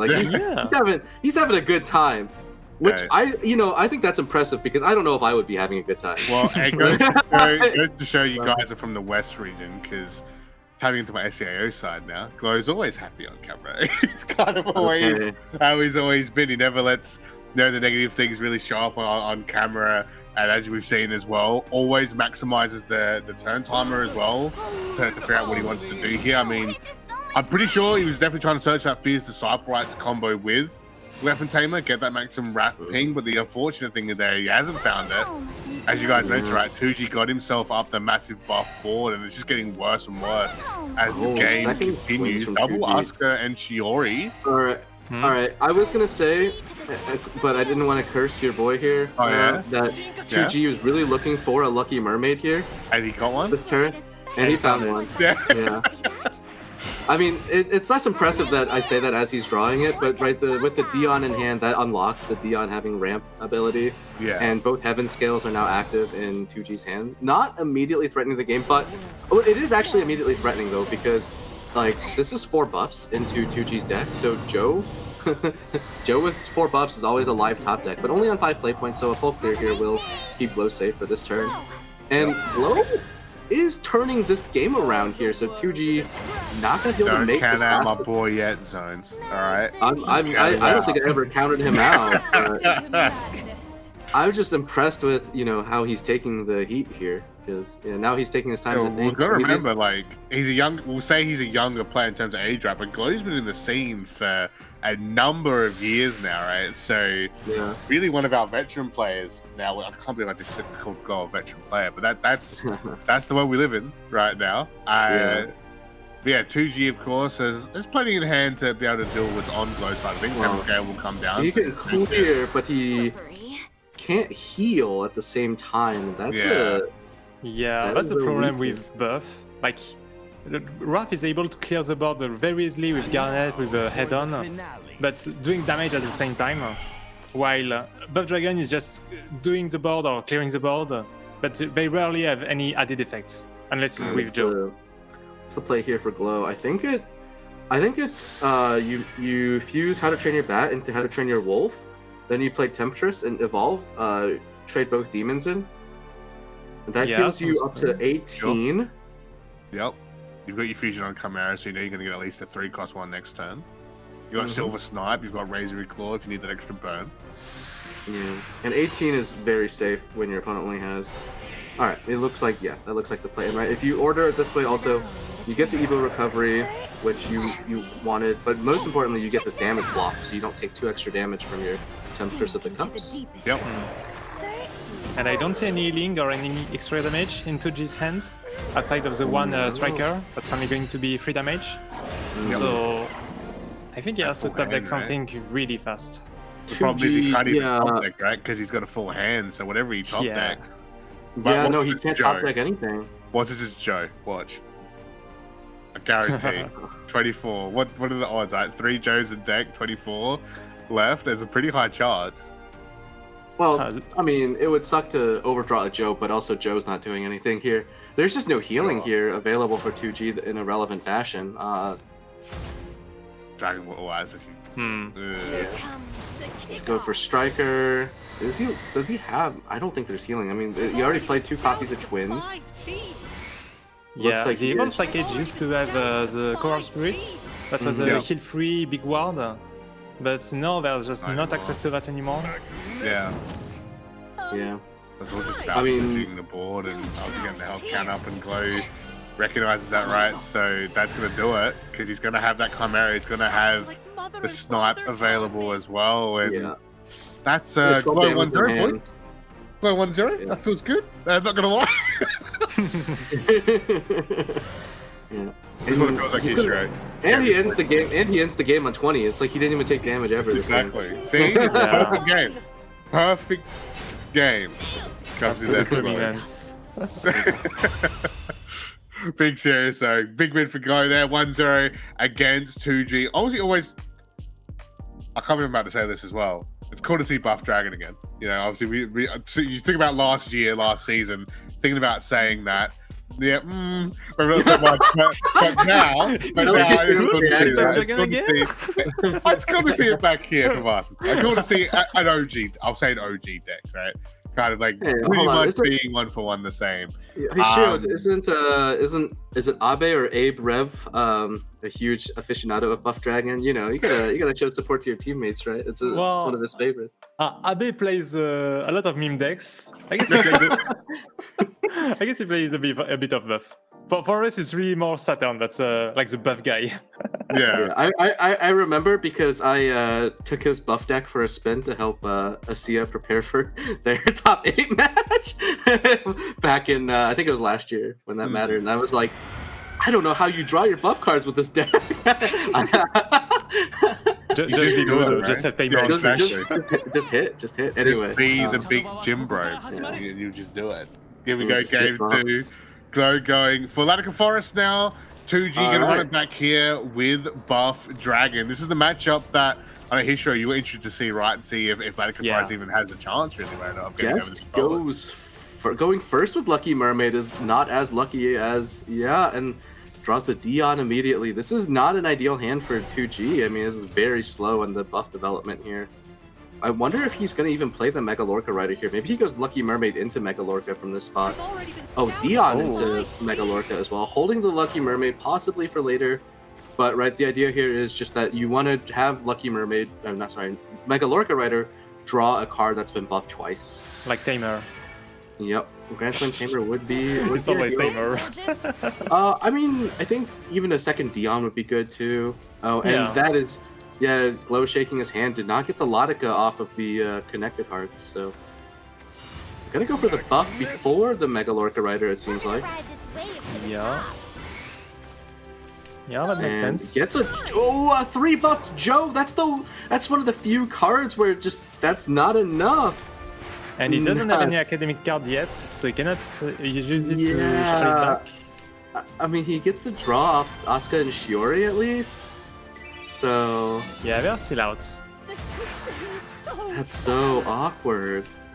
Yeah. Meanwhile, Glow is just developing, making some trees, getting some draws. Ooh, the Tamer, but you send the Tamer back. I don't think you can afford to send this Tamer back. I think you just go. You just go. Yeah. I like that. I like that statement, especially with the. Yeah. One more thing I learned from watching Satan play Buff, you just always play the Tamer. She's just too much board presence. And the earlier you part her, the more impact it will have. Because it's at the point where it's still hard to clear for the opponent. Right. With a weaker board, Glow could have developed an Avatar of Growth this turn, right? And he'd be really cruising, but now he has to at least spend some play points on... Like, he can still evolve this Beast Folk Gatherer, which I think... Oh, he's not going to. Ooh. Oh, Glow is really slowing down. He's showing a lot of respect for this board. Wow. Okay. Yeah, good play. Maximizing resources around his hand as well and keeping it healthy. Yeah, I mean, but the cost of doing that is that that's a whole turn he didn't spend developing zeros. In fact, he has no more zero cost trees in hand. So his threat for lethal is also diminished. And it rolls the okay. So Terminus Dragoon just rolled the reduction on Joe down to 4, which is basically a form of ramping. Oh, and Glow draws the Lotica after spending his zeros. I mean, he still has time to develop here, right? Do this trade into Beastful Gatherer, which is not a full clear. In fact, he can't, playing the 0 wouldn't even be worth it, but it's fine, right? He trades, does he trade the Terminus here? That can evolve, so yeah, that makes sense. And then... Gets rid of the Bane as well. Don't think this is lethal from Glow's hand, but it is a setup. It is.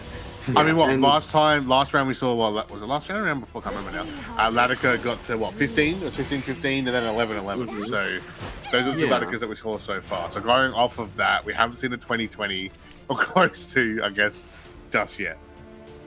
It's very difficult to get that much without a lot of zero cost trees, but the other thing that kind of I do think I was going to say the other thing that kind of stinks, or rather that Glow is going to have to do here is just to play this Lotica to get the card count to clear.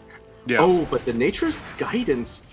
Okay, so this means that he gets the Avatar here, goes into Spirit Beam, gets the Lotica, gets sent back to Nature here.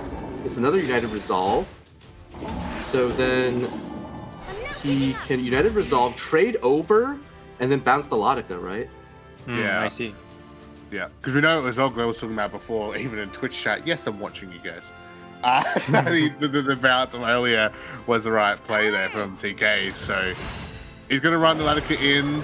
There's the Nature's Guidance bounce. He does have a full hand though, so hopefully doesn't burn anything he needs. But I mean, I think that hand's looking pretty good anyway, right? Probably the best thing he could get. Oh, but wait. Yeah, I think it's a Joe. But he's not going to see another turn. That's the problem. Oh, you have a 16. Whoa. Because the Joe was reduced to 4, right? Despite the full clear, it's not enough. Yeah, it's not enough. Oh, Evo, exactly. Wow. For 1-1. He's like, yeah, that's right, boys. That's right. I mean, you know what? Fair enough. He earned that. He earned that head bounce. 1-1 now. Getting the win with buff. Dragon. Gonna feel pretty good with that, right? A reliable deck. Good to see getting the win on that. Gonna do it with 2 more, buddy. Gonna do 2 more to beat my main Glow. So, you know, no big cheering just yet. It was a really nice setup there with the guaranteed discount on the Joe to get him down to 4, and then with the 7 play points exactly has the 16 damage. So good heads up play from 2G, showing his strength on his pet deck, which you like to see. You like to see that. Yeah, it was interesting because he also had the twins in hand, so he could have just played the twins, draw more cards, and have more things to buff with Lucky Mermaid. But he decided to go for the Reduce on Joe, that was guaranteed, and you see it really bad out. So really heads up. With these aggressive decks, I think, and this is one of the reasons I don't do so well with them, is sometimes you just have to make the decision to make the play that if you get the right top deck, you win the game the next turn, right? And it paid off theirs.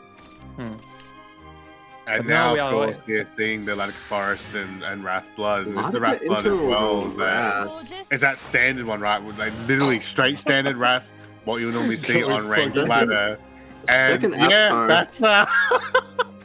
that's right, boys. 0 tree, Latica in hand. Let's go.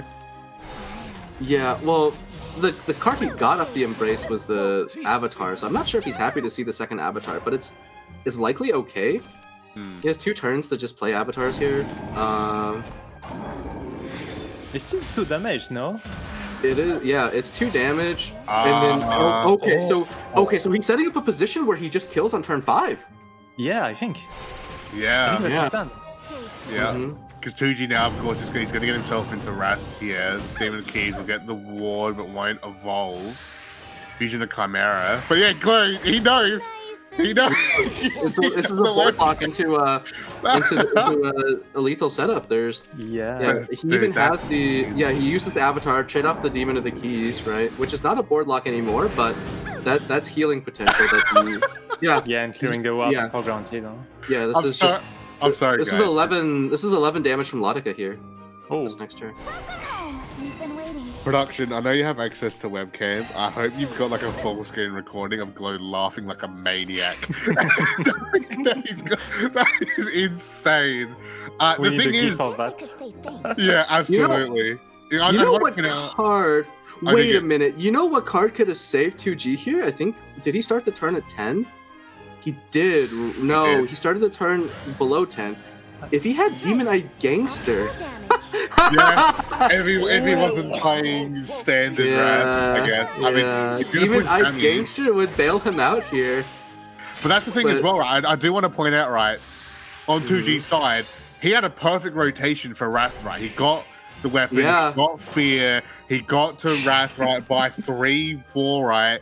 So he had a perfect thing. Goes with the glasses on face. he just jumped the glasses on. He knows. He knows. Yeah. And that's what I put. 2G had a fantastic thing, but it's like the one deck, right? The one deck you don't want to get yourself that low down, gets that Latika through. We know it's about to be, I guess, that Latika OTK, right? 11 to just smash straight through, put Glow 2-1. That's gonna feel great. I know he's laughing like a maniac, but being serious, it's gonna feel great. That's one of those. That's one of those I've got you right where I want you moments as your opponent's curving out. And how many times you get to do that in Pro League on stream for a spot for Worlds?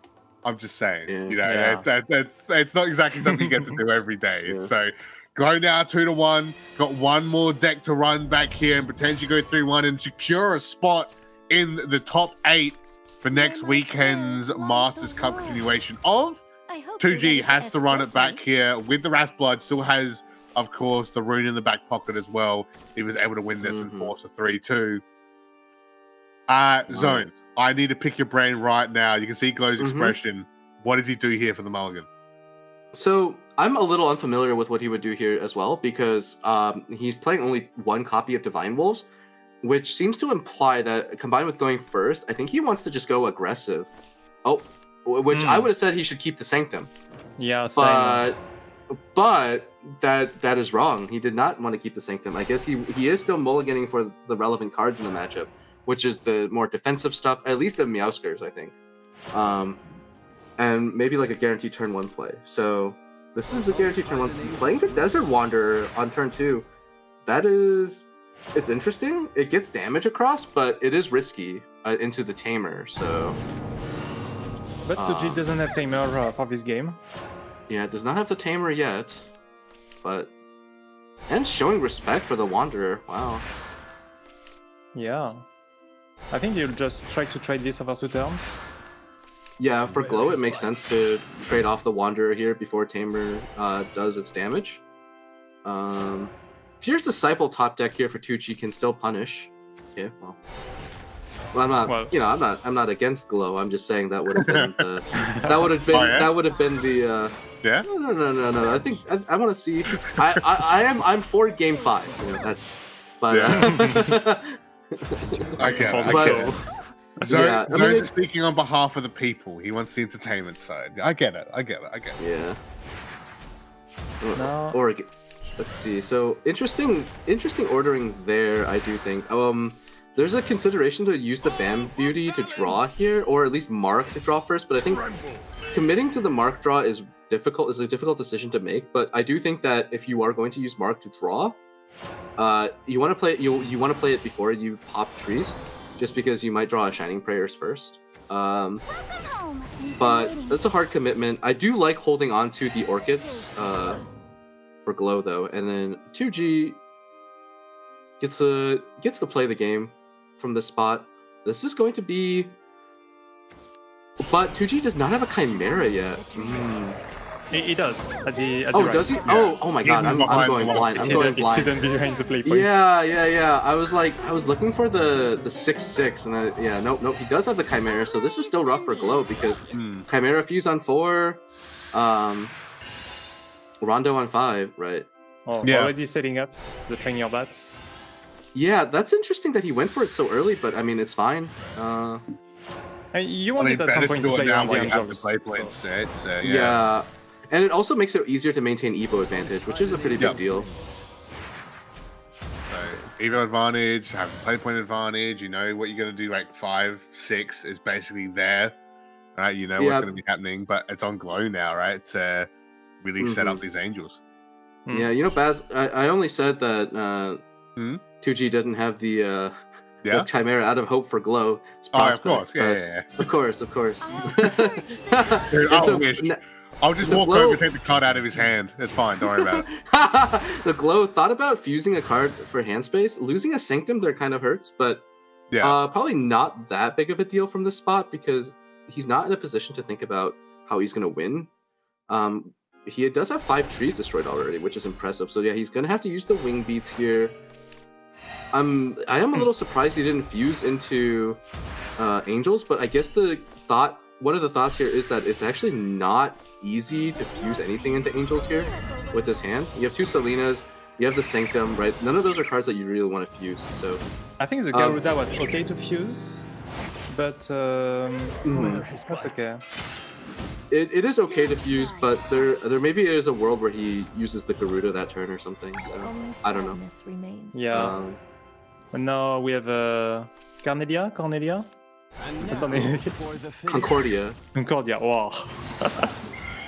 Okay, I didn't you know our name zone, but you don't run her on the deck. That's interesting. That's like a real hate relationship, isn't it? I mean, I used to play her. I told you. How would I be able to tell you that I draw her every game if I never tried? True. That's true. Problem is also here now because I can't be biased forever. Glow's in mega lethal range right now. Yeah. So that's so awkward that he drew the Sweetheart after, because now you play Seraphs, but the problem is when you're healthier than your Seraphs, that you run the risk of getting killed underneath the Seraph. Yeah. The amount of times I've done that on ladder, it's a good feeling. I'll put that out. Very good feeling. Jumping Chimera, jumping Snipe. We're going to go for the Evo even. So you're going to use that to both your points used up. I mean, I guess it's to clear a follower just in case. Yeah, it is. No. The Rondo into Chimera is just lethal here. Yeah. Won't have the chance to heal as well. Just to add insult to injury. I know obviously you can't play with the play points, but that's going to force two, gentlemen. Yeah, there were a lot of lethal outs, right? The Chimera would have drawn a Snipe there also without the Rondo top deck, so. But it is a little tougher of a decision to have the Chimera before the birds pop out, so yeah. But we wouldn't have it any other way here, right? Masters play, final round, final best of 5, final match in the best of 5 now as well. Amulet Haven, Mucking a Rune. It's going to be a doozy. I know, obviously, Zones, you're the Haven man, the Amulet Haven man in this one, but lads, Amulet Haven is the Mucking Rune. Like, yeah, what is this matchup? Is so hard for Amulet Haven. This is this is probably one of the worst matchups for Amulet Haven. I want to see Glow toss everything in this hand, which is crazy because this would be a great hand normally, but it's too slow in my opinion. There's only one curve I care about in this matchup from the Haven side, and that's Meowskers on 1 into Sanctum on 2. And if I don't get that, I don't think I'm winning. You have to make a board that threatens the opponent so that they can't tech wizard comfortably. It's either that, or you make a board that's so huge with the Angels right before the Tetra turn, so that they cannot truly TK you, but you still need the fast scalp. You still need a lot of amulets. Yeah, the good thing here for Glow though is that 2G does not only has the one of Tech. I think it's one of Tech Wizard in his deck in his hand right now. So no Tetras yet for 2G. No Connected Hearts either, right? That card in this list almost always guarantees a Tetra with the Tech Wizard drawn. So I do want to point it out as well, real quick, lad, that back in round 2, we had Mucking Arena versus Amulet Haven. If you guys are just joining us, or if you've forgotten, with John and Calby, and Mucking Arena beat Amulet Haven. So yeah, not consigned for Glow. It is a very tough matchup for Amulet Haven. Yeah, he only has his one copy of Wolf in the end, and he has the wing beats, but they're pretty high cost. So I'm not sure he will have time to reduce them before this is time for the OTK. And there is a Tetra that's drawn on 2G's side. Fuses away a Ginger. Wow, that's the second Tetra. Oh no, what's that's the third Tetra. Oh my God, Glow is on a 2-turn timer now. Yeah. To come to make the difference. Oh no. Dude, how many top decks are we getting today? What's going on? Okay, Selena is okay. Oh wow. Habit. Oh wait. Hold on. No, that's a recovery. So yeah, the Iola, the Ruins becomes a second recovery, so that is a second 0 cost as well. Or even the third 0 cost with the so right, this is where making a big board would matter, because if you can pressure more 0 costs out of, but the thing is, Glow is going second, so where is this pressure coming from without having already played follower into follower the previous 2 turns? This is no pressure. Yeah, and he's just praying for no Tech Wizard here, but we know it's there, right? Yeah. This is like the first time you've seen him give a tougher reaction, and I think he knows. You see this and you have to you either have to respect the turn 6 or just pretend they don't have it and keep playing. But also, right, with this trade, 2G just leaves Glow with one workable board space here. Like, what is Glow even gonna do? Doesn't the Evo and Concordia nuke or half nuke to follow? Give you a leader shield or something? No, the shield. The shield only comes from playing her from hand. Oh. Yeah, what she does when she's evolved is that the first follower that your opponent plays gets -2/-2. But Tetras are 3/3, so they are not going to die to that. It won't matter. Yeah. Damn.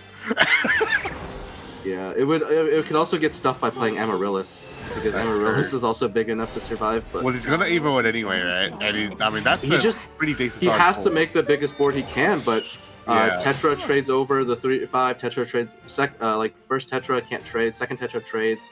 I believe. I mean, he just has to pray, but I don't think.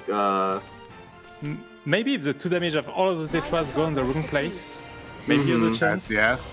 But the thing is, this first Tetra, once she generates Azure Blast, she can also trade into any 3 health follower. Yeah. So it has to be like insanely bad rolls on the. Glow is getting up. He's saluting the camera. It's not completely over for him, maybe, but. Oh wait, the arts of trust is active here as well. Arts of trust is going to deal even more damage to the board. So. Yeah. Now the Tetras trade over the 3/5s, and it's. Oh, and wait, he's going for the Amaryllis? Wait, do you need that? Wait a minute. You don't need the Amaryllis. Wait, hold on. Justice smiles upon me. Wait, now he still has the recovery, the play point recovery on the third Tetra. Yeah. He should still have the play points to play 2 Tetras. He still has 2 Azure Blasts, but that's okay. This buffs the Arts of Trust. It goes after 5 play points now on the third Tetra. Yeah, I mean this still works. Yeah, this should. Yeah. Oh my goodness. 3 damage times 4. That's 24 damage with the Adult Blast. And just like that, 2G is qualified for top 8. Good job to 2G, man. Making it through. I mean, we said, right, he was going on a tear all throughout the day, to make it here in the first place. But, man, that's rough. I gotta feel. The only shining light in the sky right now is there's some 3-2s. There's 2 3-2s that can make it the top 8. And Glow's got a very high chance of being. You can hope for Glow's chances there. 3-2s. I like how it's just like everyone was just deflated. I think it's just, I'm not. It's not player bias. I just hate seeing that OTK. Like it's just so deflating to see that in any game. Like in my own. I'll put it in the same camp. Same thing. It's a win for me. I'll take that. I mean, the execution is just so like. It's just so like given to you once you have the right cards. But to be fair, like those were god draws out for those Tetras. It's really cool to see. And again, like that tempo, like win. Like that's exactly the same as how we had it for round 1, which is like the best of 5, right? Where you have like the matches are so close that the players' skill level are very close as well, and you get that back and forth. It's really cool to see. That is us done for the rounds now, ladies and gentlemen. There's a couple matches left in round 5 that are going to be finishing up while we are on the break. I'm not going to spoil anything because we are going to get our top 8, our official top 8 for you guys when we come back from the break, as well as giving you a brief preview into what will be happening for our top 8 stream happening next weekend. So get excited for that one. Don't go anywhere because we still have the wrap up here for the Shadowverse Open Masters Cup Playoffs 2024 season. Lads, any final comments before we throw it to a break? Well, can't wait to see what 3-2s make it out of this bracket and go to top 8. Still a little chance for Sai. Hey, Sai and Glow, done. We're happy. We're happy.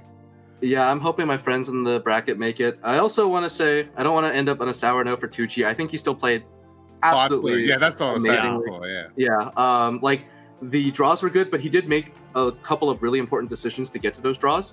Fusing away the Ginger, for example, right? You know, we were all like, what?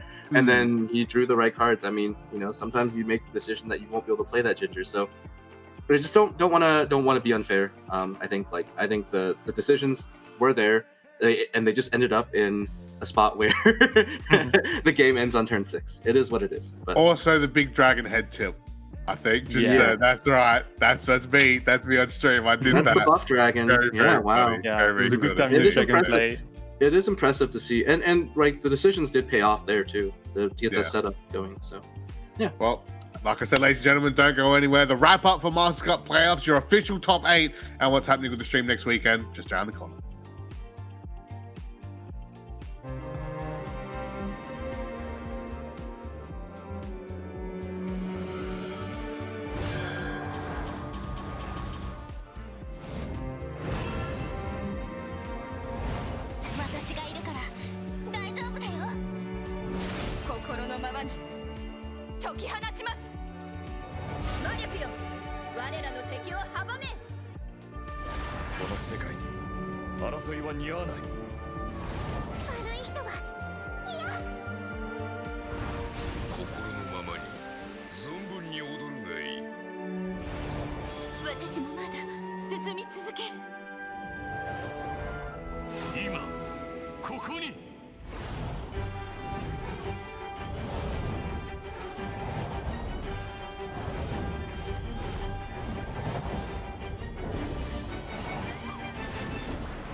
That's Yeah, 12 Glow damage 1-0, in boys. hand. Glow 1-0. Yeah. That feels good. I'm not gonna lie. Yeah. This one feels like he's right. And he ends the game. And he ends the game on 20. It's like he didn't even take damage ever. This game. Exactly. See, perfect game. Perfect game. Comes in Absolute that dominance. Big serious, so big win for pretty good anyway, right? Probably the best thing he could get. Oh, but wait. Yeah, I think the joy is but actually he's there. not. But he's not going to see another turn. That's the problem. Oh yeah, that's 16. Well, because the Joe was reduced to 4, right? Despite the full clear, it's not enough. Yeah. It's not enough. Oh, Evo, exactly for 1-1. Looking at the card. Look at PG, he's like, yeah, that's right, boys. That's right. He knows. He knows. Yeah. And then that's sort of point. 2G had a fantastic thing, but it's like the one deck, right? The one deck you don't want to get yourself that low down, gets that Latica through. We know it's about to be, I guess, I think that Latica OTK, right? 11 to just smash straight through, put Glow 2-1. That's gonna feel great. I know. It is. No. Oh, the Rondo into Chimera is just lethal here. Yeah. Won't have the chance And to Swipe heal, as well. Just to add insult to injury. I know obviously you can't play with the play points, but that's gonna force 2-2, gentlemen. Yeah, there were a lot of lethal outs, right? The Chimera would have drawn a snipe there also with without the Rondo top deck, so. So play 2 Tetras. You still have 2 Azure Blasts, but that's okay. This buffs the Arts of Trust. This is it goes after 5 play points now on the 3rd Tetra. Yeah, I mean this still works. Yeah, this should. Yeah. Oh my goodness. 3 damage times 4. That's 24 damage with the Adult Blast. And just like that, 2G is qualified for top 8. Good job to 2G, man. Making it through. I mean, we said, right, he was going on a 10.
then I want more.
Welcome back here, ladies and gentlemen, to the Shadowverse Open Masters Cup Playoffs 2024.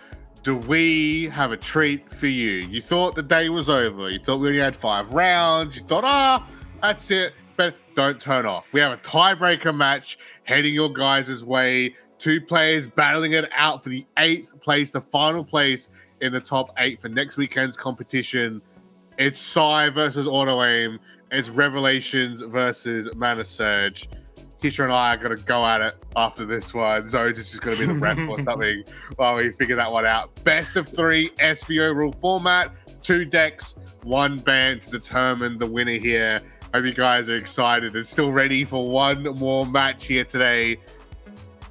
I'll give it to Zones first because he's not biased.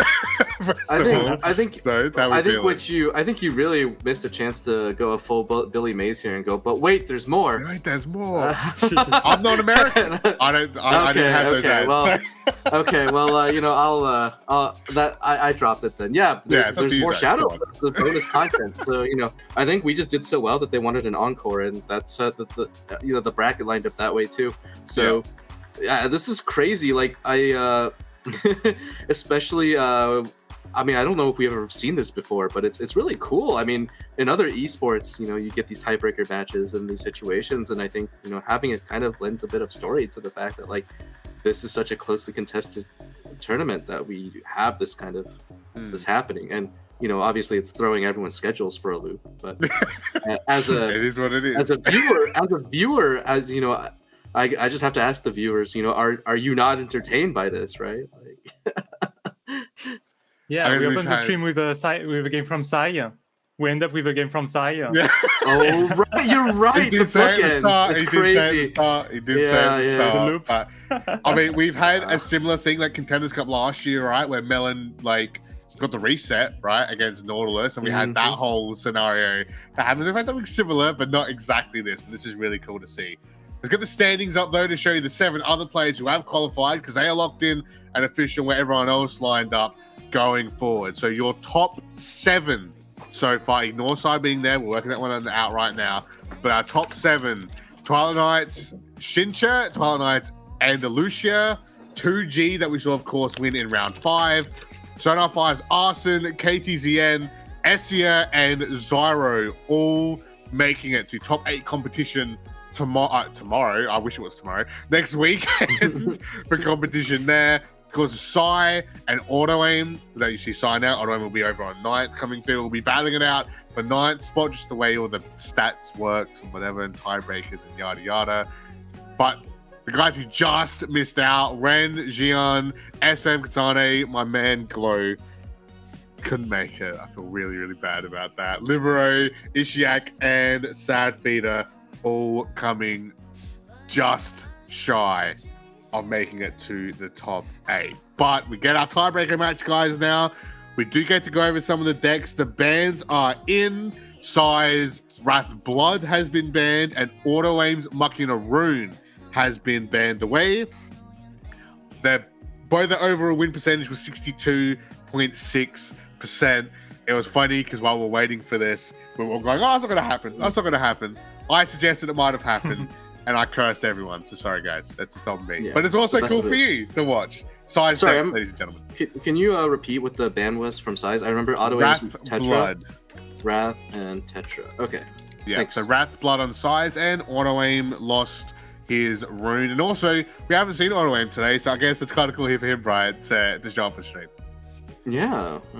One of the long mainstays. And so we have Wrath and Amulet from Auto Aim against we could even had almost had a BO3 mirror, but no, it was going to be the Amulet and Artifact from Sai. So yeah, these are all really fast-paced decks. Well, they're decks that can play fast-paced matchups in this situation. So I guess we'll just have to see how it goes. I don't know how it's gonna go. I think the bans are reasonable. I mean, yeah. Sai did tell us in the internal chat that he just hates playing against Machina Rune. Like, he hates the feeling of knowing that on turn 6 sometimes he's just doomed.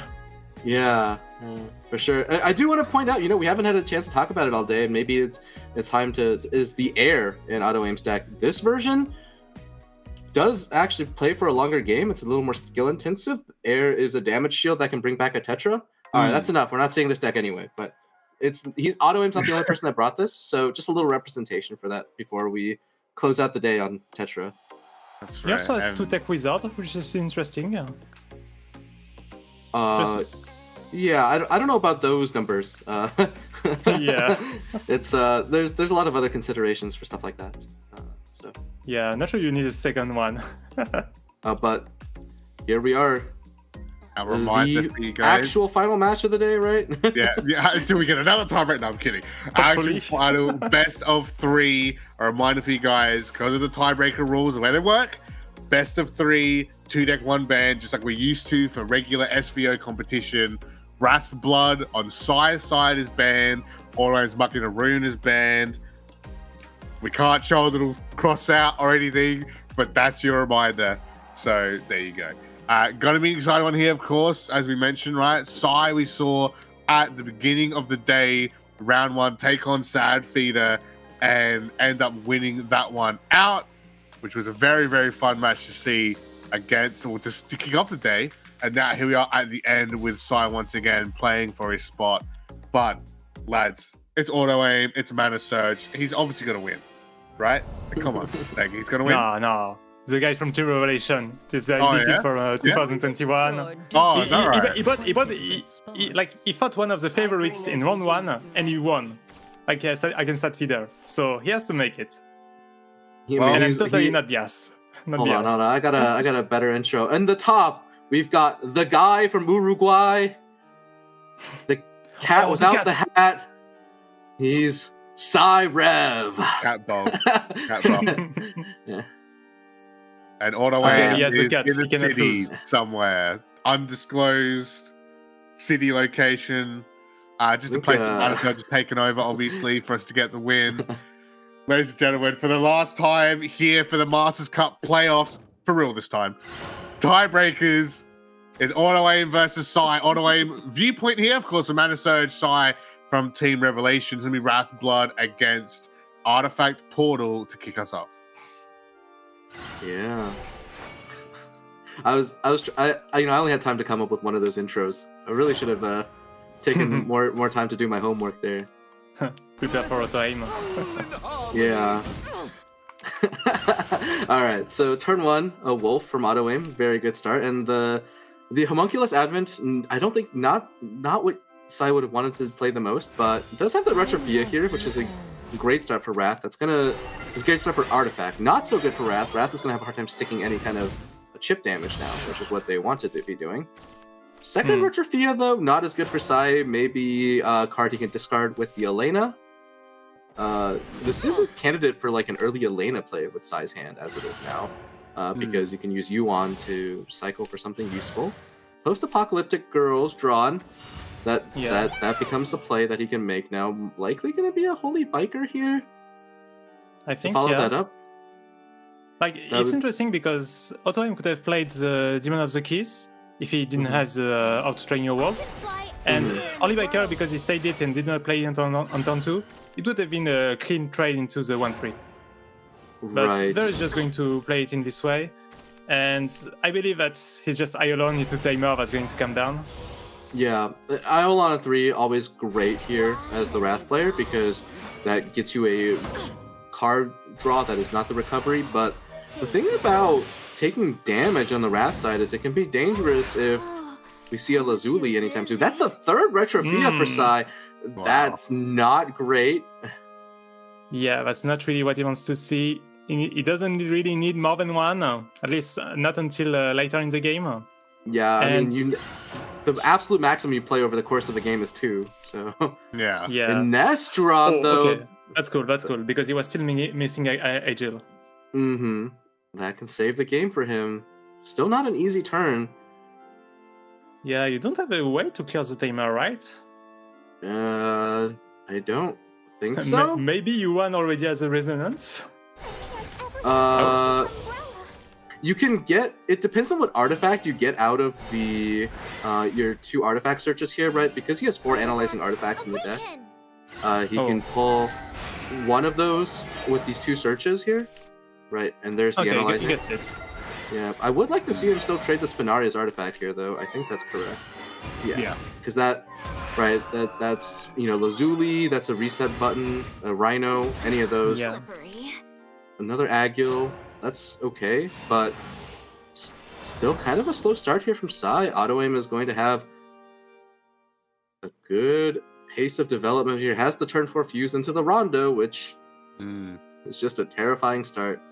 Chimera, Rondo, like Diablos all in hand, right? Snipe even as well, ready to go. So the main thing he's going to be auto aim's looking here is just to sort of minimize the amount of damage he takes making this turn while progressing his game plan. And this is exactly it right here. Diablos for final point, 6 damage to face, gonna get the fusion off for Chimera. Garnet next turn, right? Fuse off the ruins, he doesn't need it anymore. I'd say it's clever rotation of Wrath there. Yeah, and no Lazuli from Sai, no Rhino from Sai. He has no threats right now. He's gotta find his threats very soon. Here's the Agil, followed up by what I would assume is he gonna go for Steel Arm Congregation here? It's nice, but he's already taken some damage and he's gonna expect more. So he actually goes for the Radiant Machinery. Yeah, because he's already down 1 reset button, right? So is aware of the healing needs of his deck. Draws a 4-cost Post-Apocalyptic Girls, which is a little higher than. You would like her to be at 2 costs or less. But right now, I think he's probably going to shuffle her back. Yeah. You can also use Yuan to shuffle her. Might have to, right? Which is a little more efficient because when you use Yuan to shuffle them, you don't put more analyzings in your deck. And this is not a game state where Sai is necessarily going to be able to cycle through analyzings easily. So I think he's likely looking to discard what I assume is... Oh, but I don't know about discarding the Post-Apocalyptic, though. Okay, just plays the Agil. Maybe he is just going for the natural cycle. But finally draws the Lazuli. Oh, and the draft card already summoned. That's a really strong play, too, because this makes the Rondo harder for auto aim to do. When we all know that Wrath would love to play Rondo here. I mean, you can still clear the Retrafia with Rondo and Snipe. Snipe, yeah. That still works. Yeah. You maximize your healing, your damage, and that as well. Fusion oh, no, it doesn't have to be Snipe here, right? He can also use Demon of the Keys to cleanly clear this, which... Okay, Snipe is probably better. Yeah. Yeah. I mean, it's that toss-up between, like, getting that extra damage, right? Or just being safe on the hill, but... Yeah. You want that damage, right? Especially well, also, you've got another Rondo, etc. The extra play point here matters a lot too, because it means you can play the How to Train Your Wolf. How to Train Your Wolf, yeah. Yeah, which lets him go Rondo into another Twins here. This is looking very good for auto aim, but these Elenas in Sai's hand may say something about this. And the second Retrofia play for Sai may actually hurt him here, because that's a board slot that he cannot clear up. I think at this point you just play the Post-Apocalyptic Girls, no? You just want to make sure you survive the first Giant Chimera. Yeah, it's very slow though. Is he going for another Radiant Machinery here? I do think that maybe it is time to deploy the PAGs as that's one of my favorite abbreviations that I don't know if we had time to break out, but it could make sense. It could be enough to be at 15. What will tomorrow bring? This goes to 15. So 15 is it safe? It is most likely safe against the 3-cost Chimera, right? Triple Snipe is the only... Yeah, there's no triple Snipe here, so... Oh, but only 13. But 13 is... Oh, hang on. It should be barely okay. Yeah. But I don't even know if auto aim goes for the damage on the Chimera here. I feel like he'd be comfortable just playing Twins and drawing some cards here. Twins, Razory. And the Chimera at 0 PP on the next turn. Maybe he saves the Razory here though, right? Because one consideration is that you do want to have something to pop a Post-Apocalyptic shield. Nope, just kidding. No, you don't. Nah, it's fine. No, we don't bother with that. I just want to be full on next turn, he said. Yeah. So confident with what he has, then at least, you know, one Chimera. I mean, what? Basically zero. You can just have 0 cost. So happy to go for that, get the draw potentially, and see what he pulls out of it. Yeah, very tense position. Sai is able to mount a comeback from the start here, though. I mean, auto aim's resources are running kind of low. Now, can you find 1,000 radiance now, or better post-apocalyptic girls maybe? You need one of these right now. This is not a. I mean, this is not a bad turn for Sai to just jam out a post-apocalyptic girls at some point. But I think the biggest thing for Sai, the biggest thing that Sai would like to be able to do is run out the Elenas here just to get them out of the way, convert it to Yuans. But maybe we won't see them. Maybe we won't see Yuan this game. Radiant drawn, and there's the post-apocalyptic girl using the last board space and all of his play points very efficiently. And this is not the easiest board for this is not the easiest situation for Auto-Aim to try to win the game through. Yeah, because he has no way to pop the shield. Yeah. He plays Chimera, he loses 6 damage just like that. Oh, there's another Razory. That is a shield pop. But is it worth it to use it here? Well, I think that even if you have Edon and the snipe out of Chimera, it's not going to be lethal. Yeah. Yeah. But if you consider Chimera 0, could you maybe find... Wait, no, you use Razory to pop the shield, your Chimera. Yeah, Razory to pop the shield, then you Chimera, that's down to 7, 4 play points left. So then if you find like Hedon... And Snipe, exactly. It's Hedon and Snipe, exactly. Use the Tamer, Razory the face to pop the shield, then play the Chimera. He might be considering using the 6-cost Chimera to pop the shield as well. I'm not sure about that. Oh, no, he might be considering Barlock. Oh! Yeah, that's true. Oh, you're right. That's 17 damage on board. Yeah, but you risk... Okay, there's Dine. But the problem with Dine is that you need to be able to accelerate. Oh, he's going for it! He's absolutely going for it. Because Sai already played 1 Homunculus Advent, right? So Sai doesn't have ways to drop below the play point count. He has a free Cospel. Oh, he has duel! You're right, he has duel! I forgot! Oh my goodness, wait, that's... So Sai is going to be able to go Did you see that smile from Sai? He held the duel with Destiny. I think Auto-Aim didn't factor that card. Oh, he's like, sorry, goodness. I have the out. Yeah. Yeah. You can even play Baphomet's Authority here for fun. Yeah, never and you make sure that there's no play point recovery this way. Yeah. And the Radiant is already there. And the Radiant, yeah. Wow. Alright, going 1-0, one more to get his 8th place spot. Match point for Sai here. Yeah, you're right. I mean, I totally forgot the Duel of Destiny. You usually see those all played by now, but damn. Wow. Auto-Aim was scared to win. He didn't go for the top deck Edon and Snipe. Maybe they were there. We never know. Maybe they were there. I mean, I think, yeah, because the thing is, if Auto-Aim survives with that setup, he is guaranteed to win the next share with the double Chimera, right? But it's so hard to say, because I think the counter argument is that once you just let Artifact have a full turn from that spot, like, what are your odds of winning anyway, right? Like, sure, if you go for it, if you don't go for it, I don't know. But you can understand the gamble as well, right? He's got the Chimera. He's like, I can maybe go for the board lock if he doesn't have that one card, right? Then I get away with it. But unfortunately, it doesn't pay off, and now he's got to fight 2 matches back, right, to get potentially his 8th spot. Sai is going to have his Amulet Haven. Auto-Aim Sai has the Wrath Blood in his own Amulet Haven. Amulet Haven's been, kind of up and down all over the place. It's been really, really good. It's also been really bad for players to be a crutch on, right? And I've straight up lost series only having this deck left available. You know, I think Amulet just favors the better player. That's how that goes. Ooh, okay. Better player. It's a very Academy hot take right there for you guys. It's a very skill intensive deck, no matter how you slice it. Yeah. Well, potential series point final match of the day here, guys. Can Sai lock it in 2-0 and get his top 8 spot secured for next weekend? Or is Auto-Aim going to be able to find out get to that 1-1 spot, force a third match. Sorry. A reminder: if you are just joining us, yes, it is tiebreakers. It's a best of 3 though, as opposed to the best of 5 we've had all day. 2-minute deck, 1 ban, just like the SVO usual format.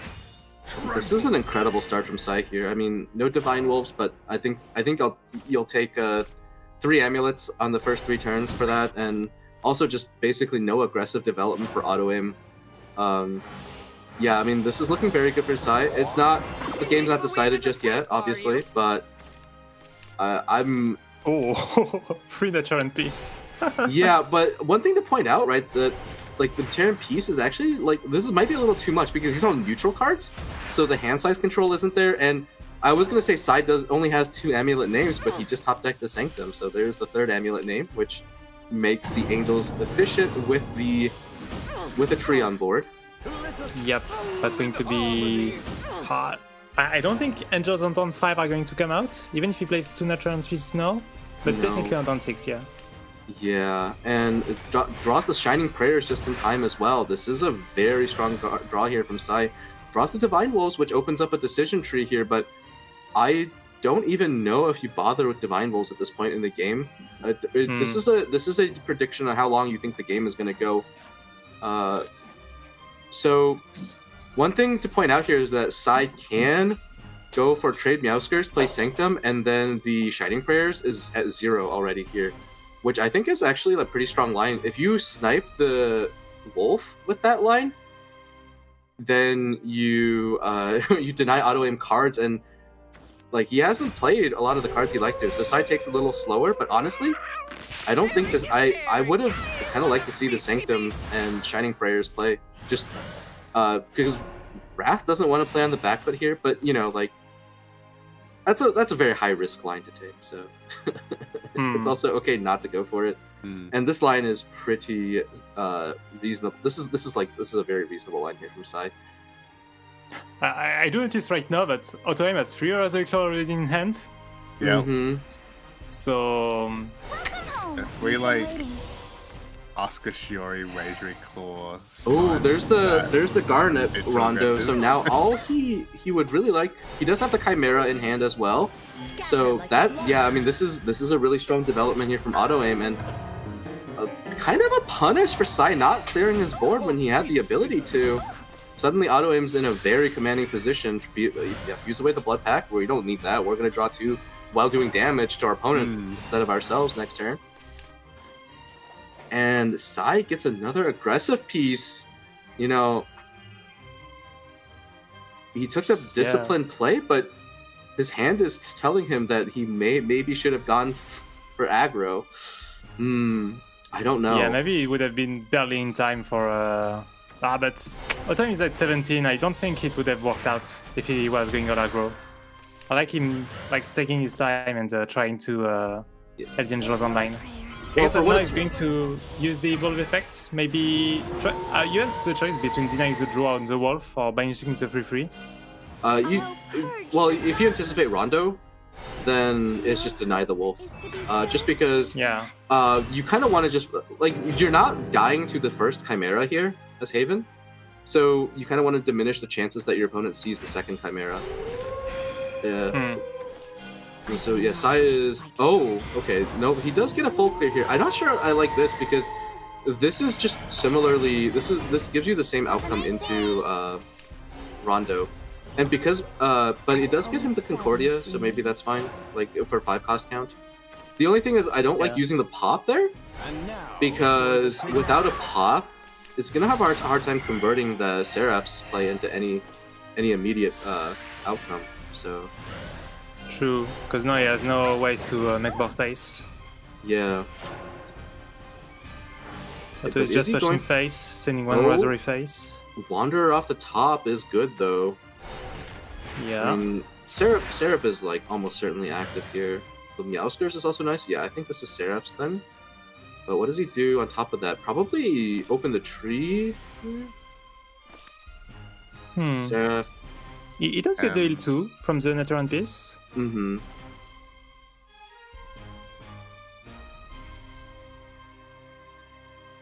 So no. The problem is only going to 12 is slightly unsafe. But I don't know if he has a better choice than that. Drawing the second Angels is really nice. Yeah, backup Angels is really good. Uses the wing beats. Interesting. Yeah, maybe it was a bit too much expensive for him. Yeah, it's okay. I think I might have considered using the mark, but I mean, I don't know. It's a tough call. And now auto aim doesn't have a great way to deal with this. You really need to. The best way to deal with this for auto aim would be a Hedone, or if he just draws into the snipe here. Yeah.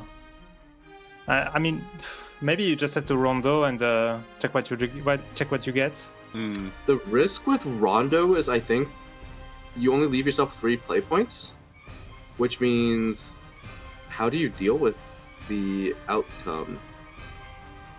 Yeah, if you go with the twins, you have 4 play points left to potentially have something. I don't think twins is ever good enough here. This is actually very bad for auto aim now, because he doesn't have a good clear. Well, that's the thing. Do you take the gamble with Oscar Shuri for the draw, or So do you just rondo come out? The line here is to hope for snipe. You just have to hope for snipe here.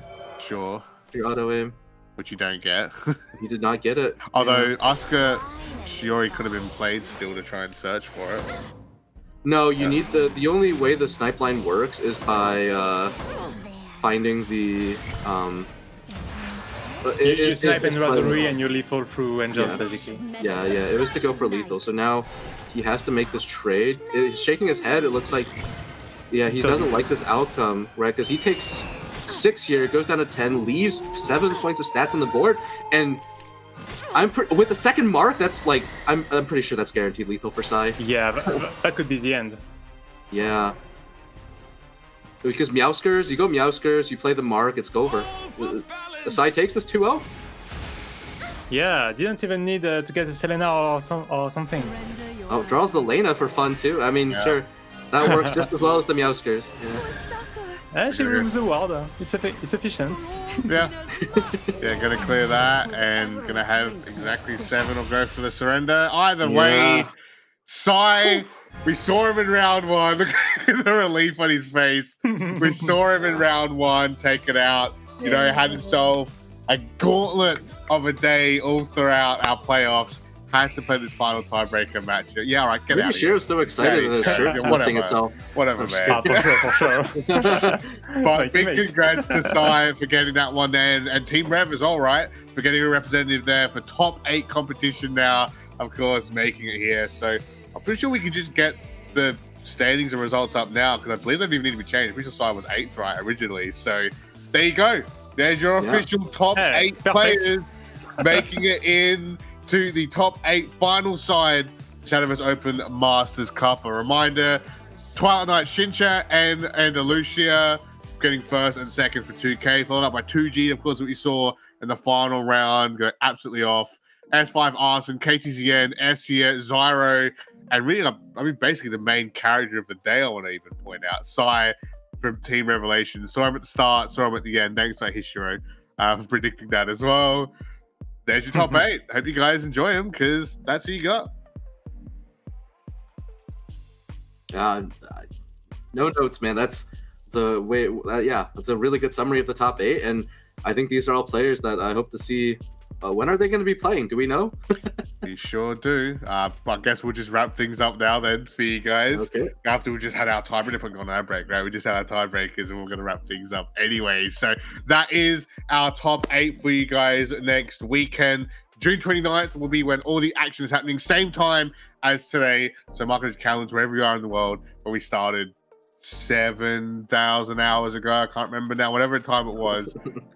Mark your calendars for that. Same channel here, of course, SVO Esports, _Esports, and of course over on the YouTube as well. We'll be joined, it's kind of obvious, but you'll be joined by the other lads, of course, in Ignitius East and Different Fight to give you all the finals action. And they'll be able to give you, you know, their commentary and their thoughts going into the top 8 as we decide our #1 player going into Worlds next year. Zones, Histro, it's been a pleasure. Final thoughts before we wrap things up, starting with Zones. Yeah, I mean, I think the matches we saw today were a blast, and we watched a lot of the people that made it through. So I can't wait to see how they do next week and see who takes that spot for the to represent, you know, our international regions at the World Championship. Yeah, definitely looking to see who gets that spot, that WGP spot, and hoping it's my teammate, of course. Yeah, so we know who Hishiro is going for. Let us know, of course, look down the week on the Discord and Twitter, who you think. Hishiro, you've played for that spot a few times, right? Do you have anything to say based on your experience to these players? Oh, like, I remember like my third place match against Azercloud back in 2020. I remember that too. Yeah, you know, joining the world every time. Oh, you were ready to take on the world based on that, you know? Yeah, they all made that joke. So yeah, it's going to be super intense match, and the fact that there's so much at stake and pressure, it's really like help you push your limits, help you learn who you truly are. And yeah, I think that's also the beauty of esports. It's not only to win and not only to get travel to Japan or get an Olivia figure and all, but also to get to know yourself, push your limits, and meet people that are doing the same efforts. I think that's very beautiful.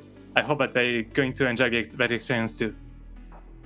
Make sure you listen to the GOAT, guys. All right, that's wise words. Well said, He's been doing enough. He's earned enough to earn that title. Make sure you listen to him. That's it, guys, for us today. Thank you so much for tuning in here on your weekend of all things here, of course, for the Masters Cup playoffs. You'll be joined by the lads Igni East and DF for the top 8 finals next weekend. But that's it from us. Till next time, guys. That's it, already set up. And like I said, again, I'm going to bring it up, the tempo swing, the 2-2, going into our final match in our first round. I can't believe we had our first round, guys, best of 5, going to the 5th match. That's just, and Sad Feeder and the Razor Claw match. Yeah, did I?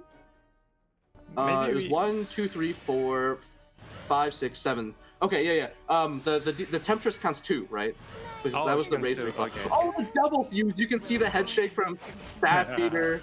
If he sees the Rondo next turn, I think he already knows the way. I don't think he even has to play this Chimera.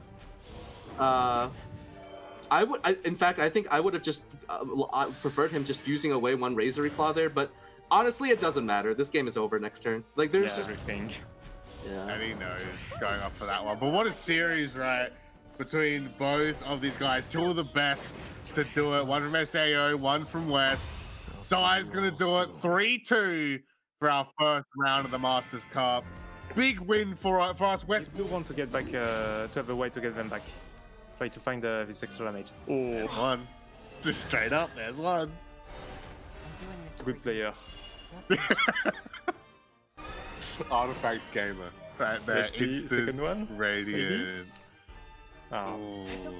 No, but I mean, the one mother still get the pull, right? Get those play points back, at least. Get that combo going. Yeah, double snipe will do it. So, good effort. I mean, the amount of healing Calvi went through then was absolutely insane, but unfortunately, just not enough. John gets the Wrath Blood wins and makes that 2-1, so twice. They could have attacked to just trade all of his board to make sure there's nothing blocking the Azure Blast that's coming. But yeah, first one, going to go for 8 damage face. You get the second one from the second Tetra. 2, 3, 4. And then the third one. 1, 2, 3, 4. -4. Calvi there. Gonna lose out. I do see a danger though. Because if he plays Viscaya for the damage. Yeah, I was gonna say, did he play Lubel? Does he have enough? Or just okay, then jumps Chronos. Yeah, yeah. Jewel's already done. He's just taking his red cap off. And Techno Lord for 21! 21 damage to wrap that one up.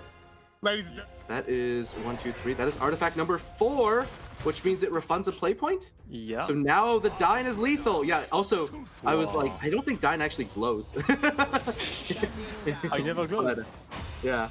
He does not glow. But no, I think so God Tier was just looking for the chance.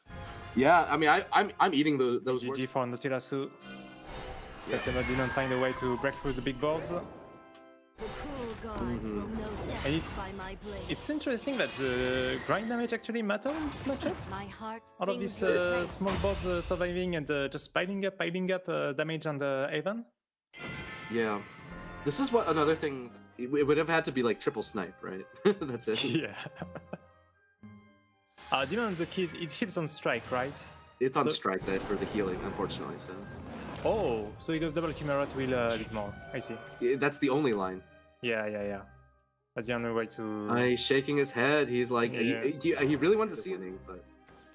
Yeah, but at 1 HP, you know that any card is going to be enough. Unfortunate. Yeah. But was pretty hype. The exchange between the two Chimeras. Yeah. Wow. Nautilasu not going for max healing there. I mean, it wouldn't have mattered there, right? He had 17. We counted. Oh yeah. He had 17 without it. Yeah, it was 17. Yeah, because of the mark. So. Yeah, it wouldn't have mattered. It's really that was such an unfortunate draw. It's gonna follow. There's gonna be that easy equal 12 damage, and then Delucia 1-0 to kick things off. Yeah. Speaking of DFM, you know, one of their most well-known players was in Rage last week, but less on that. You brought it up, so I had to. Yeah. So big. Back to nature. Okay, back to nature is what it's called. One back to nature. Kills one bird. That's a 10-10 Lautica. Second back to nature. Okay, and then United Resolve. Yes, that's not lethal. I mean, it's a lot gonna do it. So 3-0 gonna come through, and another another Rhino. Why not? Oh my goodness. Why not? But Andalusia 3-0 here for round 4. Shadowverse Open 2024 Masters Cup playoffs. A huge victory. One of the members of the Twilight Knights. I mean, they're one of the best orgs in the Shadowverse region, right? In both regions, they both show up to both regions. You know, whether it be we're talking about. That's Glow 1-0 points. Glow 1-0. Yeah. That feels good. I'm not gonna lie. Yeah. He's what it feels like he's right. And he ends the game. And he ends the game on 20. It's like he didn't even take damage ever. Exactly. See, perfect game. Perfect game. Comes to that. Big serious. So big win for good anyway, right? Probably the best thing he could get. Oh, but wait. Yeah, I think it's a joy. But he's not going to see another turn. That's the problem. Oh yeah, but 16. Well, because the Joe was reduced to 4, right? Despite the full clear, it's not enough. Yeah, it's not enough. Oh, Evo, exactly for 1-1. Look at PG, he's like, yeah, that's right, boys. That's right. Just he knows. He knows. Yeah. And then that's what I put. 2G had a fantastic thing, but it's like the one deck, right? The one deck you don't want to get yourself that low down, gets that Lautica through. We know it's about to be, I guess, I think that Lautica OTK, right? 11 to just smash straight through, put Glow 2-1. That's gonna feel great.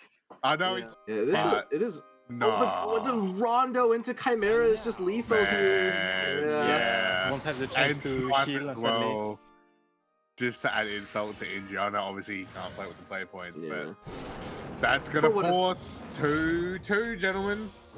Yeah, there were a lot of lethal outs, right? The Chimera would have drawn a snipe there also without the Rondo top deck, so play 2 Tetras.